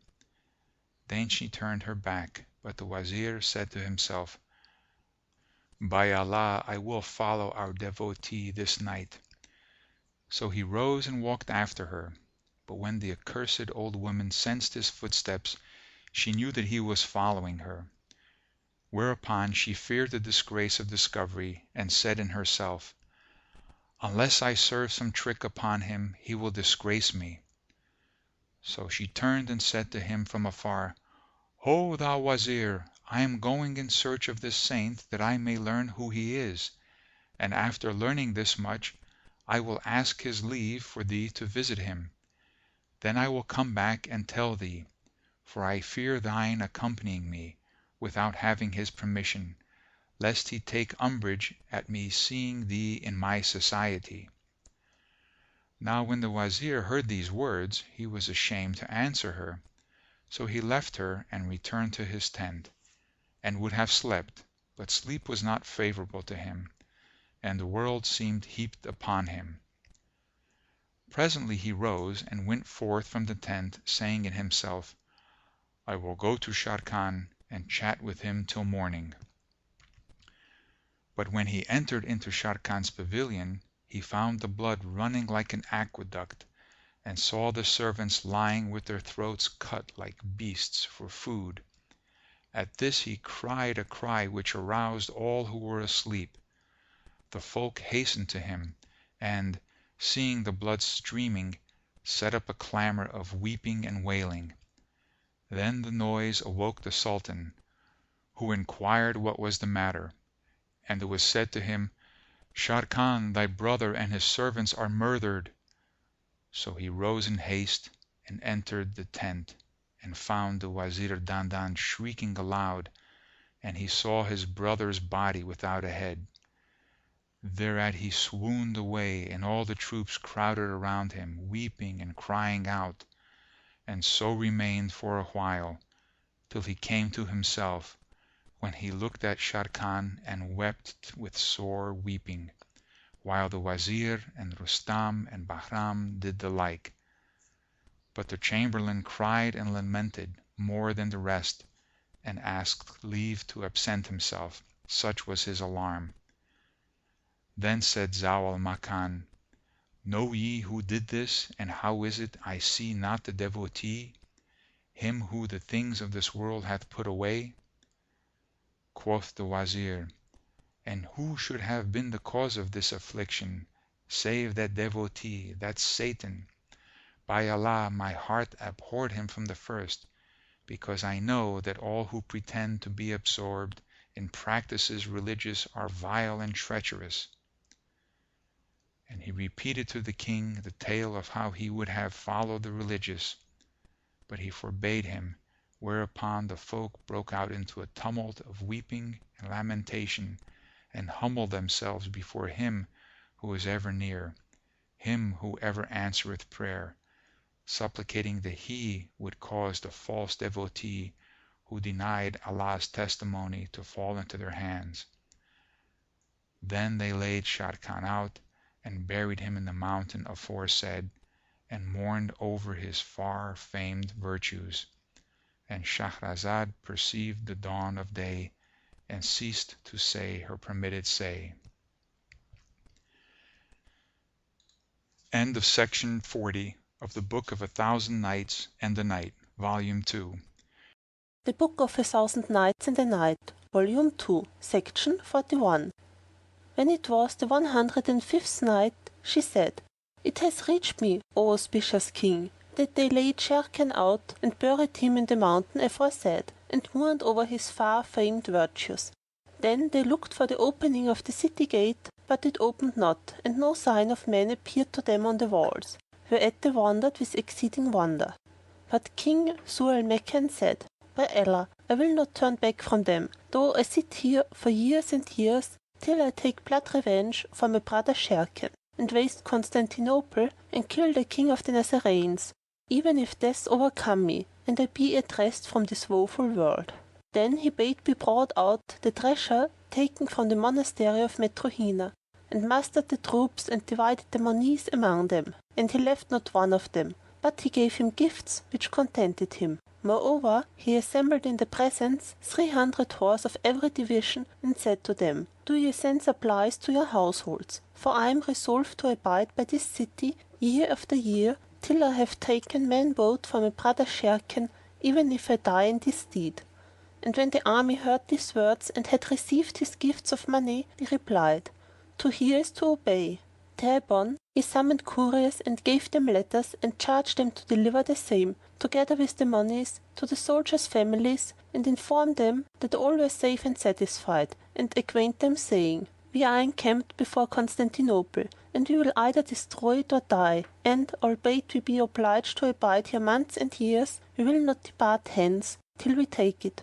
Moreover, he bade the Wazir Dandan write to his sister Nushat al-Zaman, and said to him, "Acquaint her with what has befallen us, and what be our situation, and command my child to her care, since that, when I went out to war, my wife was near her delivery, and by this time she must needs have been brought to bed. And if she has given birth to a boy, as I have heard say, hasten your return, and bring me the acceptable news." Then he gave them somewhat of money, which they pouched, and set out at once, and all the people flocked forth to take leave of them, and entrust them with the monies and the messages. After they had departed, Zu al Makan turned to the Wazir Dandan, and commanded him to advance with the army against the city walls. So the troops pushed forward, but found none on the ramparts. whereat they marvelled, while Zau al Makan was troubled at the case. For he deeply mourned the severance from his brother Sharrkan, and he was sore perturbed about the traitor the ascetic. In this condition they abode 3 days without seeing any one. So far concerning the Moslems. But as regards the Greeks and the cause of their refusing to fight during these 3 days, the case was this. As soon as Zat al-Dawahi had slain Sharrkan, she hastened her march and reached the walls of Constantinople, where she called out in the Greek tongue to the guards to throw her down a rope. Quoth they, Who art thou? And quoth she, I am Zat al-Dawahi. They knew her, and let down a cord to which she tied herself, and they drew her up. And when inside the city, she went in to the King Ephraim and said to him, What is this I hear from the Moslems? They say that my son King Hardub is slain. He answered, Yes. And she shrieked out and wept right grievously, and ceased not weeping thus till she made Ephraim and all who were present weep with her. Then she told the king how she had slain Sharrkan and 30 of his servants, whereat he rejoiced and thanked her, and kissing her hands exhorted her to resignation for the loss of her son. Said she, By the truth of the Messiah, I will not rest content with killing that dog of the Moslem dogs in blood revenge for my son, a king of the kings of age. Now there is no help for it, but that I work some guile and contrive a wile whereby to slay the Sultan, Zau al Makan, and the Wazir and the Chamberlain, and Rustam and Bahram, and 10,000 cavalries of the army of Al-Islam. For it shall never be said that my son's head be paid with the blood-wit of Sharrkan's head. No, never. Then said she to King Ephraim, Know, O King of age, that it is my wish to set forth mourning for my son, and to cut my girdle, and to break the crosses. Replied Ephraim, Do what thou desire. I will not gainsay thee in aught. And if thou prolong thy mourning for many days, it were a little thing. For though the Moslems resolve to beleaguer us years and years, they will never win their will of us, nor gain aught of us save trouble and weariness. Then the accursed one, when she had ended with the calamity she had wrought, and the ignominies which in herself she had sought, took inkcase and paper and wrote thereon. From Shawahi, Zat al-Dawahi, to the host of the Moslems. Know ye that I entered your country and dubbed by my cunning your nobles, and at first hand I slew your king Omar bin al-Nu'man in the midst of his palace. Moreover, I slew in the affair of the mountain pass and of the cave many of your men, and the last I killed were Sharrkan and his servants.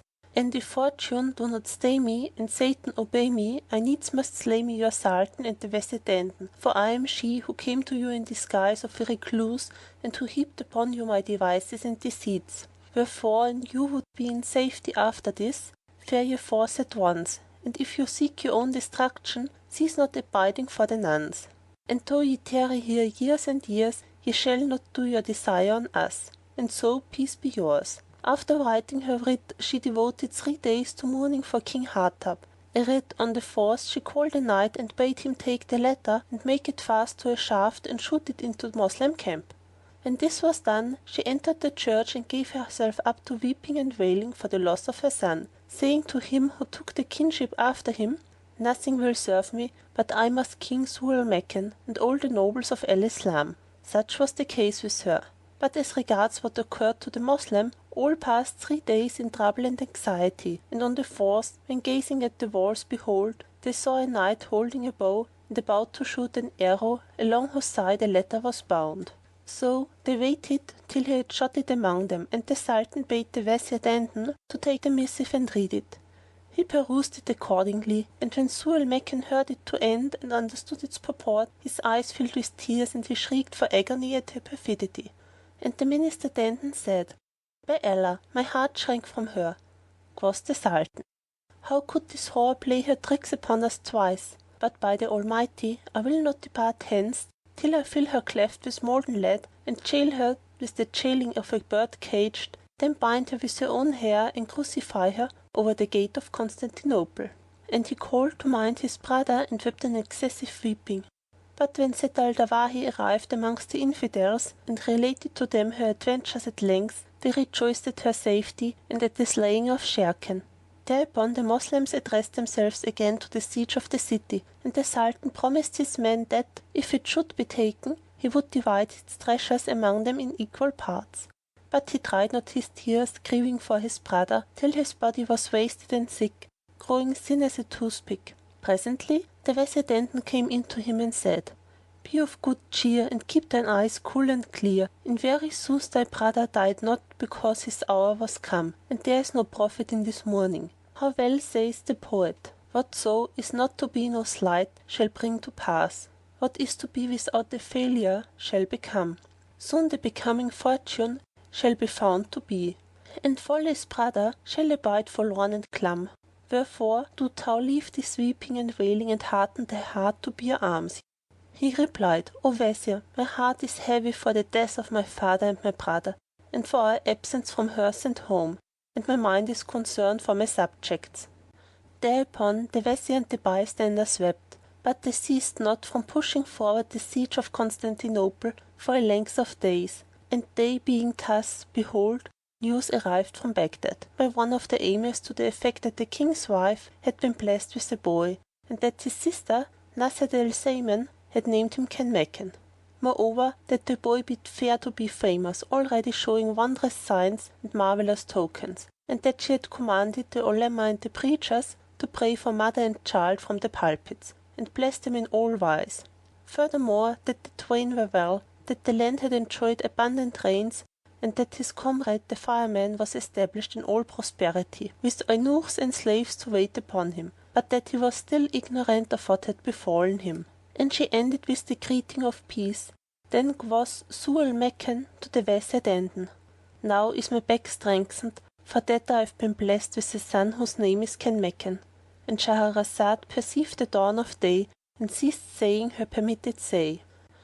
When it was the 106th Night, she said, It has reached me, O auspicious King, that when they brought him the news of his wife having borne him a boy child, Zau al-Makan rejoiced with great joy and cried, "Now is my back strengthened, for that I have been blessed with a son, whose name is Kanmakan."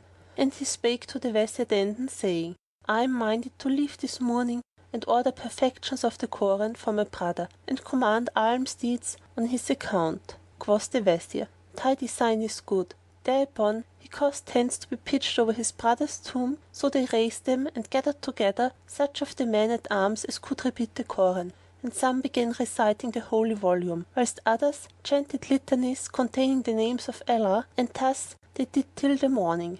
Then Zau al-Makan went up to the grave of his brother Sharrkan, and poured forth copious tears, and improvised these couplets. They bore him Bayat, and all who followed wept. With Moses' shrieks what they overheard took toll, till reached the grave which Pate had made his home, dug in men's souls who one sole God adore. Never had I thought before to see my joy borne on the bier which heads of bearers bore.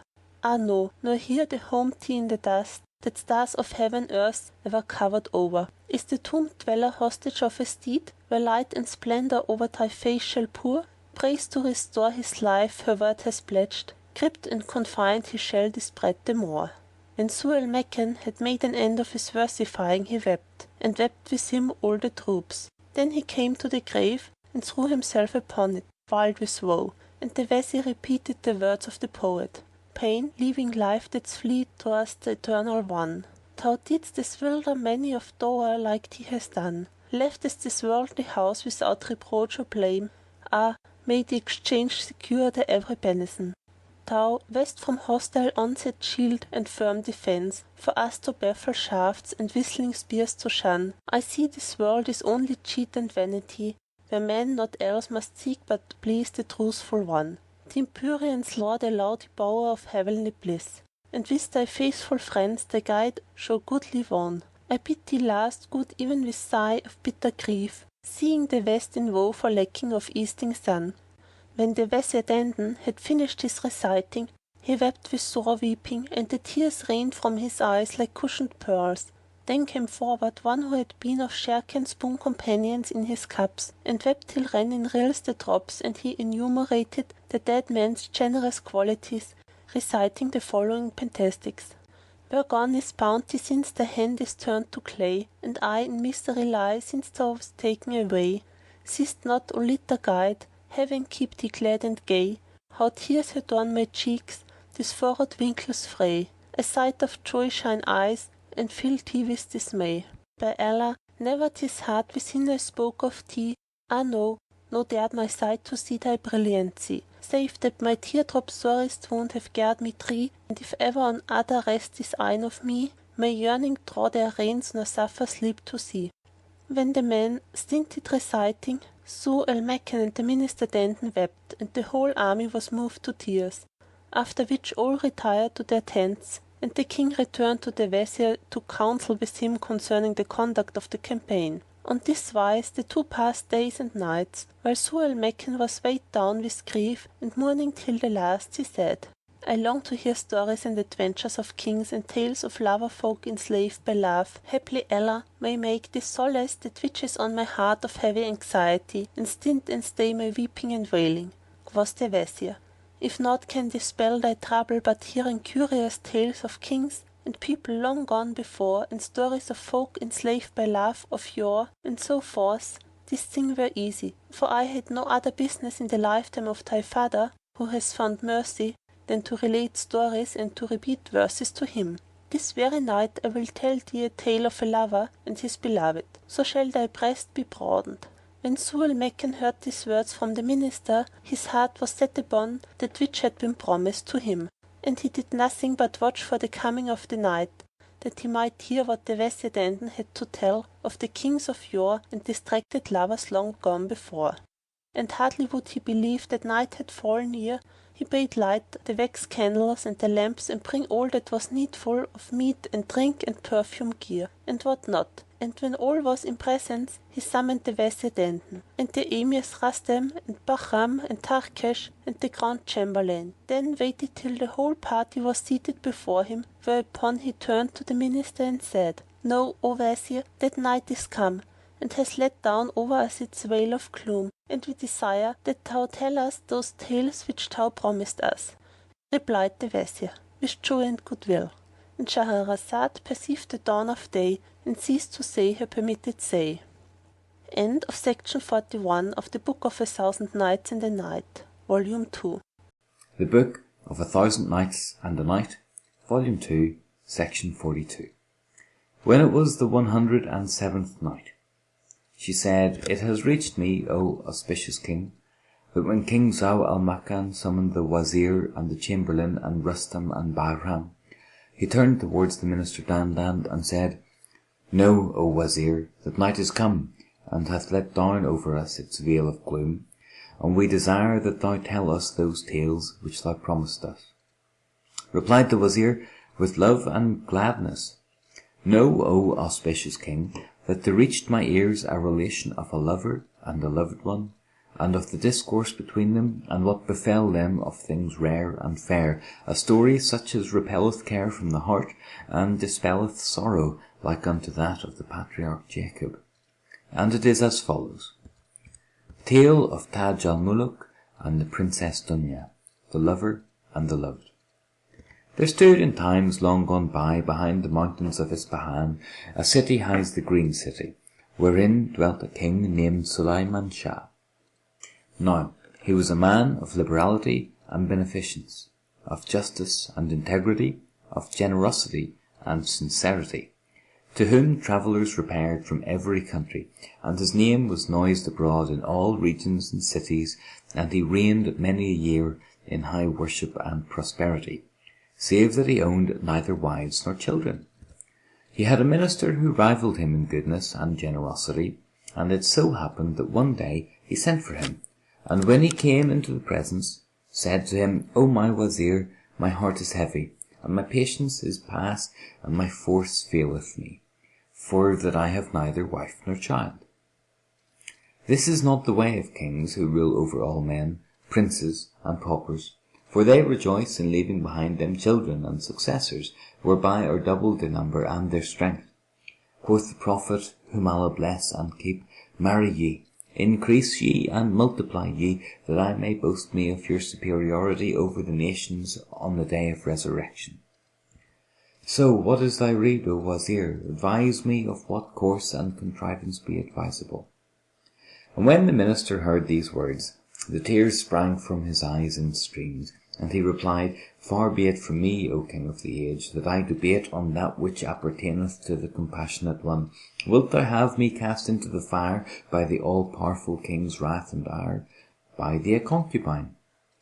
Rejoined the king, Know, O Wazir, that when a sovereign buyeth a female slave, he knoweth neither her rank nor her lineage, and thus he cannot tell if she be of simple origin, that he may abstain from her, or of gentle strain, that he may be intimate in her companionship. So, if he have commerce with her, haply she will conceive by him, and her son be a hypocrite, a man of wrath and a shedder of blood. Indeed, the like of such woman may be instanced by a salt and marshy soil, which, if one till it for ever, it yieldeth only worthless growth, and no endurance showeth. For it may be that her son will be obnoxious to his lord's anger, doing not what he biddeth him, or abstaining from what he forbiddeth him. Wherefore will I never become the cause of this through the purchase of a concubine. And it is my desire that thou demand for me in marriage the daughter of some one of the kings, whose lineage is known, and whose loveliness hath renown. If thou can direct me to some maiden of birth and piety of the daughters of Muslim sovereignty, I will ask her in marriage, and wed her in presence of witnesses. So may accrue to me the favour of the Lord of all creatures.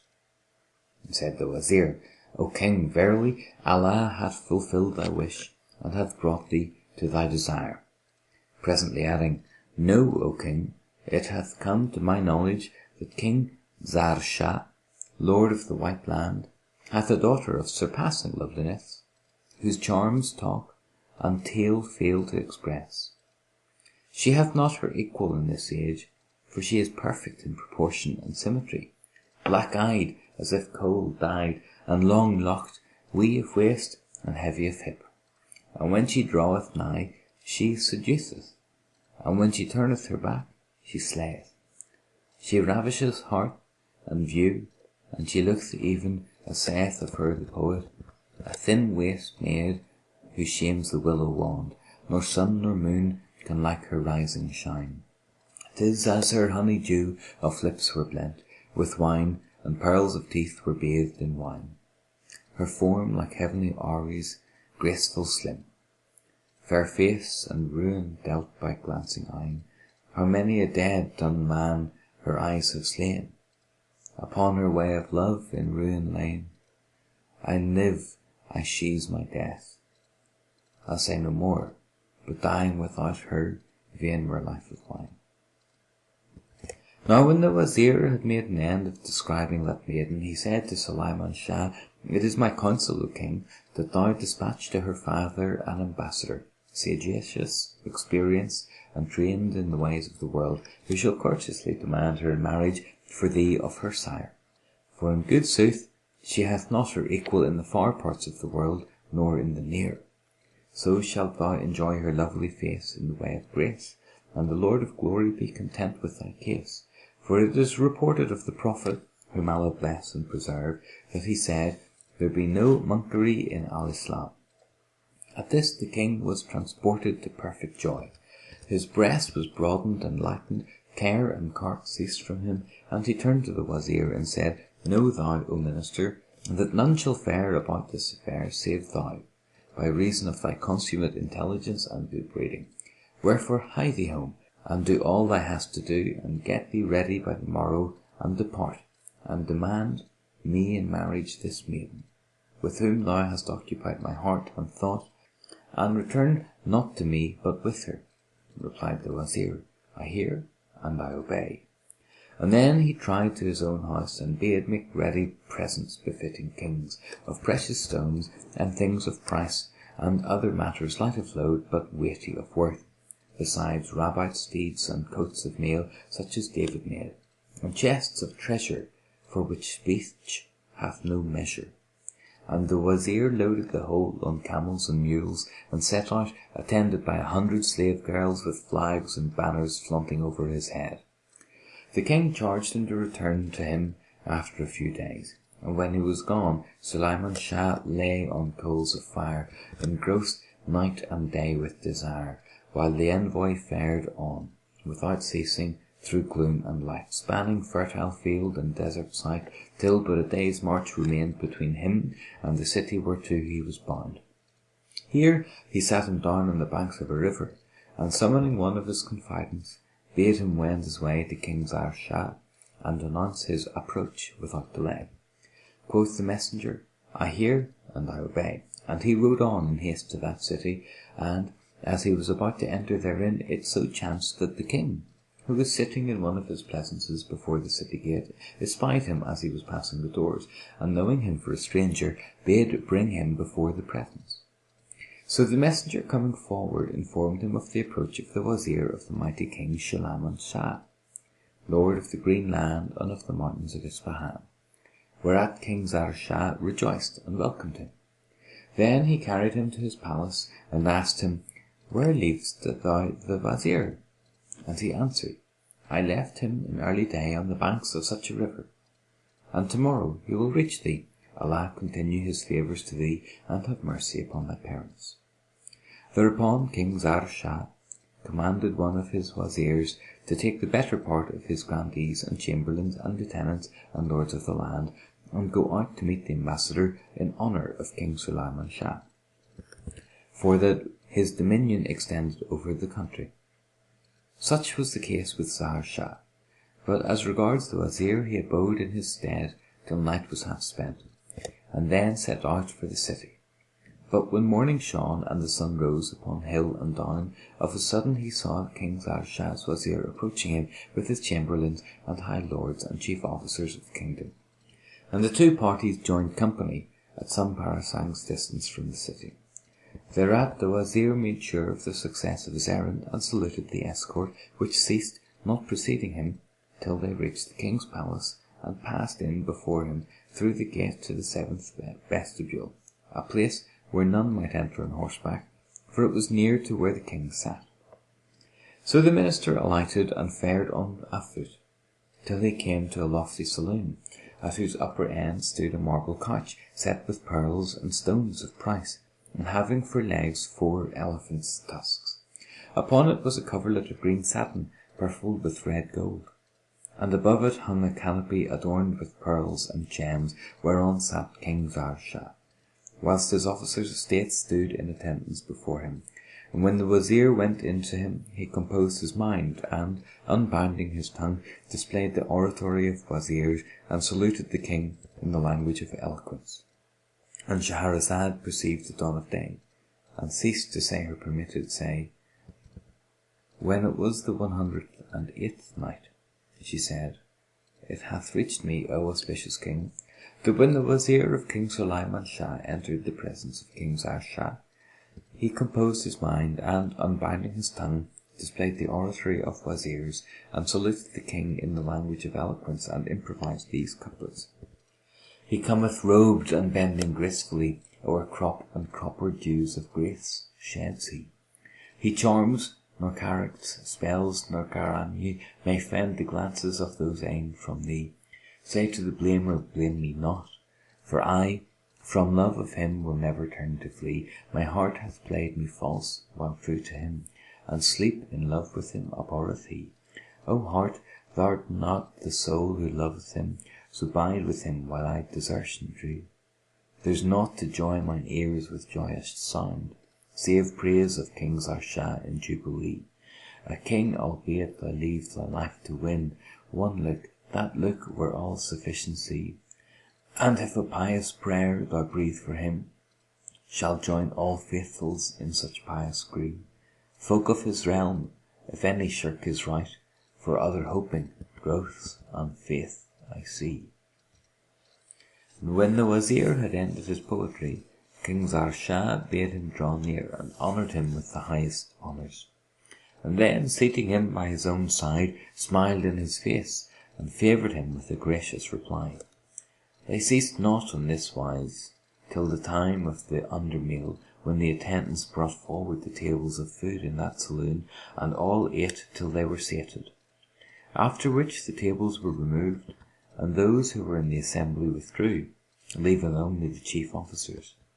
Now when the minister saw this, he rose to his feet, and after complimenting the king a second time, and kissing the ground before him, spake as follows: O mighty king and dread lord, I have travelled hither, and have visited thee upon a matter which shall bring thee peace, profit, and prosperity, and it is this, that I come as ambassador to thee, seeking in marriage thy daughter, the noble and illustrious maid from Sulayman Shah, a prince famed for justice and integrity, sincerity and generosity, lord of the green land and of the mountains of Ispahan, who sendeth thee of presents a store, and gifts of price galore, ardently desiring to become thy son-in-law. But art thou inclined to him as he to thee? He then kept silence, awaiting a reply. And when King Zahr Shah heard these words, he sprang to his feet and kissed the ground respectfully before the wazir, while the bystanders were confounded at his condescension to the ambassador, and their minds were amazed. Then he praised him who is Lord of honour and glory, and replied, and he still standing, O mighty wazir and illustrious chief, hear thou what I say. Of a truth we are to King Sulayman Shah of the number of his subjects, and we shall be ennobled by his alliance, and we covet it ardently, for my daughter is a handmaid to his handmaidens, and it is my dearest desire that he may become my stay and my reliable support. Then he summoned the Qazis and the witnesses, who should bear testimony that King Sulayman Shah had dispatched his wazir as proxy to conclude the marriage, and that King Zahr Shah joyfully acted and officiated for his daughter. So the Qazis concluded the wedding contract, and offered up prayers for the happiness and prosperity of the wedded fairs. After which the wazir arose, and, fetching the gifts and rarities and precious things, laid them all before the king. Then Zahr Shah occupied himself anent the fitting out of his daughter, and honourably entertained the wazir, and feasted his subjects all, great and small, and for 2 months they held high festival, omitting naught that could rejoice heart and eye. Now, when all things needful for the bride were ready, the king caused the tents to be carried out, and they pitched the camp within sight of the city, where they packed the bride's stuffs in chests, and get ready the Greek handmaids and Turkish slave girls, and provided the princess with great store of precious treasures and costly jewels. Then he had made for her a litter of red gold, inlaid with pearls and stones of price, and set apart 2 mules to carry it, a litter which was like one of the chambers of a palace, and within which she seemed as she were of the loveliest houris, and it became as one of the pavilions of paradise. And after they had made bales of the treasures and monies, and had loaded them upon the mules and camels, King Zahr Shah went forth with her for a distance of 3 parasangs. After which he bade farewell to her and the wazir and those with him, and returned to his home in gladness and safety. Thereupon the wazir, faring with the king's daughter, pushed on, and ceased not his stages over desert ways, and Shahrazad perceived the dawn of day, and ceased saying her permitted say. And when it was the 109th night, she said, It hath reached me, O auspicious king, that the wazir fared on with the King's daughter, and ceased not forcing his stages over desert ways, and hastened his best through nights and days, till there remained between him and his city but 3 marches. Thereupon he sent forward to King Sulayman Shah one who should announce the coming of the bride. And the king rejoiced thereat, and bestowed on the messenger a dress of honour, and bade his troops march forth in grand procession to meet the princess and her company for due worship and honour, and don their richest apparel, with banners flying over their heads, and his orders were obeyed. He also commanded to cry throughout the city that neither curtained damsel nor honoured lady nor time-ruptured crone should fail to fare forth and meet the bride. And so they all went out to greet her, and the grandest of them vied in doing her service, and they agreed to bring her to the king's palace by night. Moreover, the chief officers decided to decorate the road and to stand in a espalier of double line, whilst the bride should pass by, preceded by her eunuchs and serving women, and clad in the gear her father had given her. So when she made her appearance, the troops surrounded her, those of the right wing and those of the left, and the litter ceased not advancing with her till she approached the palace, nor remained any but came forth to gaze upon the princess. Drums were beaten, and spears were brandished, and horns blared, and flags fluttered, and steeds pranced for precedence, and scents shed fragrance till they reached the palace gate. And the pages entered with the litter through the harem wicket. The place shone with its splendours, and the walls glittered for the glamour of its gear. Now when night came, the eunuchs threw open the doors of the bridal chamber, and stood surrounding the chief entrance, whereupon the bride came forward, and amid her damsels she was like the moon among stars, or a union shining on a string of lesser pearls. And she passed into the bridal closet, where they had set for her a couch of alabaster inlaid with unions and jewels. As soon as she had taken seat there, the king came in to her, and Allah filled his heart with her love, so he abated her maidenhead, and ceased from him his trouble and disquiet. He abode with her well nigh a month, but she had conceived by him the first night. And when the month was ended, he went forth and sat on his sofa of state, and dispensed justice to his subjects till the months of her pregnancy were accomplished. On the last day of the 9th month, towards daybreak, the queen was seized with the pangs of labour. So she sat down on the stool of delivery, and Allah made travail easy on her. And she gave birth to a boy child, on whom appeared auspicious signs. And when the king heard of this, he joyed with exceeding joy, and rewarded the bearer of the good tidings with much treasure. And of his gladness he went in to the child, and kissed him between the eyes, and wondered at his brilliant loveliness. For in him was approved the saying of the poet, "In the towering forts Allah throned a king, a lion, a star in the skies of rain.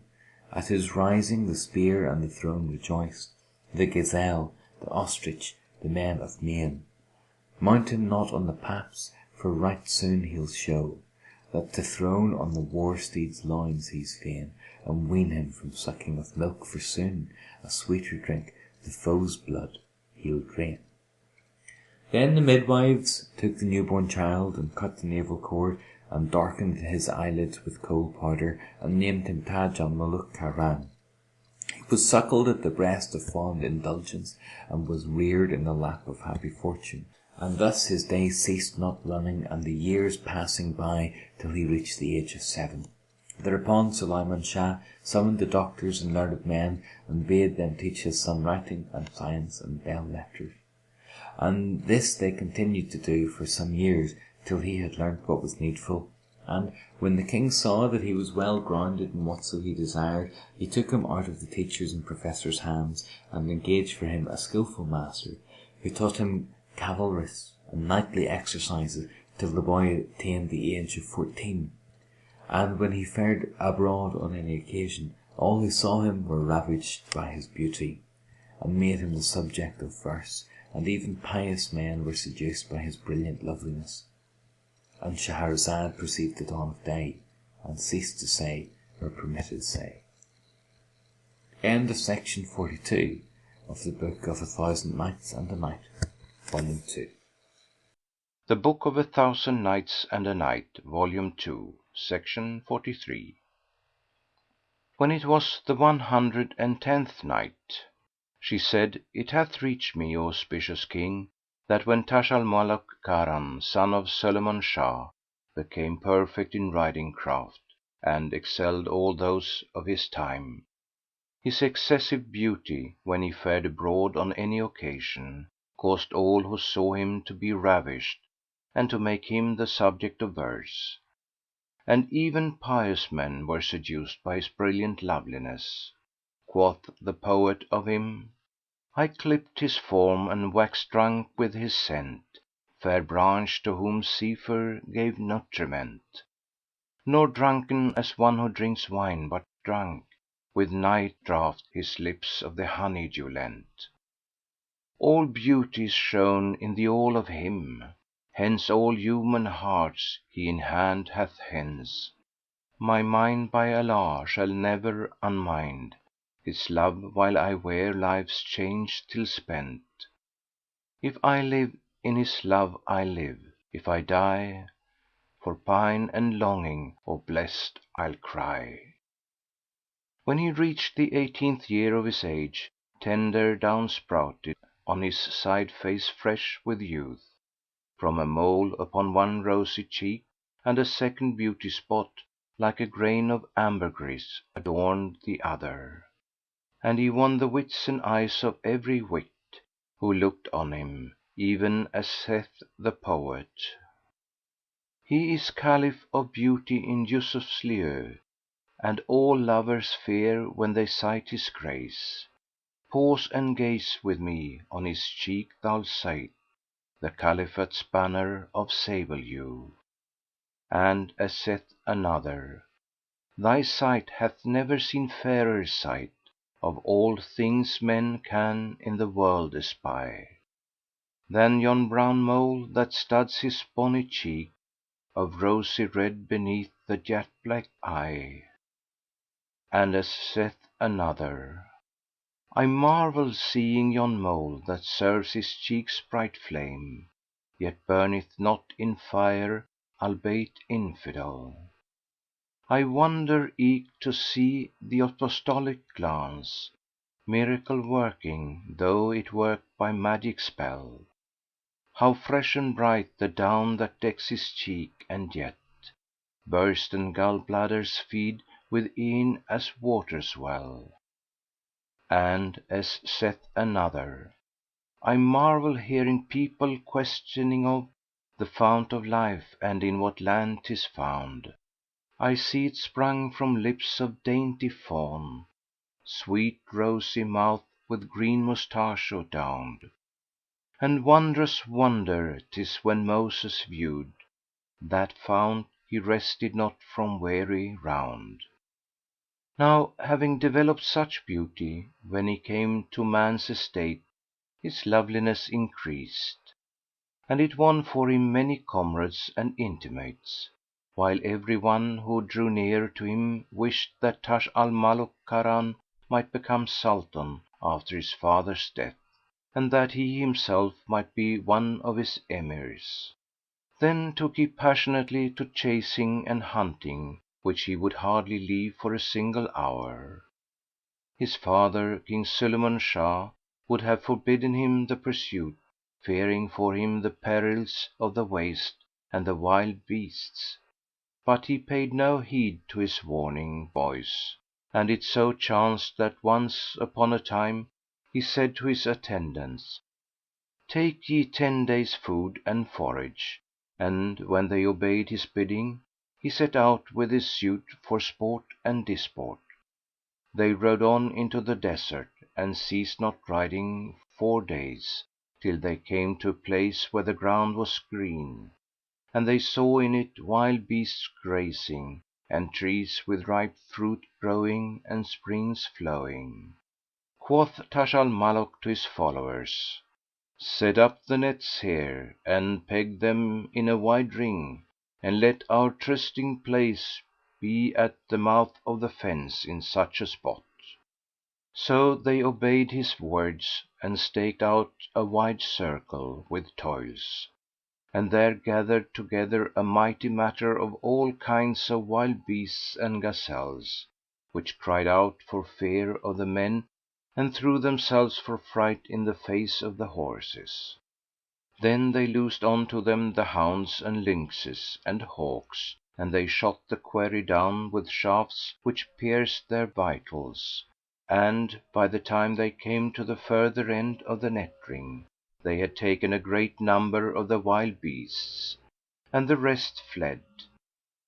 Then Taj al Muluk dismounted by the water side, and bade the game be brought before himself, and divided it, after he had set apart the best of the beasts for his father King Sulayman Shah, and despatched the game to him, and some he distributed among the officers of his court. He passed the night in that place, and when morning dawned, there came up a caravan of merchants conveying negro slaves and white servants, and halted by the water and the green ground. When Taj al Muluk saw them, he said to one of his companions, bring me news of yonder men, and question them why they have halted in this place. So the messenger went up to them and addressed them, tell me who you be, and answer me an answer without delay.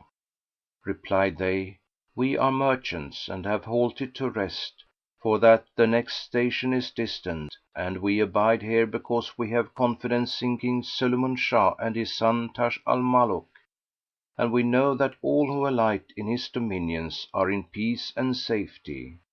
Moreover, we have with us precious stuffs which we have brought for the Prince." So the messenger returned and told these news to the King's son, who, hearing the state of the case and what the merchants had replied, said, "If they have brought stuff on my account, I will not enter the city, not depart hence till I see it shown to me." Then he mounted the horse and rode to the caravan, and his Mamelukes followed him till he reached it. Thereupon the merchants rose to receive him and invoked on him divine aid and favour, with continuance of glory and virtues; after which they pitched him a pavilion of red satin, embroidered with pearls and jewels, wherein they spread him a kingly divan upon a silk carpet worked at the upper end with emeralds set in gold.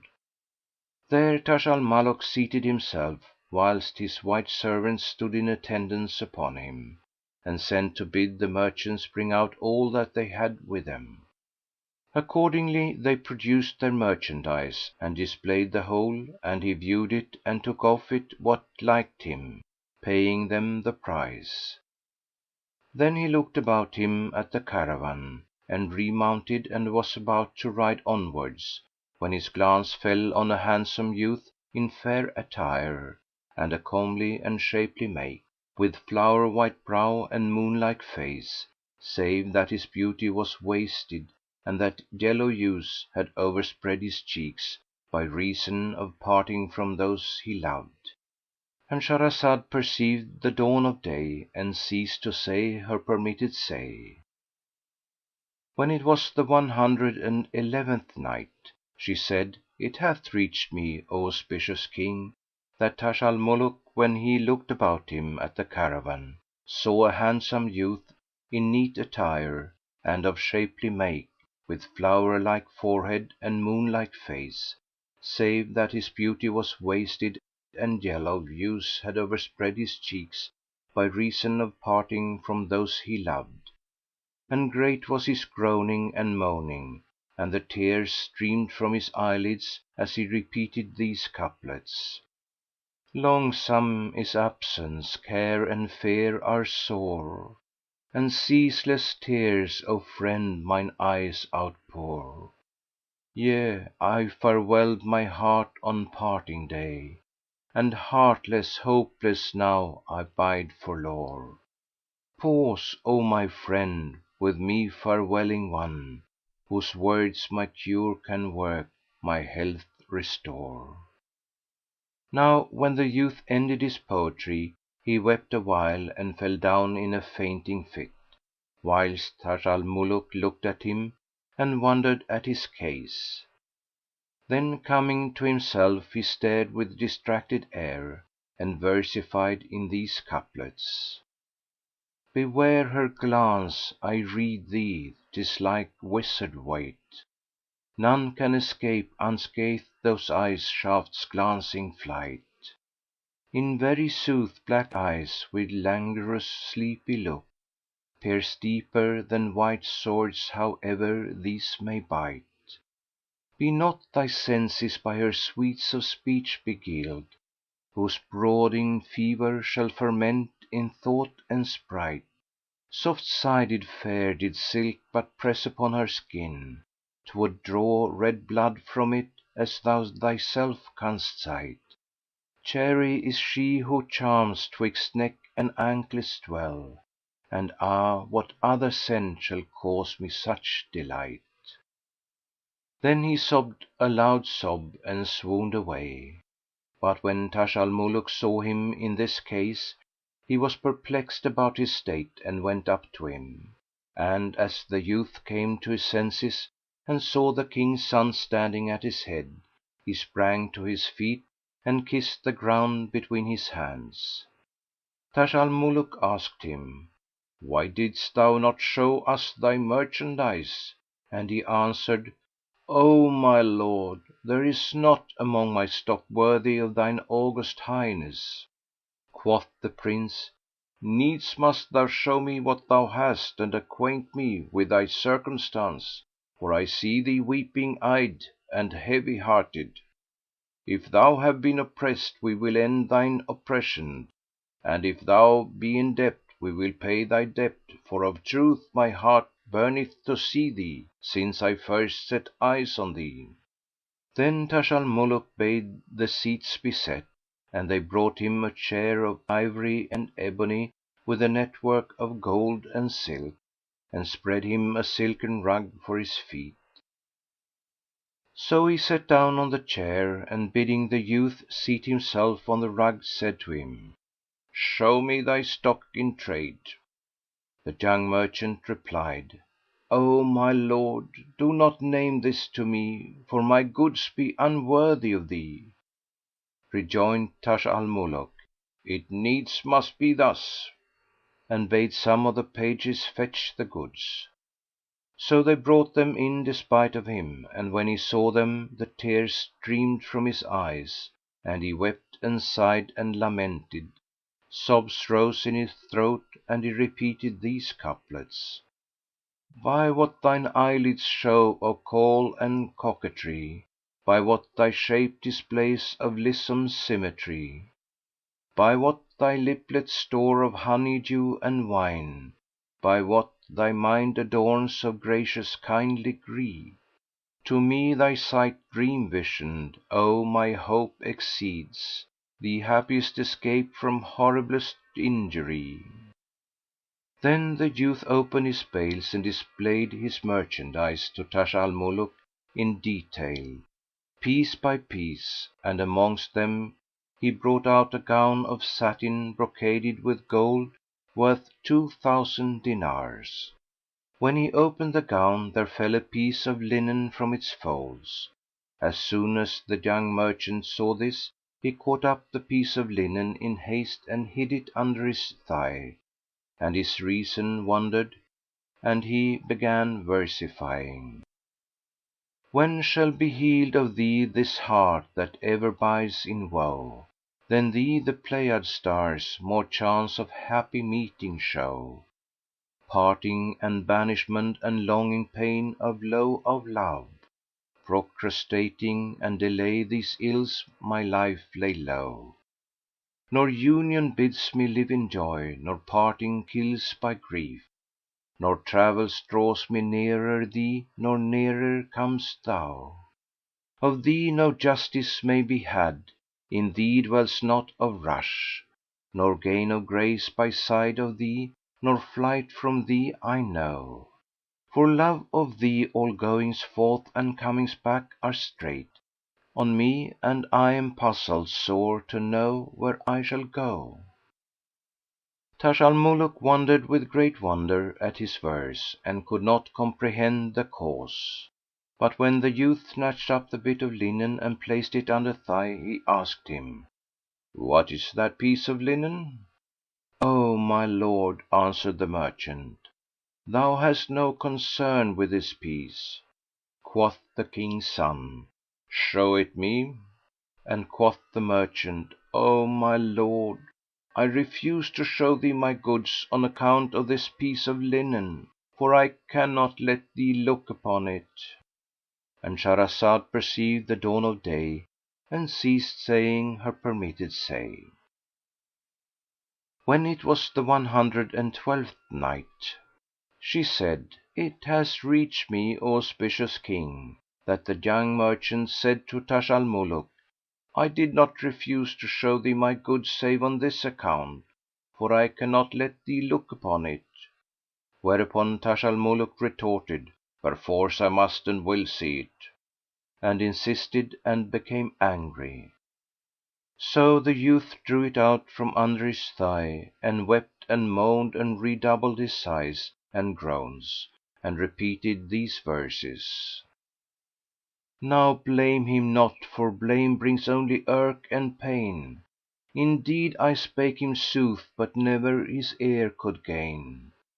May Allah guard my moon which writheth in the veil, beside our camp, from loosed robe like skyey plain.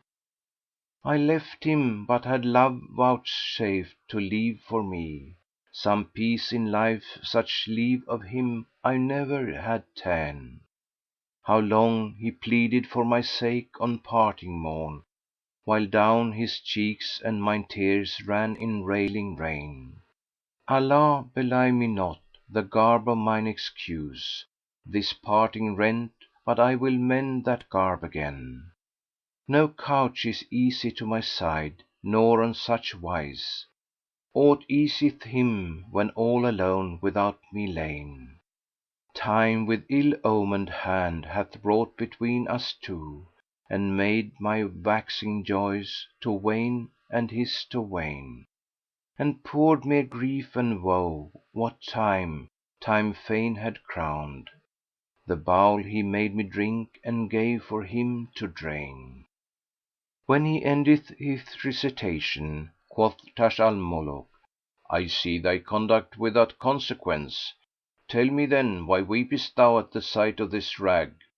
When the young merchant heard speak of the piece of linen, he sighed and answered, O my lord, my story is a strange and my case out of range, with regard to this piece of linen, and to her from whom I brought it, and to her whom wrought on it these figures and emblems. Hereupon he spread out the piece of linen, and behold, thereon was the figure of a gazelle wrought in silk, and worked with red gold, and facing it was another gazelle traced in silver, with a neck ring of red gold, and three bugles of chrysolite upon the ring. When Taj al Muluk saw the beauty of these figures, he exclaimed, Glory be to Allah, who teacheth man that which he knoweth not! And his heart yearned to hear the youth's story, so he said to him, Tell me thy story with her who owned these gazelles. Replied the young man, Hear, O my lord, the tale of Aziz and Azizah. My father was a wealthy merchant, and Allah had vouchsafed him no other child than myself.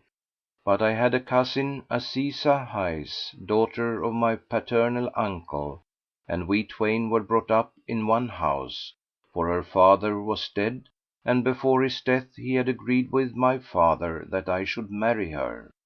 So when I reached man's estate and she reached womanhood, they did not separate her from me or me from her, till at last my father spoke to my mother and said, This very year we will draw up the contract of marriage between Aziz and Azizah.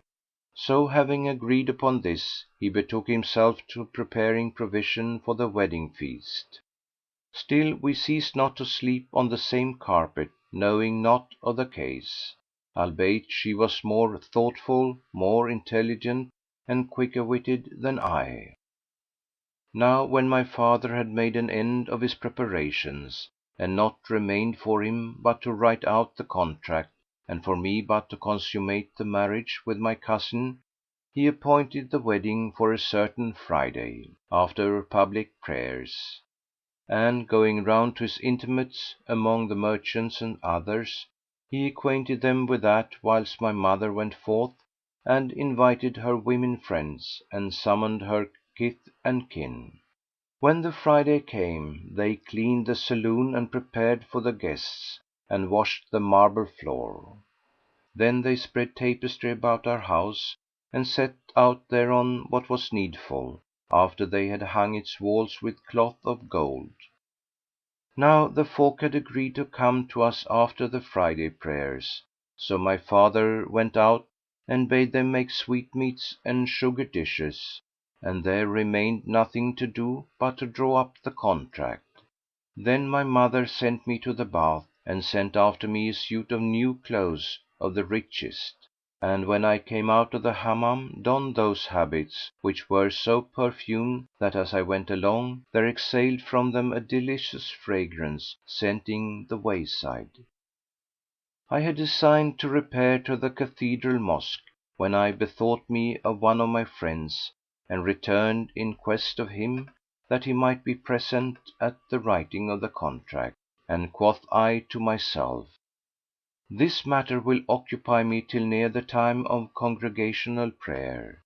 So I went on and entered a by street which I had never before entered, perspiring profusely from the effects of the bath and the new clothes on my body, and the sweat streamed down whilst the scents of my dress were wafted abroad.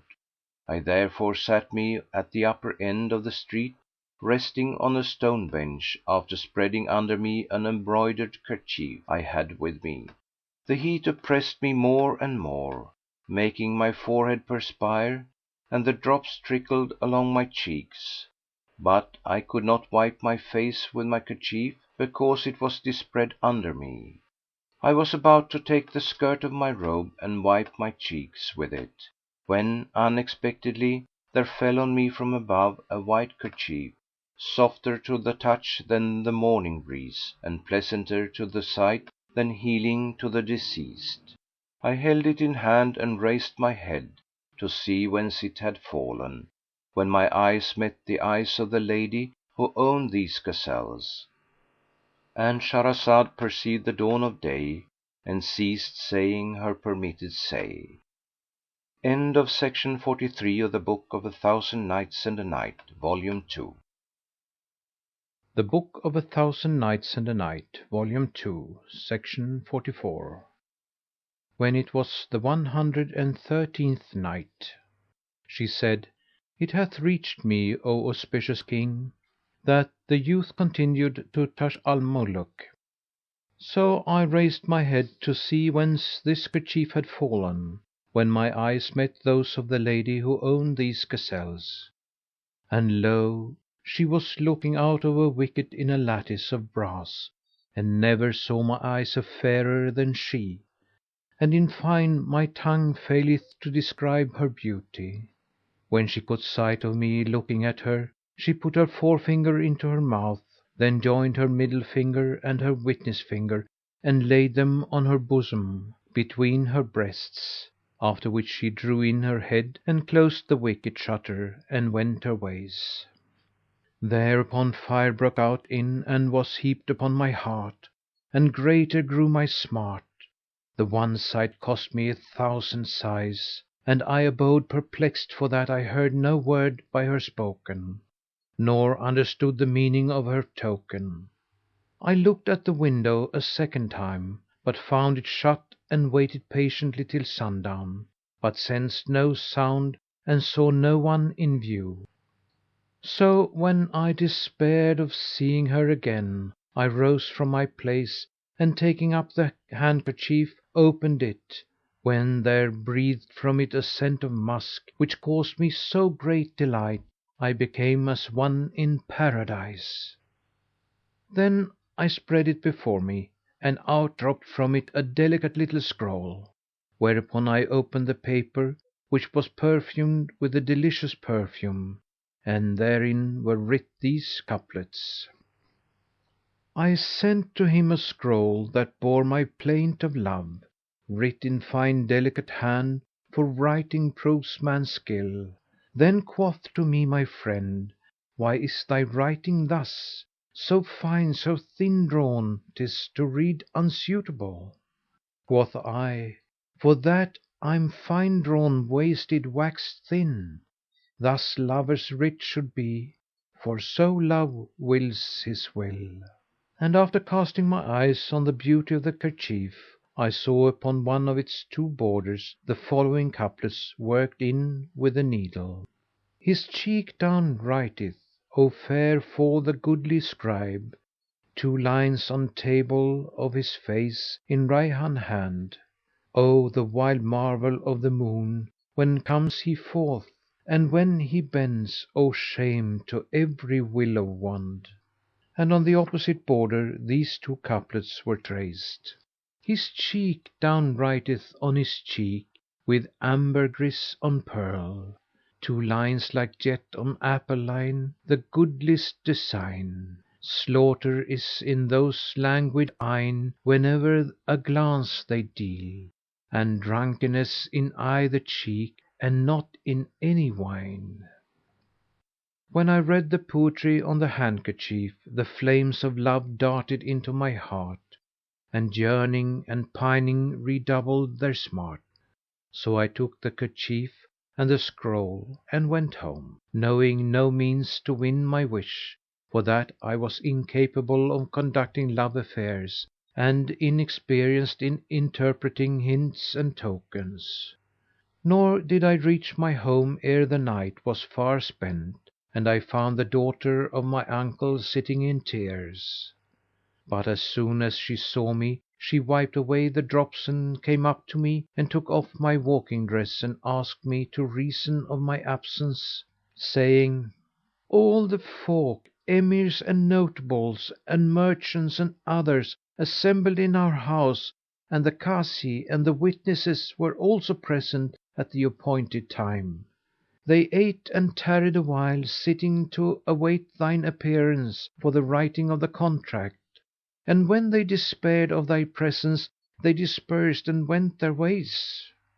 And indeed," she added, "thy father raged with exceeding wrath by reason of this, and swore that he would not celebrate our marriage save during the coming year, for that he hath spent on these festivities great store of money." And she ended by asking, "What hath befallen thee this day to make thee delay till now? And why hast thou allowed that to happen which happened because of thine absence?" Answered I, "O daughter of mine uncle, question me not concerning what hath befallen me." Then I told her all that had passed from beginning to end, and showed her the handkerchief. She took the scroll and read what was written therein, and tears ran down her cheeks, and she repeated these cinquains: "Who saith that love at first of free will came? Say him thou liest, love be grief and grame. Yet shall such grame and grief entail no shame. All annals teach us one thing and the same: good current coin clips coin, we may not creep. And please thou say there's pleasure in thy pain, find fortune's playful gambols glad and fain, or happy blessings in the unhappy's bane, that joy or grieve with equal might and main. Twixt phrase and antiphrase I'm all a heap, but he withal whose days are summer bright, whom maids e'er greet with smiling lips delight, whom spicy breezes fan in every sight, and wins whatever he wills that happy wight, white-blooded coward heart should never keep." Then she asked me, "What said she, and what signs made she to thee?" I answered, "She uttered not a word, but put her forefinger in her mouth, then joining it to her middle finger, laid both fingers on her bosom and pointed to the ground. Thereupon she withdrew her head and shut the wicket, and after that I saw her no more.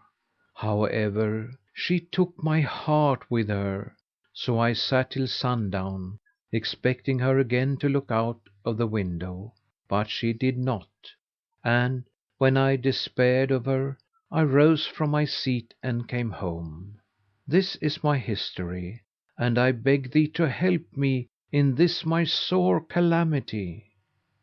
Upon this she raised her face to me and said, "O son of mine uncle, if thou soughtest my eye, I would tear it for thee from its eyelids, and perforce I cannot but aid thee to thy desire, and aid her also to her desire, for she is whelmed in passion for thee even as thou for her."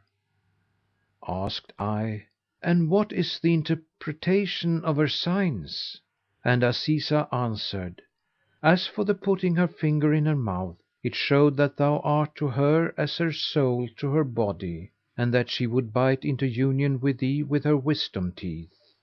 As for the kerchief, it betokeneth that her breath of life is bound up in thee. As for the placing her two fingers on her bosom between her breasts, Its explanation is that she saith, the sight of thee may dispel my grief. For know, O my cousin, that she loveth thee and she trusteth in thee. This is my interpretation of her signs, and could I come and go at will, I would bring thee and her together in shortest time, and curtain you both with my skirt. Hearing these words I thanked her, continued the young merchant, for speaking thus, and said to myself, I will wait 2 days.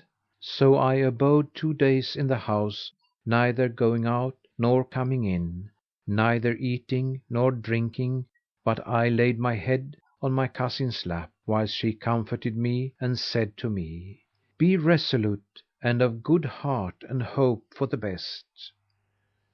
And Shahrazad perceived the dawn of day and ceased to say her permitted say. When it was the 114th Night, she said, It hath reached me, O auspicious King, that the youth pursued to Taj al Muluk. And when the 2 days were past, she said to me, Be of good cheer and clear thine eyes of tears and take courage to dress thyself and go to her, according to thy tryst. Then she rose and changed my clothes and perfumed me with incense smoke. So I braced myself up and heartened my heart and went out and walked on till I came to the by street, where I sat down on the bench awhile. And behold, the wicket suddenly opened and I looked up and seeing her, fell down in a swoon. When I revived, I called up resolution and took courage and gazed again at her and again became insensible to the world around me. Then I came to myself and looking at her, saw that she held in hand a mirror and a red kerchief. Now when she caught my glance, she bared her forearms and opened her 5 fingers and smote her breast with palm and digits. And after this she raised her hands and holding the mirror outside the wicket, she took the red kerchief and retired into the room with it, but presently returned and putting out her hand with the kerchief, let it down towards the lane 3 several times, dipping it and raising it as often. Then she wrung it out and folded it in her hands, bending down her head the while, after which she drew it in from the lattice and shutting the wicket shutter, went away without a single word. Nay, she left me confounded and knowing not what signified her signs. I tarried sitting there till supper time and did not return home till near midnight, and there I found the daughter of my uncle with her cheek props in her hand and her eyelids pouring forth tears, and she was repeating these couplets, Woe's me! why should the blamer gar thee blaming bow? How be consoled for thee that art so tender bow? Bright being, on my vitals cost thou prey and drive, my heart before Platonic passion forced to bow. Thy Turk like glances havoc deal in core of me, as furbished sword thin ground at curve could never show.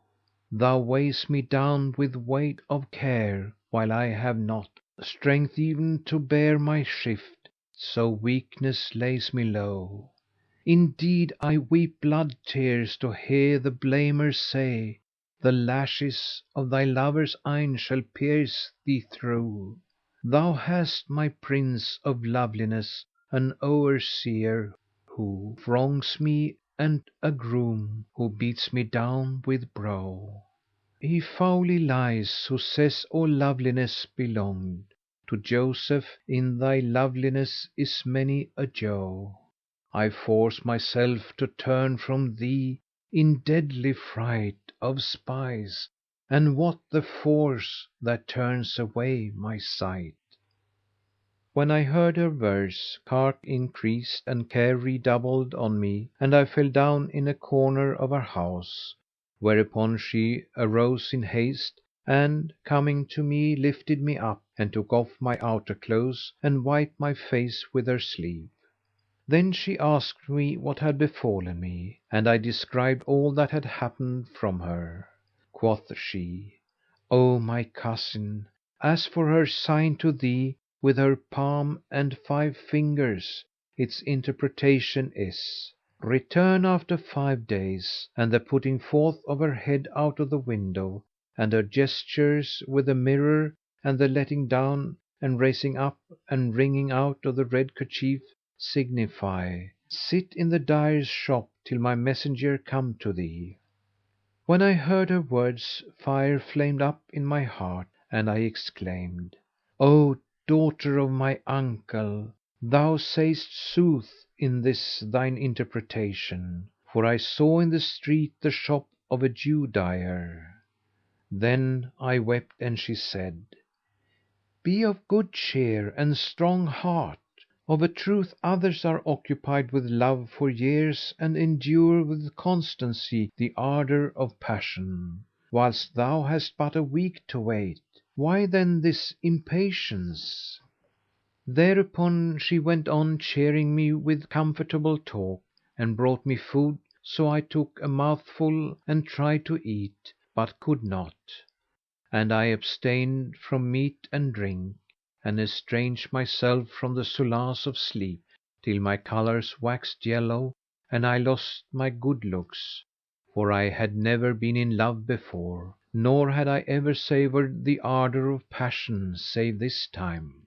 So I fell sick and my cousin also sickened on my account; but she would relate to me, by way of consolation, stories of love and lovers every night till I fell asleep.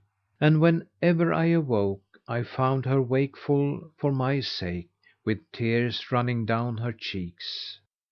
This ceased not till the 5 days were past, when my cousin rose and warmed some water and bathed me with it.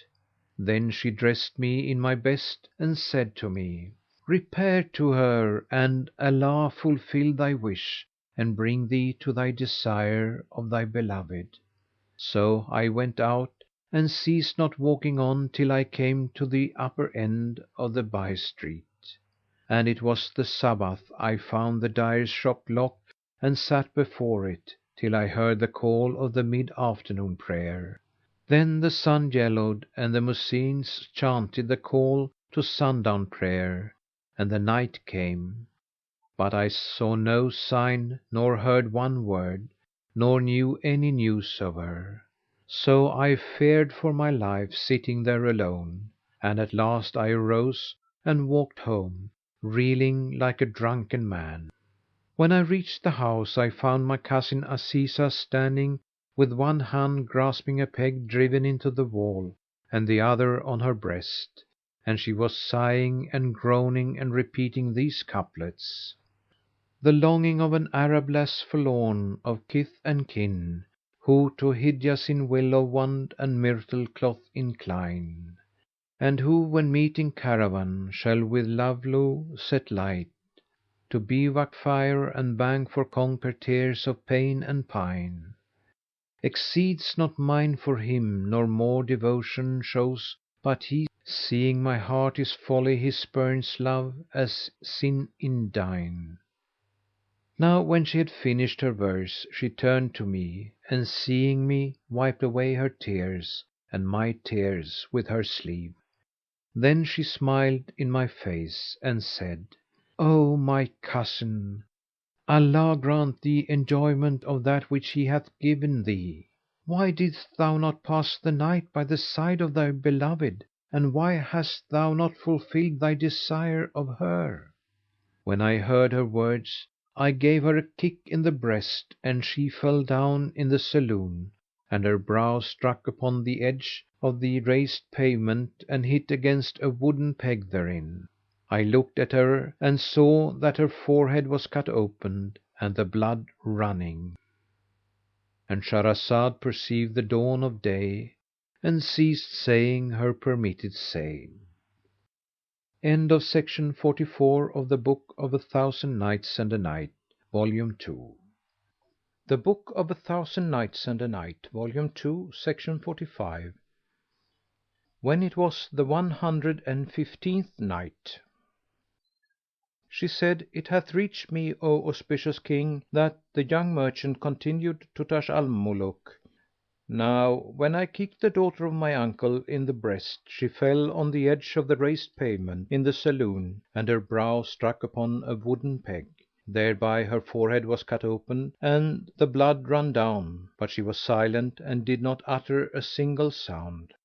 Presently she rose up and made some tinder of rags, then staunching with it the bleeding wound, bound her forehead with a bandage, after which she wiped up the blood that had fallen on the carpet, and it was as if nothing had been.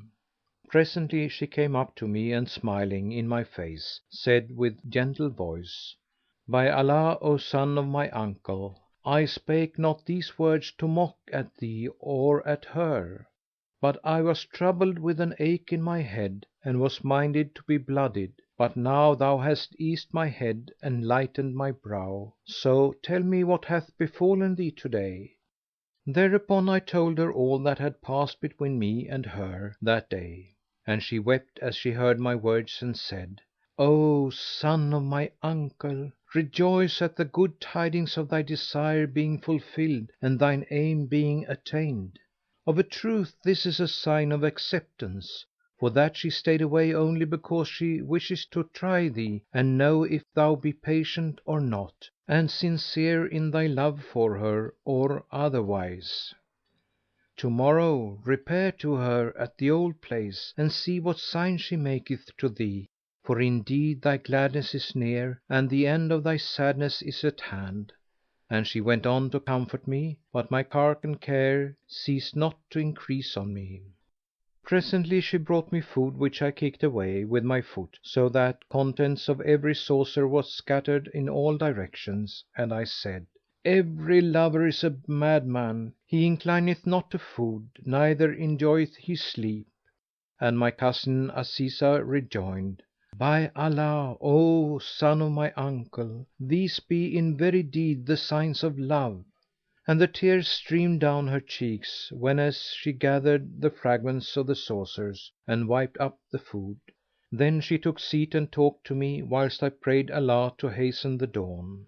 At last, when morning arose with its sheen and shine, I went out to seek her and hastening to her by street, sat down on that bench, when lo! the wicket opened and she put out her head laughing. Then she disappeared within and returned with a mirror, a bag and a pot full of green plants, and she held in hand a lamp. The first thing she did was to take the mirror and, putting it into the bag, tie it up and throw it back into the room.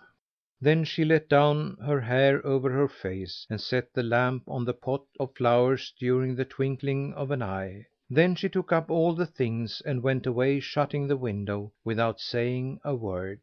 My heart was riven by this state of the case, and by her secret signals, her mysterious secrets and her utter silence; and thereby my longing waxed more violent and my passion and distraction redoubled on me.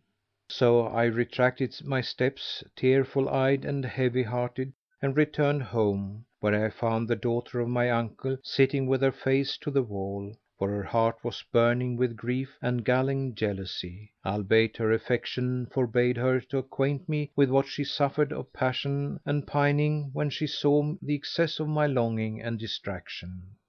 Then I looked at her and saw on her head two bandages, one on account of the accident to her forehead, and the other over her eye in consequence of the pain she endured for stress of weeping; and she was in miserable plight, shedding tears and repeating these couplets, "I number nights indeed, I count night after night, yet lived I long ere learnt so sore account to see. Ah!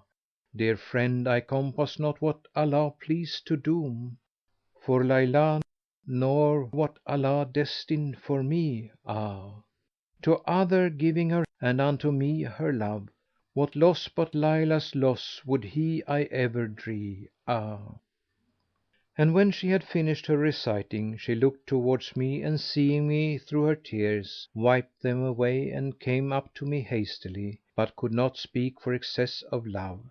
So she remained silent for some while and then said, "O my cousin, tell me what befell thee with her this time." I told her all that had passed and she said, "Be patient, for the time of thy union is come and thou hast attained the object of thy hopes. As for her signal to thee with the mirror which she put in the bag, it said to thee, 'When the sun is set'; and the letting down of her hair over her face signified, 'When night is near and letteth fall the blackness of the dark and hath darkened the daylight, come hither.'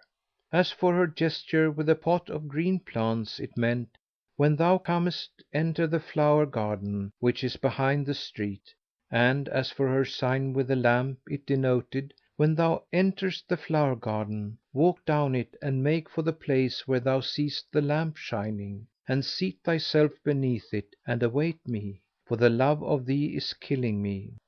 When I heard these words from my cousin, I cried out from excess of passion and said, 'How long wilt thou promise me and I go to her, but get not my will nor find any true sense in thine interpreting?' Upon this she laughed and replied, 'It remaineth for thee but to have patience during the rest of this day, till the light darken and the nights darker, and thou shalt enjoy union and accomplish thy hopes. And indeed all my words be without leasing.' Then she repeated these two couplets, "Let days their faults and plies deploy, and shun the house that deals annoy. Full oft when joy seems farthest far, thou night most art to hour of joy." Then she drew near to me and began to comfort me with soothing speech, but dared not bring me aught of food, fearing lest I be angry with her and hoping I might incline to her. So when coming to me she only took off my upper garment and said to me, "Sit, O my cousin, that I may divert thee with talk till the end of the day; and, Almighty Allah willing, as soon as it is night thou shalt be with thy beloved." But I paid no heed to her and ceased not looking for the approach of darkness, saying, "O Lord, hasten the coming of the night." And when the night set in, the daughter of my uncle wept with sore weeping and gave me a crumb of pure musk and said to me, "O my cousin, put this crumb in thy mouth, and when thou hast won union with thy beloved and hast taken thy will of her and she hath granted thee thy desire, repeat to her this couplet, 'Who, lovers all, by Allah say me sooth, what shall he do when love sore vexes youth?'" And she kissed me and swore me not to repeat this couplet till I should be about to leave my lover, and I said, "Hearing is obeying." And when it was supper tide I went out and ceased not walking on till I came to the flower garden whose door I found open. So I entered and seeing a light in the distance, made towards it, and reaching it, came to a great pavilion vaulted over with a dome of ivory and ebony, and the lamp hung from the midst of the dome. The floor was spread with silken carpets embroidered in gold and silver, and under the lamp stood a great candle burning in the candelabrum of gold. In mid pavilion was a fountain adorned with all manner of figures, and by its side stood a table covered with a silken napkin, and on its edge a great porcelain bottle full of wine, with a cup of crystal inlaid with gold. Near all these was a large tray of silver covered over, and when I uncovered it, I found therein fruits of every kind, figs and pomegranates, grapes and oranges, citrons and shaddocks, disposed amongst an infinite variety of sweet scented flowers, such as rose, jasmine, myrtle, eglantine, narcissus, and all sorts of sweet smelling herbs. I was charmed with the place and I joyed with exceeding joy, albeit I found not there a living soul, and my grief and anxiety ceased from me."—And Shahrazad perceived the dawn of day and ceased to say her permitted say. When it was the One Hundred and Sixteenth Night, She said, It hath reached me, O auspicious King, that the young merchant continued to Taj al Muluk. I was charmed with the place and joyed with great joy, albeit there I found not a living soul of Almighty Allah's creatures, and saw nor slave nor handmaid to oversee these things or to watch and ward these properties. So I sat down in the pavilion to await the coming of the beloved of my heart. But the first hour of the night passed by, and the second hour, and the third hour, and still she came not. Then hunger grew sore upon me, for that it was long since I had tasted food by reason of the violence of my love. But when I found the place, even as my cousin had told me, and saw the truth of her interpretation of my beloved's signs, my mind was set at rest, and I felt the pangs of hunger. Moreover, the odour of the viands on the table excited me to eat.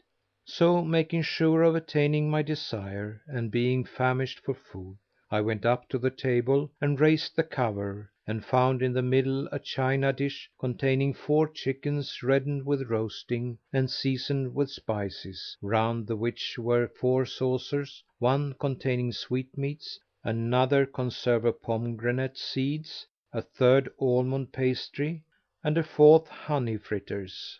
And the contents of these saucers were part sweet and part sour.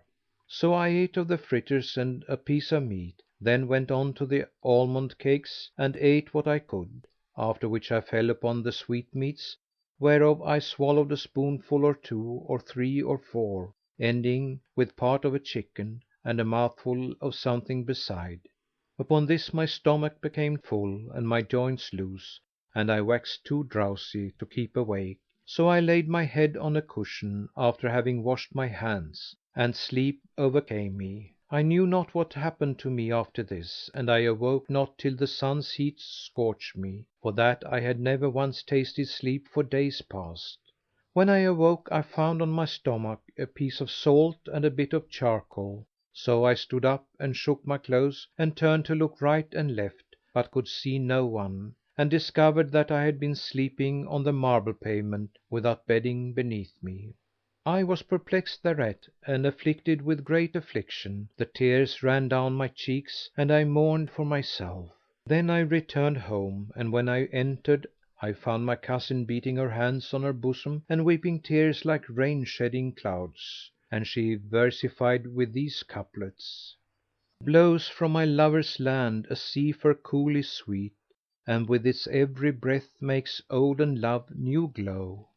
O Zephyr of the morning hour, come show to us each lover hath his lot, his share of joy and woe. Could I but win one dearest wish we had embraced, with what embrace and clip of breast fond lovers know? Allah forbids, while bides unseen my cousin's face, all joys the world can give or hand of time bestow. Would Heaven I knew his heart were like this heart of me, melted by passion flame and charged with longing owe. When she saw me, she rose in haste and wiped away her tears and addressed me with her soft speech, saying, O son of my uncle, verily Allah hath been gracious to thee in thy love, for that she whom thou lovest loveth thee, whilst I pass my time in weeping and bewailing my severance from thee who blamest me and chidest me. But may Allah not punish thee for my sake. Thereupon she smiled in my face a smile of reproach and caressed me. Then taking off my walking clothes, she spread them out and said, By Allah, this is not the scent of one who hath enjoyed his lover. So tell me what hath befallen thee, O my cousin. I told her all that had passed, and she smiled again a smile of reproach and said, Verily, my heart is full of pain, but may he not live who would hurt thy heart! Indeed, this woman maketh herself inordinately dear and difficult to thee, and by Allah, O son of my uncle, I fear for thee from her. O my cousin, that the meaning of the salt is thou west drowned in sleep like insipid food, disgustful to the taste; and it is as though she said to thee, It behoveth thou be salted, lest the stomach eject thee, for thou profess to be of the lovers noble and true. But sleep is unlawful, and to a lover undue; therefore is thy love but a lie. However, it is her love for thee that lieth, for she saw thee asleep, yet aroused thee not, and were her love for thee true, she had indeed awoken thee. As for the charcoal, it means, Allah blacken thy face, for thou makest a lying presence of love, whereas thou art not but a child, and hast no object in life other than eating and drinking and sleeping. Such is the interpretation of her signs, and may Allah Almighty deliver thee from her." When I heard my cousin's words, I beat my hand upon my breast and cried out, "By Allah, this is the very truth, for I slept and lovers sleep not. Indeed, I have sinned against myself, for what could have wrought me more hurt than eating and sleeping? Now what shall I do?" Then I wept sore and said to the daughter of my uncle, "Tell me how to act and have pity on me, so may Allah have pity on thee, else I shall die." As my cousin loved me with very great love,—And Shahrazad perceived the dawn of day and ceased saying her permitted say. End of Project Gutenberg's The Book of a Thousand Nights and a Night, Volume 2. The Book of a Thousand Nights and a Night, Volume 2, Section 46. When it was the 117th Night, she said, It hath reached me, O auspicious King, that the young merchant continued his tale to Taj al Muluk. Thereupon quoth I to the daughter of my uncle, "Tell me what to do and have pity on me, so may Allah have pity on thee." As the daughter of my uncle loved me with great love, she replied, "On my head and eyes! But, O my cousin, I repeat what I have told thee oftentimes. If I could go in and out at will, I would at once bring you two together and cover you both with my skirt; nor would I do this but hoping to win thy favour, Inshallah! I will do my utmost to endeavour to unite you; but hear my words and do my bidding. Go thou to the very same place and sit down where thou sattest before, and at supper tide look thou eat not, for eating induceth sleep, and have a care thou slumber not, for she will not come to thee till a fourth part of the night be past, and the Almighty avert her mischief from thee." Now when I heard these words I rejoiced and besought Allah to hasten the night, and as soon as it was dark, I was minded to go, and my cousin said to me, "When thou shalt have met her, repeat to her the couplet I taught thee before, at the time of thy leave taking." Replied I, "On my head and eyes," and went out and repaired to the garden, where I found all made ready in the same state as on the previous night, with every requisite of meat and drink, dried fruits, sweet scented flowers, and so forth. I went up into the pavilion and smelt the odour of the viands and my spirit lusted after them; but I possessed my soul in patience for a while, till at last I could no longer withstand temptation. So I arose from my seat and went up to the table and, raising its cover, found a dish of fowls, surrounded by 4 saucers containing 4 several meats. I ate a mouthful of each kind and as much as I would of the sweetmeats and a piece of meat; then I drank from the saucer a sauce yellowed with saffron and, as it pleased me, I supped it up by the spoonful till I was satisfied and my stomach was full. Upon this my eyelids drooped, so I took a cushion and set it under my head, saying, "Haply I can recline upon it without going to sleep." Then I closed my eyes and slept, nor did I wake till the sun had risen, when I found on my stomach a cube of bone, a single tip cat stick, the stone of a green date, and a carob pod. There was no furniture nor aught else in the place, and it was as if there had been nothing there yesterday. So I rose and shaking all these things off me, fared forth in a fury. and going home found my cousin groaning and versifying with these couplets: A wasted body, heart enpierced to core, and tears that down my poor cheeks pour and pour, and lover cure of access, but still not say what's fair can come from fairest flower. O cousin mine, thou fill'st my soul with pain, and from these tears mine eyelids ache full sore. I chid the daughter of my uncle and abused her, whereat she wept; then, wiping away her tears, she came up to me and kissed me and began pressing me to her bosom, whilst I held back from her, blaming myself. Then said she to me, "O my cousin, it seemeth thou sleptest again this night." Replied I, "Yes, and when I awoke I found on my stomach a cube of bone, a single tip cat stick, a stone of a green date and a carob pod, and I know not why she did this." Then I wept and went up to her and said, "Expound to me her meaning in so doing and tell me how shall I act and aid me in my sore strait." She answered, "On my head and eyes! By the single tip cat stick and the cube of bone, which she placed upon thy stomach, she saith to thee, Thy body is present, but thy heart is absent; and she meaneth, Love is not thus, so do not reckon thyself among lovers. As for the date stone, it is as if she said to thee, An thou wert in love thy heart would be burning with passion, and thou wouldst not taste the delight of sleep; for the sweet of love is like a green date which kindleth a coal of fire in the vitals. As for the carob pod, it signifieth to thee, the lover's heart is wearied, and thereby she saith, Be patient under our separation with the patience of Job."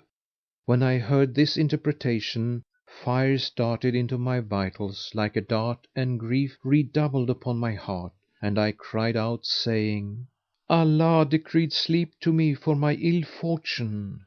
Then I said to her, "O my cousin, by my life, devise me some device whereby I may win my will of her."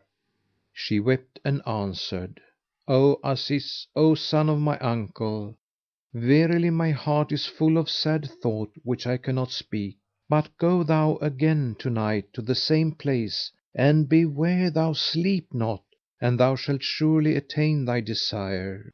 This is my counsel, and peace be with thee." Quoth I, "If Allah please, I will not sleep, but will do as thou biddest me." Then my cousin rose and brought me food, saying, "Eat now what may suffice thee, that nothing may divert thy heart." So I ate my fill, and when night came, my cousin rose and bringing me a sumptuous suit of clothes, clad me therein. Then she made me swear I would repeat to my lover the verse aforesaid, and bade me beware of sleeping. So I left her and repaired to the garden and went up into that same pavilion, where I occupied myself in holding my eyelids open with my fingers and nodding my head as the night darkened on me.—And Shahrazad perceived the dawn of day and ceased to say her permitted say. When it was the 118th Night, She said, It hath reached me, O auspicious King, that the young merchant continued to Taj al Muluk: So I repaired to the garden and went up into that same pavilion and occupied myself in gazing upon the flower beds and in holding my eyelids open with my fingers and nodding my head as the night darkened on me. And presently I grew hungry with watching, and the smell of the meats being wafted towards me, my appetite increased. So I went up to the table and took off the cover and ate a mouthful of every dish and a bit of meat, after which I turned to the flagon of wine, saying to myself, I will drink 1 cup. I drank it, and then I drank a second and a third, till I had drunk full 10, when the cool air smote me and I fell to the earth like a felled man. I ceased not to lie thus till day arose, and when I awoke and found myself outside the garden, and on my stomach were a butcher's knife and a dram weight of iron. Thereat I trembled and taking them with me went home, where I found my cousin saying, "Verily, I am in this house wretched and sorrowful, having no helper but weeping." Now when I entered, I fell down at full length and throwing the knife and the dram weight from my hand, I fainted clean away. As soon as I came to myself, I told her what had befallen me and said, "Indeed, I shall never enjoy my desire."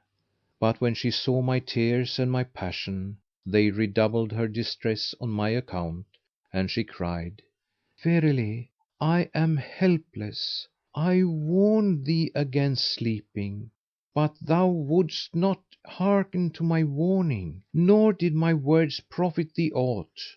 I rejoined, "By Allah, I conjure thee to explain to me the meaning of the knife and the iron dram weight."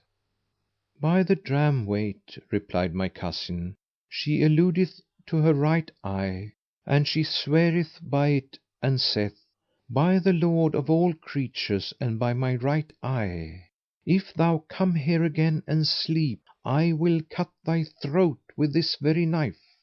And indeed I fear for thee, O my cousin, from her malice.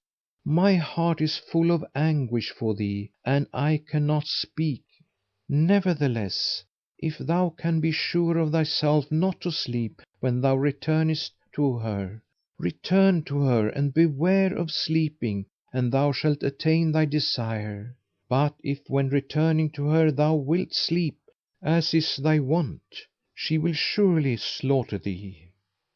Asked I, "What shall I do, O daughter of my uncle? I beg thee by Allah to help me in this my calamity." Answered she, "On my head and eyes, if thou wilt hearken to my words and do my bidding, thou shalt have thy will." Quoth I, "I will indeed hearken to thy words and do thy bidding." And quoth she, "When it is time for thee to go, I will tell thee." Then she pressed me to her bosom and laying me on the bed, shampooed my feet, till drowsiness overcame me and I was drowned in sleep. Then she took a fan and seated herself by my head, with the fan in her hand, and she was weeping till her clothes were wet with tears. Now when she saw that I was awake, she wiped away the drops and fetched me some food and set it before me. I refused it, but she said to me, "Did I not tell thee that thou must do my bidding? Eat." So I ate and thwarted her not, and she proceeded to put the food into my mouth and I to masticate it till I was full. Then she made me drink jujube sherbet and sugar, and washed my hands and dried them with a kerchief; after which she sprinkled me with rose water, and I sat with her awhile in the best of spirits. When the darkness had closed in, she dressed me and said to me, "O son of my uncle, watch through the whole night and sleep not, for she will not come to thee this tide till the last of the dark hours and, Allah willing, thou shalt be at one with her this night. But forget not my charge." Then she wept and my heart was pained for her by reason of her overmuch weeping, and I asked, "What is the charge thou gavest me?" She answered, "When thou takest leave of her, repeat to her the verse before mentioned." So full of joy I left her and repairing to the garden, went up into the pavilion where, being satiated with food, I sat down and watched till a fourth part of the dark hours was past. That night seemed longsome to me as it were a year; but I remained awake till it was 3/4 spent and the cocks crew, and I was famished for long watching. Accordingly I went up to the table and ate my fill, whereupon my head grew heavy and I wanted to sleep, when behold a light appeared making towards me from afar. I sprang up and washed my hands and mouth and roused myself. and before long she came with 10 damsels, in whose midst she was like the full moon among the stars. She was clad in a dress of green satin purfled with red gold, and she was as saith the poet, she lords it over our heart in grass green gown, with buttons loose and locks long flowing down. Quoth I, what is thy name? Quoth she, I'm she, who burns the lover heart live coals upon. I made my plaint to her of loving lowe. Laughed she, to stone thou moan'st, useless moan. Quoth I, and be of hardest stone thy heart, Allah drew sweetest spring from hardest stone. When she saw me, she laughed and said, how is it that thou art awake and that sleep overcame thee not? Forasmuch as thou hast watched through the night, I know that thou art a lover, for night watching is the mark of lovers displaying brave endurance of their desires. Then she turned to her women and signed to them and they went away from her, whereupon she came up to me and strained me to her breast and kissed me, whilst I kissed her, and she sucked my upper lip whilst I sucked her lower lip. I put my hand to her waist and pressed it, and we came not to the ground save at the same moment. Then she undid her petticoat trousers, which slipped down to her anklets, and we fell to clasping and embracing and toying and speaking softly, and biting and intertwining of legs and going round about the holy house and the corners thereof, till her joints became relaxed for love delight and she swooned away. I entered the sanctuary and indeed that night was a joy to the sprite and a solace to the sight, even as saith the poet, sweetest of nights the world can show to me that night, when cups went round and round, as fed by ceaseless spring. Their utter severance made I twixt mine eyes and sleep, and joined, rejoined mine ear drop with the anklet ring. We lay together in close embrace till the morning, when I would have gone away, but she stopped me and said, stay till I tell thee something.—And Shahrazad perceived the dawn of day and ceased saying her permitted say.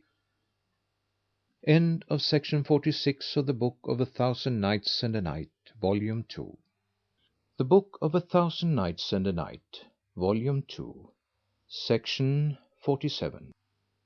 When it was the 119th Night, she said, it hath reached me, O auspicious King, that the young merchant continued his recital to Taj al Muluk. When I would have gone away she stopped me and said, stay till I tell thee something and charge thee with a charge.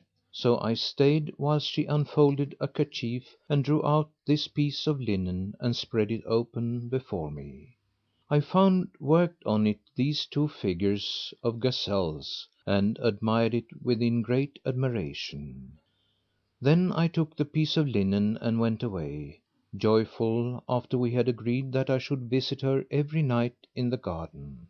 But in my joy I forgot to repeat to her the verse my cousin had taught me, for when giving me the piece of linen with the gazelles, she had said to me, keep this carefully, as it is my sister's handiwork.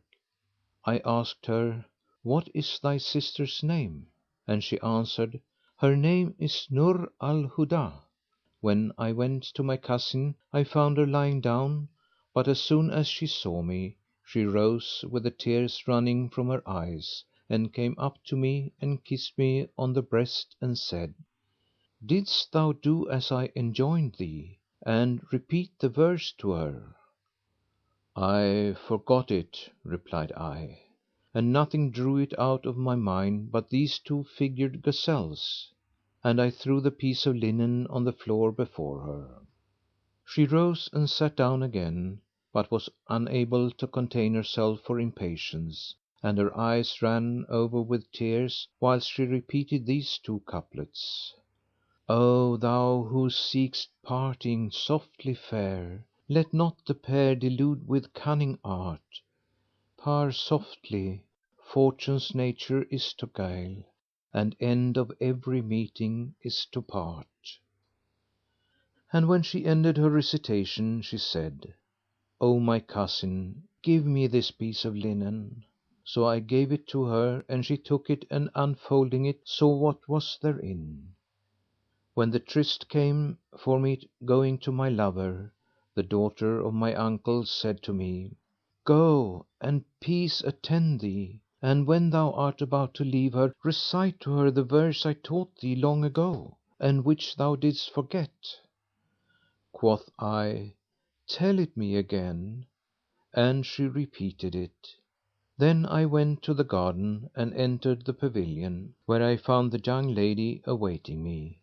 When she saw me, she rose and kissed me and made me sit in her lap, and we ate and drank and did our desire as before.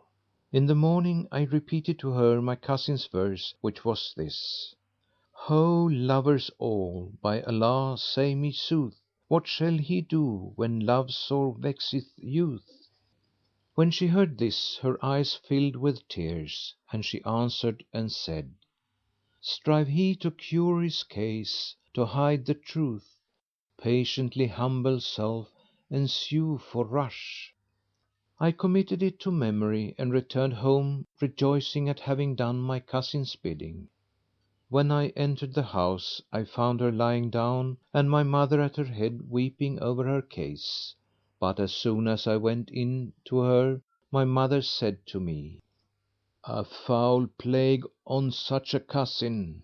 How couldst thou leave the daughter of thy uncle ailing, and not ask what ailed her? But when my cousin saw me, she raised her head and sat up and asked me, O Aziz, did thou repeat to her the couplet I taught thee? I answered, Yes, and when she heard it, she wept and recited in answer another couplet which I committed to memory. Quoth my cousin, Tell it me. I did so, and when she heard it, she wept with much weeping and repeated the following verses: How shall youth cure the care his life undoth, and every day his heart in pieces youth?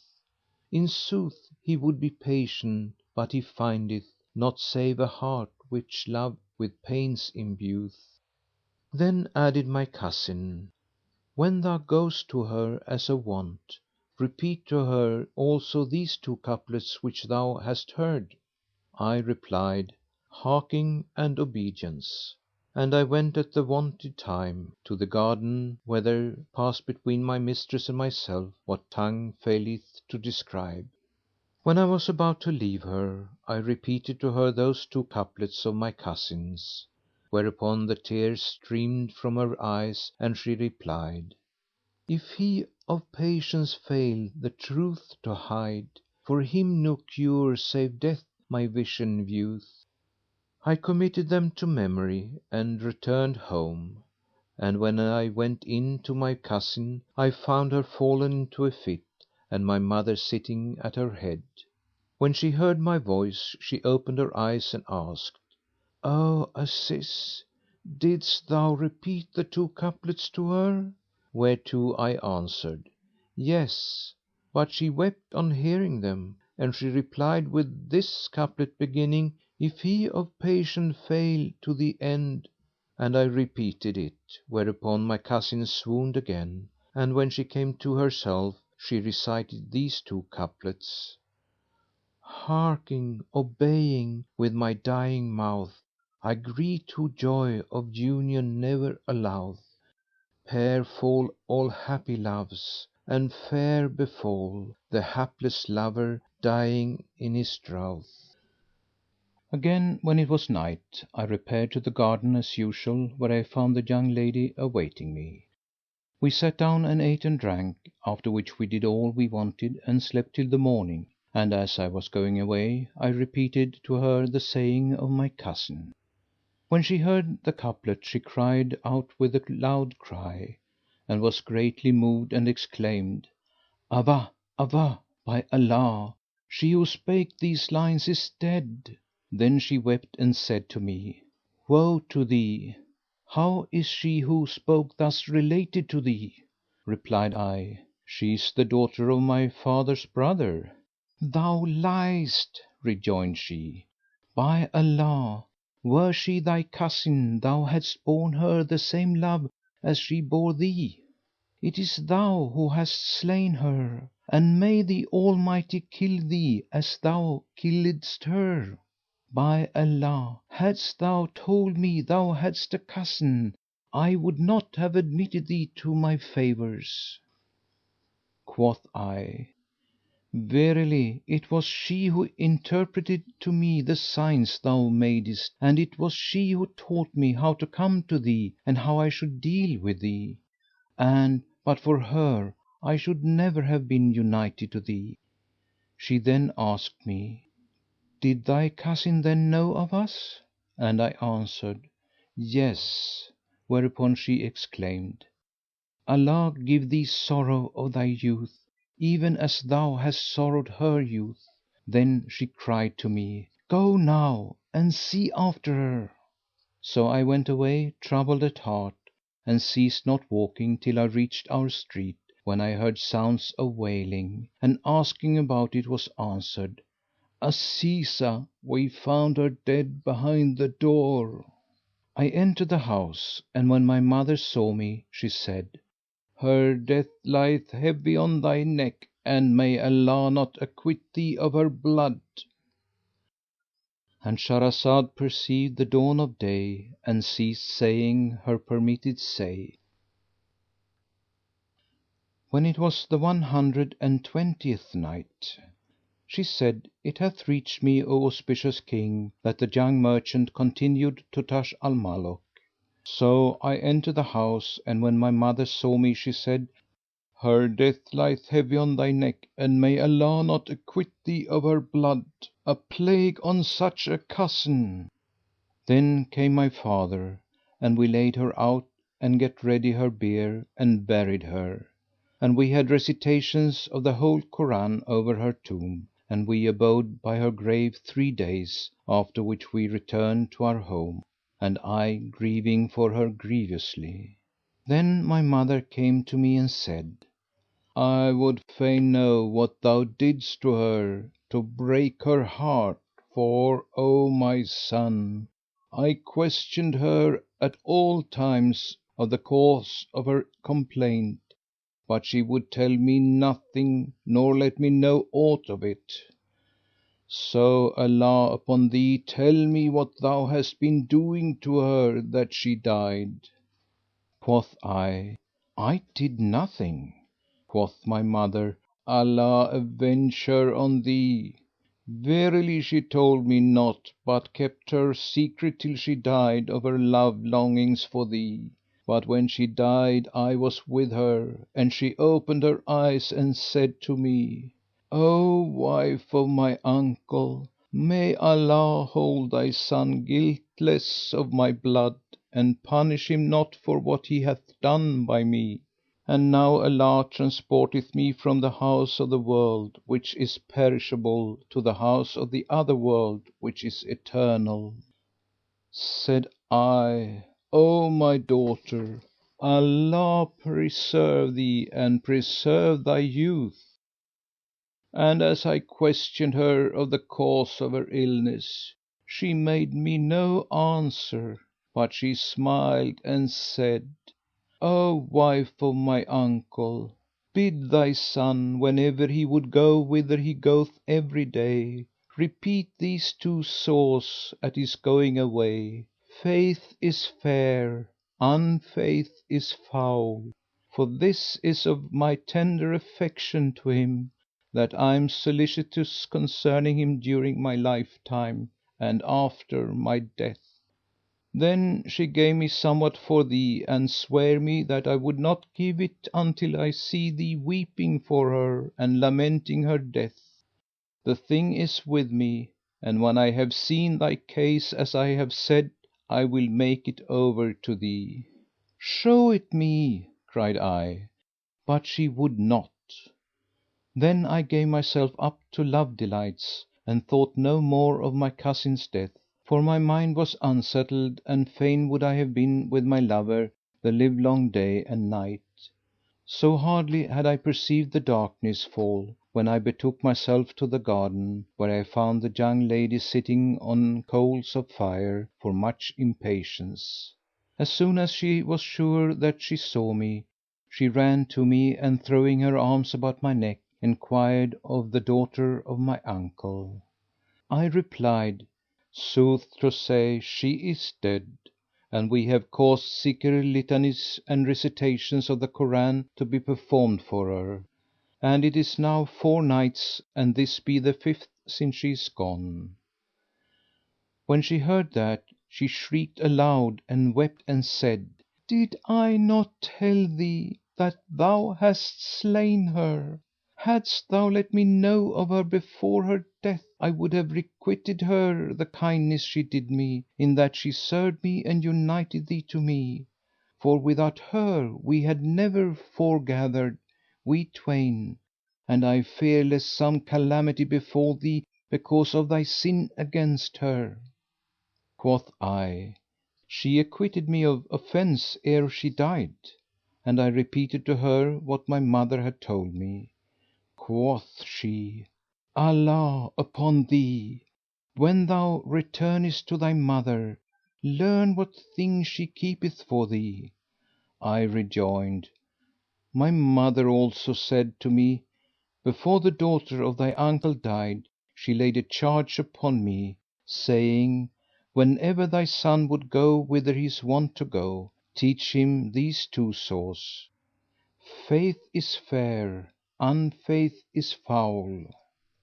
When my lady heard this, she exclaimed, "The mercy of Almighty Allah be upon her! Indeed, she hath delivered thee from me, for I minded to do thee a mischief, but now I will not harm thee nor trouble thee." I wondered at this and asked her, "What then wast thou minded to do with me in time past, and we two being in bond of love?" Answered she, "Thou art infatuated with me, for thou art young in life and a raw laddie; thy heart is void of guile and thou weetest not our malice and deceit. Were she yet alive, she would protect thee, for she is the cause of thy preservation, and she hath delivered thee from destruction. And now I charge thee, speak not with any woman, neither accost one of our sex, be she young or be she old. And again I say, beware, for thou art simple and raw, and knowest not the wiles of women and their malice, and she who interpreted the signs to thee is dead. And indeed I fear for thee, lest thou fall into some disgrace and find none to deliver thee from it, now the daughter of thy uncle is no more."—And Shahrazad perceived the dawn of day and ceased to say her permitted say. When it was the 121st Night, She said, It hath reached me, O auspicious King, that the young merchant continued to Taj al Muluk: Then the young lady said to me, I fear for thee lest thou fall into some disgrace and find none to deliver thee from it. Alas for thy cousin and the pity of her! Would I had known her before her death, that I might have requited by waiting upon her the fair service she did me. The mercy of Allah Almighty be upon her, for she kept her secret and revealed not what she suffered, and but for her thou hadst never foregathered with me, no, never. But there is one thing I desire of thee. I asked, What is it? And she answered, It is that thou bring me to her grave, that I may visit her in the tomb wherein she is, and write some couplets thereon. I rejoined, To morrow, if Allah please. I slept with her that night, and she ceased not saying after every hour, "Would thou hadst told me of thy cousin before her death." And I asked her, "What is the meaning of the two saws she taught me? Faith is fair, unfaith is foul." But she made no answer. As soon as it was day she rose, and taking a purse of gold pieces, said to me, "Come, show me her tomb, that I may visit it and grave some verses thereon, and build a dome over it, and commend her to Allah's mercy, and bestow these dinars in alms for her soul." I replied, "To hear is to obey," and walked on before her, whilst she followed me, giving alms as she went, and saying to all upon whom she lavished bounty, "This is an alms for the soul of Azizah, who kept her counsel till she drank the cup of death and never told the secret of her love." And she stinted not thus to give alms and say, "For Azizah's soul," till the purse was empty and we came to the grave. And when she looked at the tomb she wept and threw herself on it. Then, pulling out a chisel of steel and a light hammer, she graved therewith upon the head stone in fine small characters these couplets: "I passed by a broken tomb amid a garth right sheen, whereon 7 blooms of Nu'uman glowed with cramoises. Quoth I, 'Who sleepeth in this tomb?' Quoth answering Earth, 'Before a lover Hades' tomb bend reverently.' Quoth I, 'May Allah help thee, O thou slain of love, and grant thee home in heaven and Paradise hight to see. Hapless are lovers all e'en tombed in their tombs, where amid living folk the dust weighs heavily. Fain would I plant a garden blooming round thy grave, and water every flower with teardrops flowing free.'" Then she turned away in tears and I with her, and returned to the garden, where she said to me, "By Allah, I conjure thee never leave me!" "To hear is to obey," replied I. Then I gave myself wholly up to her and paid her frequent visits. She was good and generous to me, and as often as I passed the night with her, she would make much of me and would ask me of the two saws my cousin Azizah told my mother, and I would repeat them to her. And matters ceased not to be on this wise, and I continued for a whole year, eating and drinking and enjoying dalliance and wearing change of rich raiment, until I waxed gross and fat, so that I lost all thought of sorrowing and mourning, and I clean forgot my cousin Azizah. And on New Year's Day I went to the bath, where I refreshed myself and put on a suit of sumptuous clothes. Then coming out I drank a cup of wine and smelt the scent of my new gear, which was perfumed with various essences, and my breast was broadened thereby. For I knew not the tricks of Fate, nor the changing ways of Time. When the hour of night prayer came, I was minded to repair to my lover, but, being the worse for wine, I knew not when going to her whither I went. So my drunkenness turned me into a by street, called Syndic's Street, and the while I walked up that street, behold, I caught sight of an old woman faring with a lighted taper in one hand, and in the other a folded letter.—And Shahrazad perceived the dawn of day and ceased saying her permitted say. End of Project Gutenberg's The Book of a Thousand Nights and a Night, Volume 2. The Book of a Thousand Nights and a Night, Volume 2, Section 48.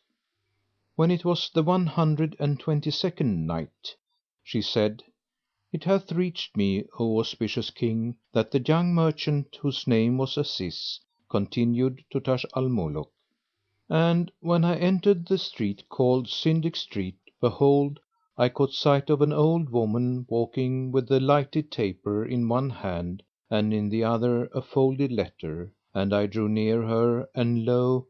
she was weeping and repeating these couplets: O glad news bearer, welcome, welcome, hail! How sweet thy speech to me, what treat thy tale! O messenger from him whose weal I love, God bless thee long as breathes soft morning gale. Now when she saw me she asked, O my son, canst thou read? And I answered of my officiousness, Yes, old Nonty. Rejoined she, Then take this letter and read it to me. And when she handed it to me, I took it and unfolding it read it to her, and behold, it was from an absent man to his friends and lovers whom he greeted. And when she heard its purport, she rejoiced at the good tidings and blessed me, saying, Allah dispel thine anxiety, even as thou hast dispelled mine. Then she took the letter and walked on. Meanwhile I was urged by a call of nature, and sat down on my heels to make water. When I had ended I stood up and wiped the orifice with a pebble, and then letting down my clothes, I was about to wend my way, when suddenly the old woman came up to me again, and bending down over my hand, kissed it and said, O my master, the Lord give thee joy of thy youth. I entreat thee to walk with me a few steps as far as yonder door, for I told them what thou didst read to me of the letter, and they believe me not. So come with me 2 steps and read them the letter from behind the door, and accept the prayers of a righteous woman. I enquired, What is the history of this letter? And she replied, O my son, this letter is from my son, who hath been absent for a term of 10 years. He set out with a stock of merchandise and tarried long in foreign parts, till we lost hope of him and supposed him to be dead. Now after all that delay cometh this letter from him, and he hath a sister who weepeth for him night and day. So I said to her, He is well and all right, but she will not believe me and declares, There is no help but thou bring me one who will read this letter in my presence, that my heart may be at rest and my mind at ease. Thou knowest, O my son, that all who love are wont to think evil. So be good enough to go with me and read to her this letter, standing behind the curtain whilst I call his sister to listen within the door. So shalt thou dispel our heed and fulfil our need. Verily, quoth the Apostle of Allah, whom Allah bless and preserve, whoso easeth the troubled of one of the troubles of this troublous world, Allah will ease him of 100 troubles. And according to another tradition, whoso easeth his brother of one of the troubles of this troublous world, Allah shall relieve him of 72 troubles on the day of resurrection. And I have betaken myself to thee, so disappoint me not. Replied I, To hear is to obey, do thou go before me.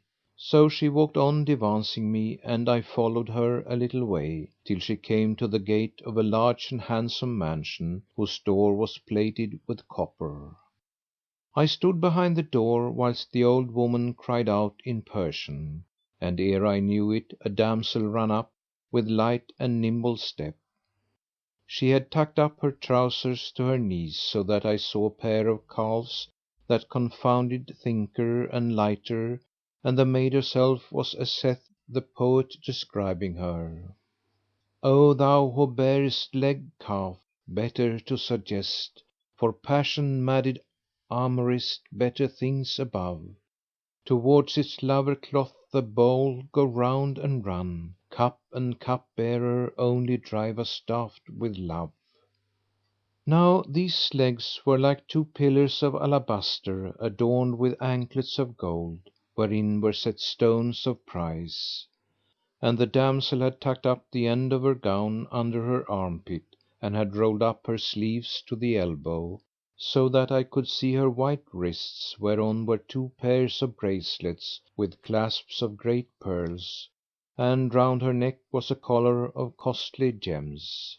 Her ears were adorned with pendants of pearls, and on her head she wore a kerchief of brocade, brand new and broidered with jewels of price. And she had thrust her skirt of her shift into her trouser string, being busy with some household business. So when I saw her in this undress I was confounded at her beauty, for she was like a shining sun. Then she said with soft choice speech, never heard I sweeter, "O my mother, is this he who cometh to read the letter?" "It is," replied the old woman, and she put out her hand to me with the letter.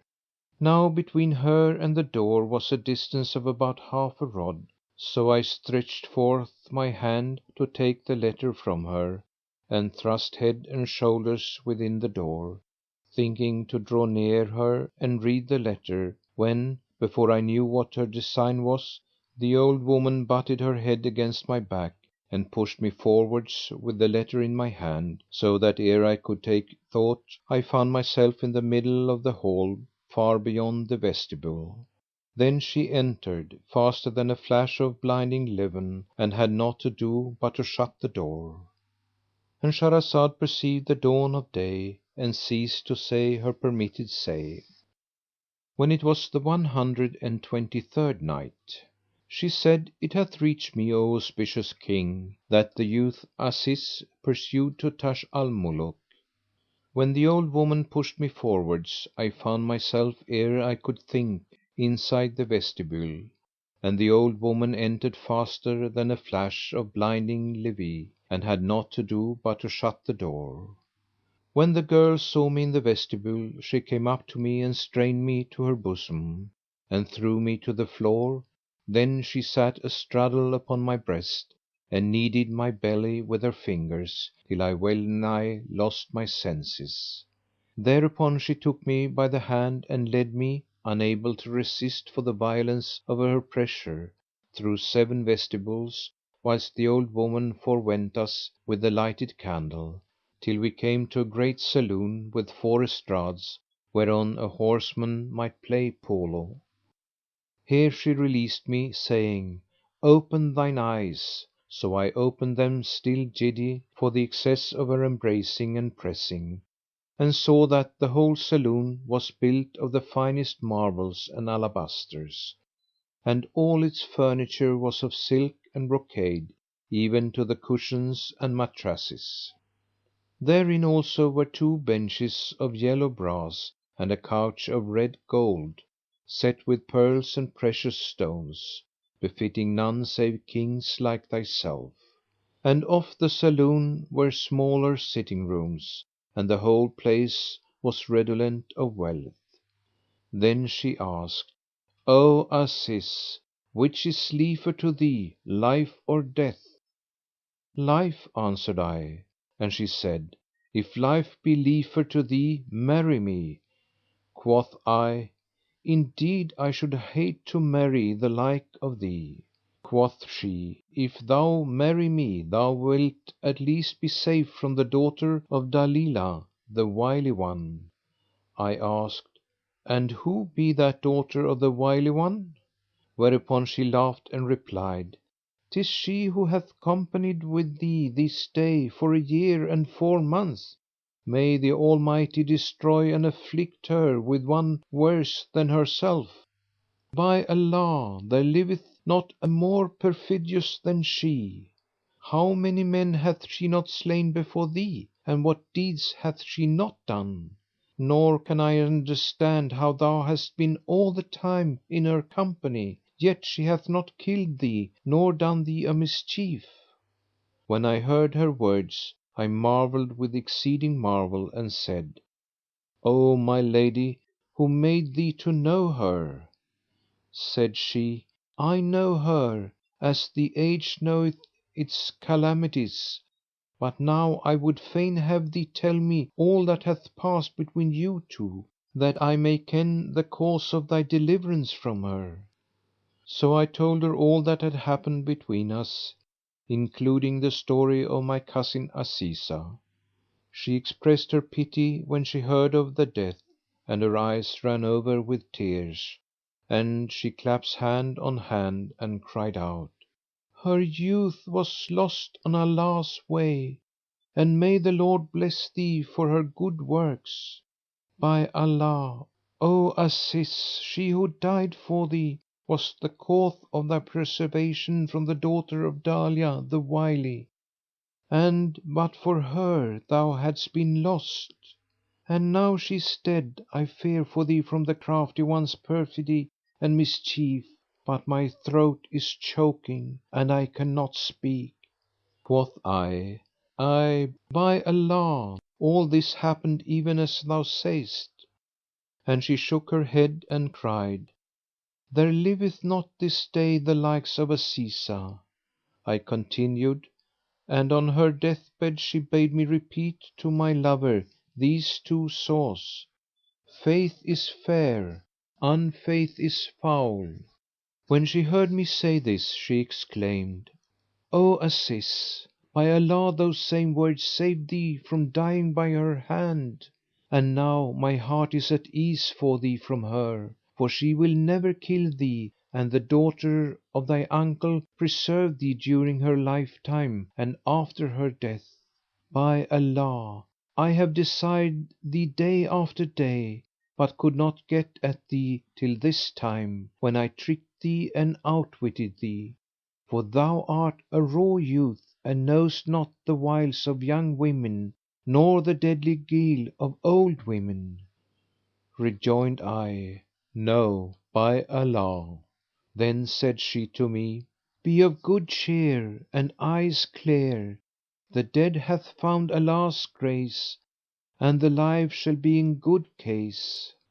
Thou art a handsome youth, and I do not desire thee but according to the ordinance of Allah and His Apostle (on whom be salutation and salvation!).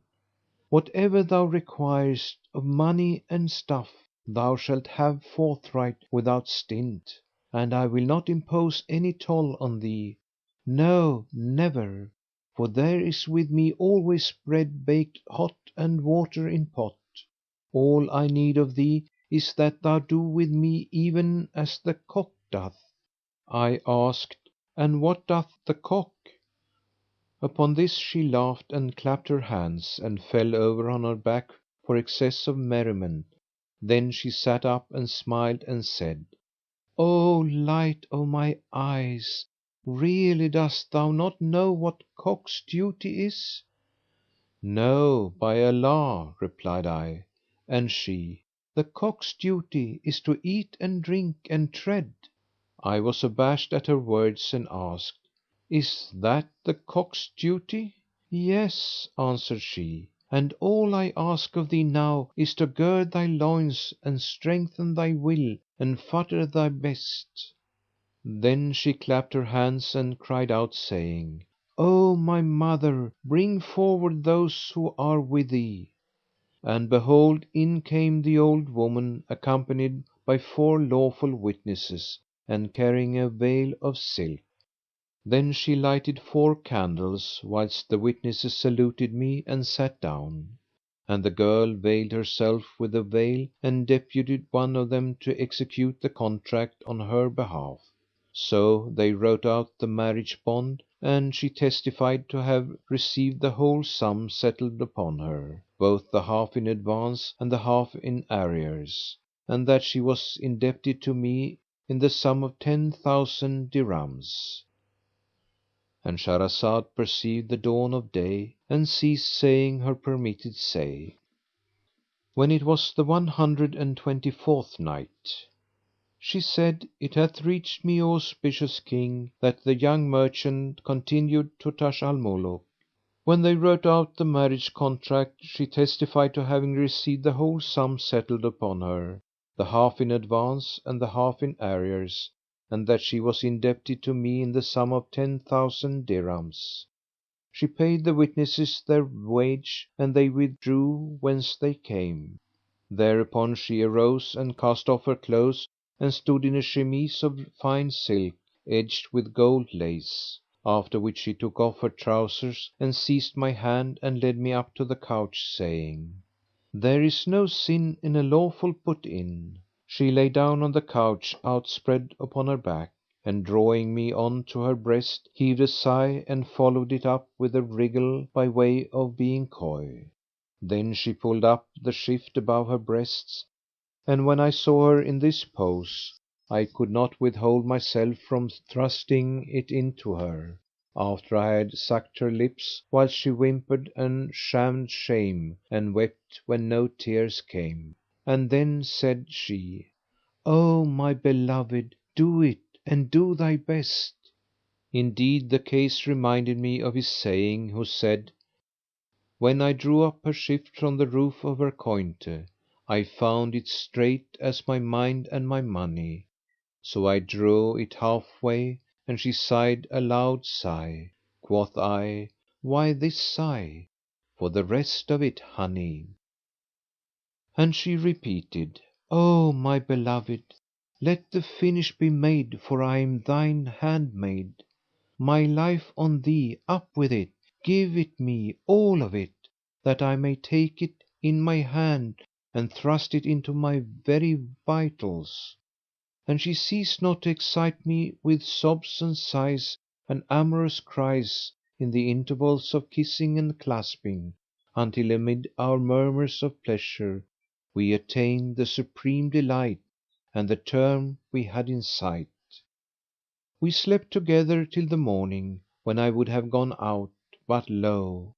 she came up to me laughing and said, 'So, thinkest thou that going into the Hammam is the same as going out?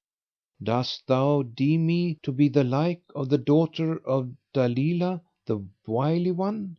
Beware of such a thought, for thou art my husband by contract and according to law. If thou be drunken, return to thy right mind, and know that the house wherein thou art openeth but one day in every year. Go down and look at the great door.' So I rose and went down and found the door locked and nailed up, and returned and told her of the locking and nailing. 'O Aziz,' said she, 'we have in this house flour, grain, fruits and pomegranates, sugar, meat, sheep, poultry, and so forth, enough for many years, and the door will not be opened till after the lapse of a whole 12 month, and well I weet thou shalt not find thyself without this house till then.' Quoth I, 'There is no Majesty and there is no might save in Allah, the Glorious, the Great.' 'And how can this harm thee,' rejoined she, 'seeing thou knowest cock's duty, whereof I told thee?' Then she laughed and I laughed too, and I conformed to what she said and abode with her doing cock's duty and eating and drinking and futtering for a year of full 12 months, during which time she conceived by me, and I was blessed with a baby by her. On the New Year's Day I heard the door opened, and behold, men came in with cakes and flour and sugar. Upon this I would have gone out, but my wife said, 'Wait till supper tide and go out even as thou camest in.' So I waited till the hour of night prayer and was about to go forth in fear and trembling, when she stopped me, saying, 'By Allah, I will not let thee go until thou swear to come back this night before the closing of the door.' I agreed to this and she swore me a solemn oath on blade and book, and the oath of divorce to boot, that I would return to her. Then I left her and going straight to the garden, found the door open as usual, whereat I was angry and said to myself, I have been absent this whole year, and come here unawares and find the place open as of wont. I wonder is the damsel still here as before? I needs must enter and see before I go to my mother, more by reason that it is now nightfall. So I entered the flower garden,"—And Shahrazad perceived the dawn of day and ceased to say her permitted say. End of Section 48 of the Book of A Thousand Nights and a Night, Volume 2. And also end of the Book of A Thousand Nights and a Night, Volume 2.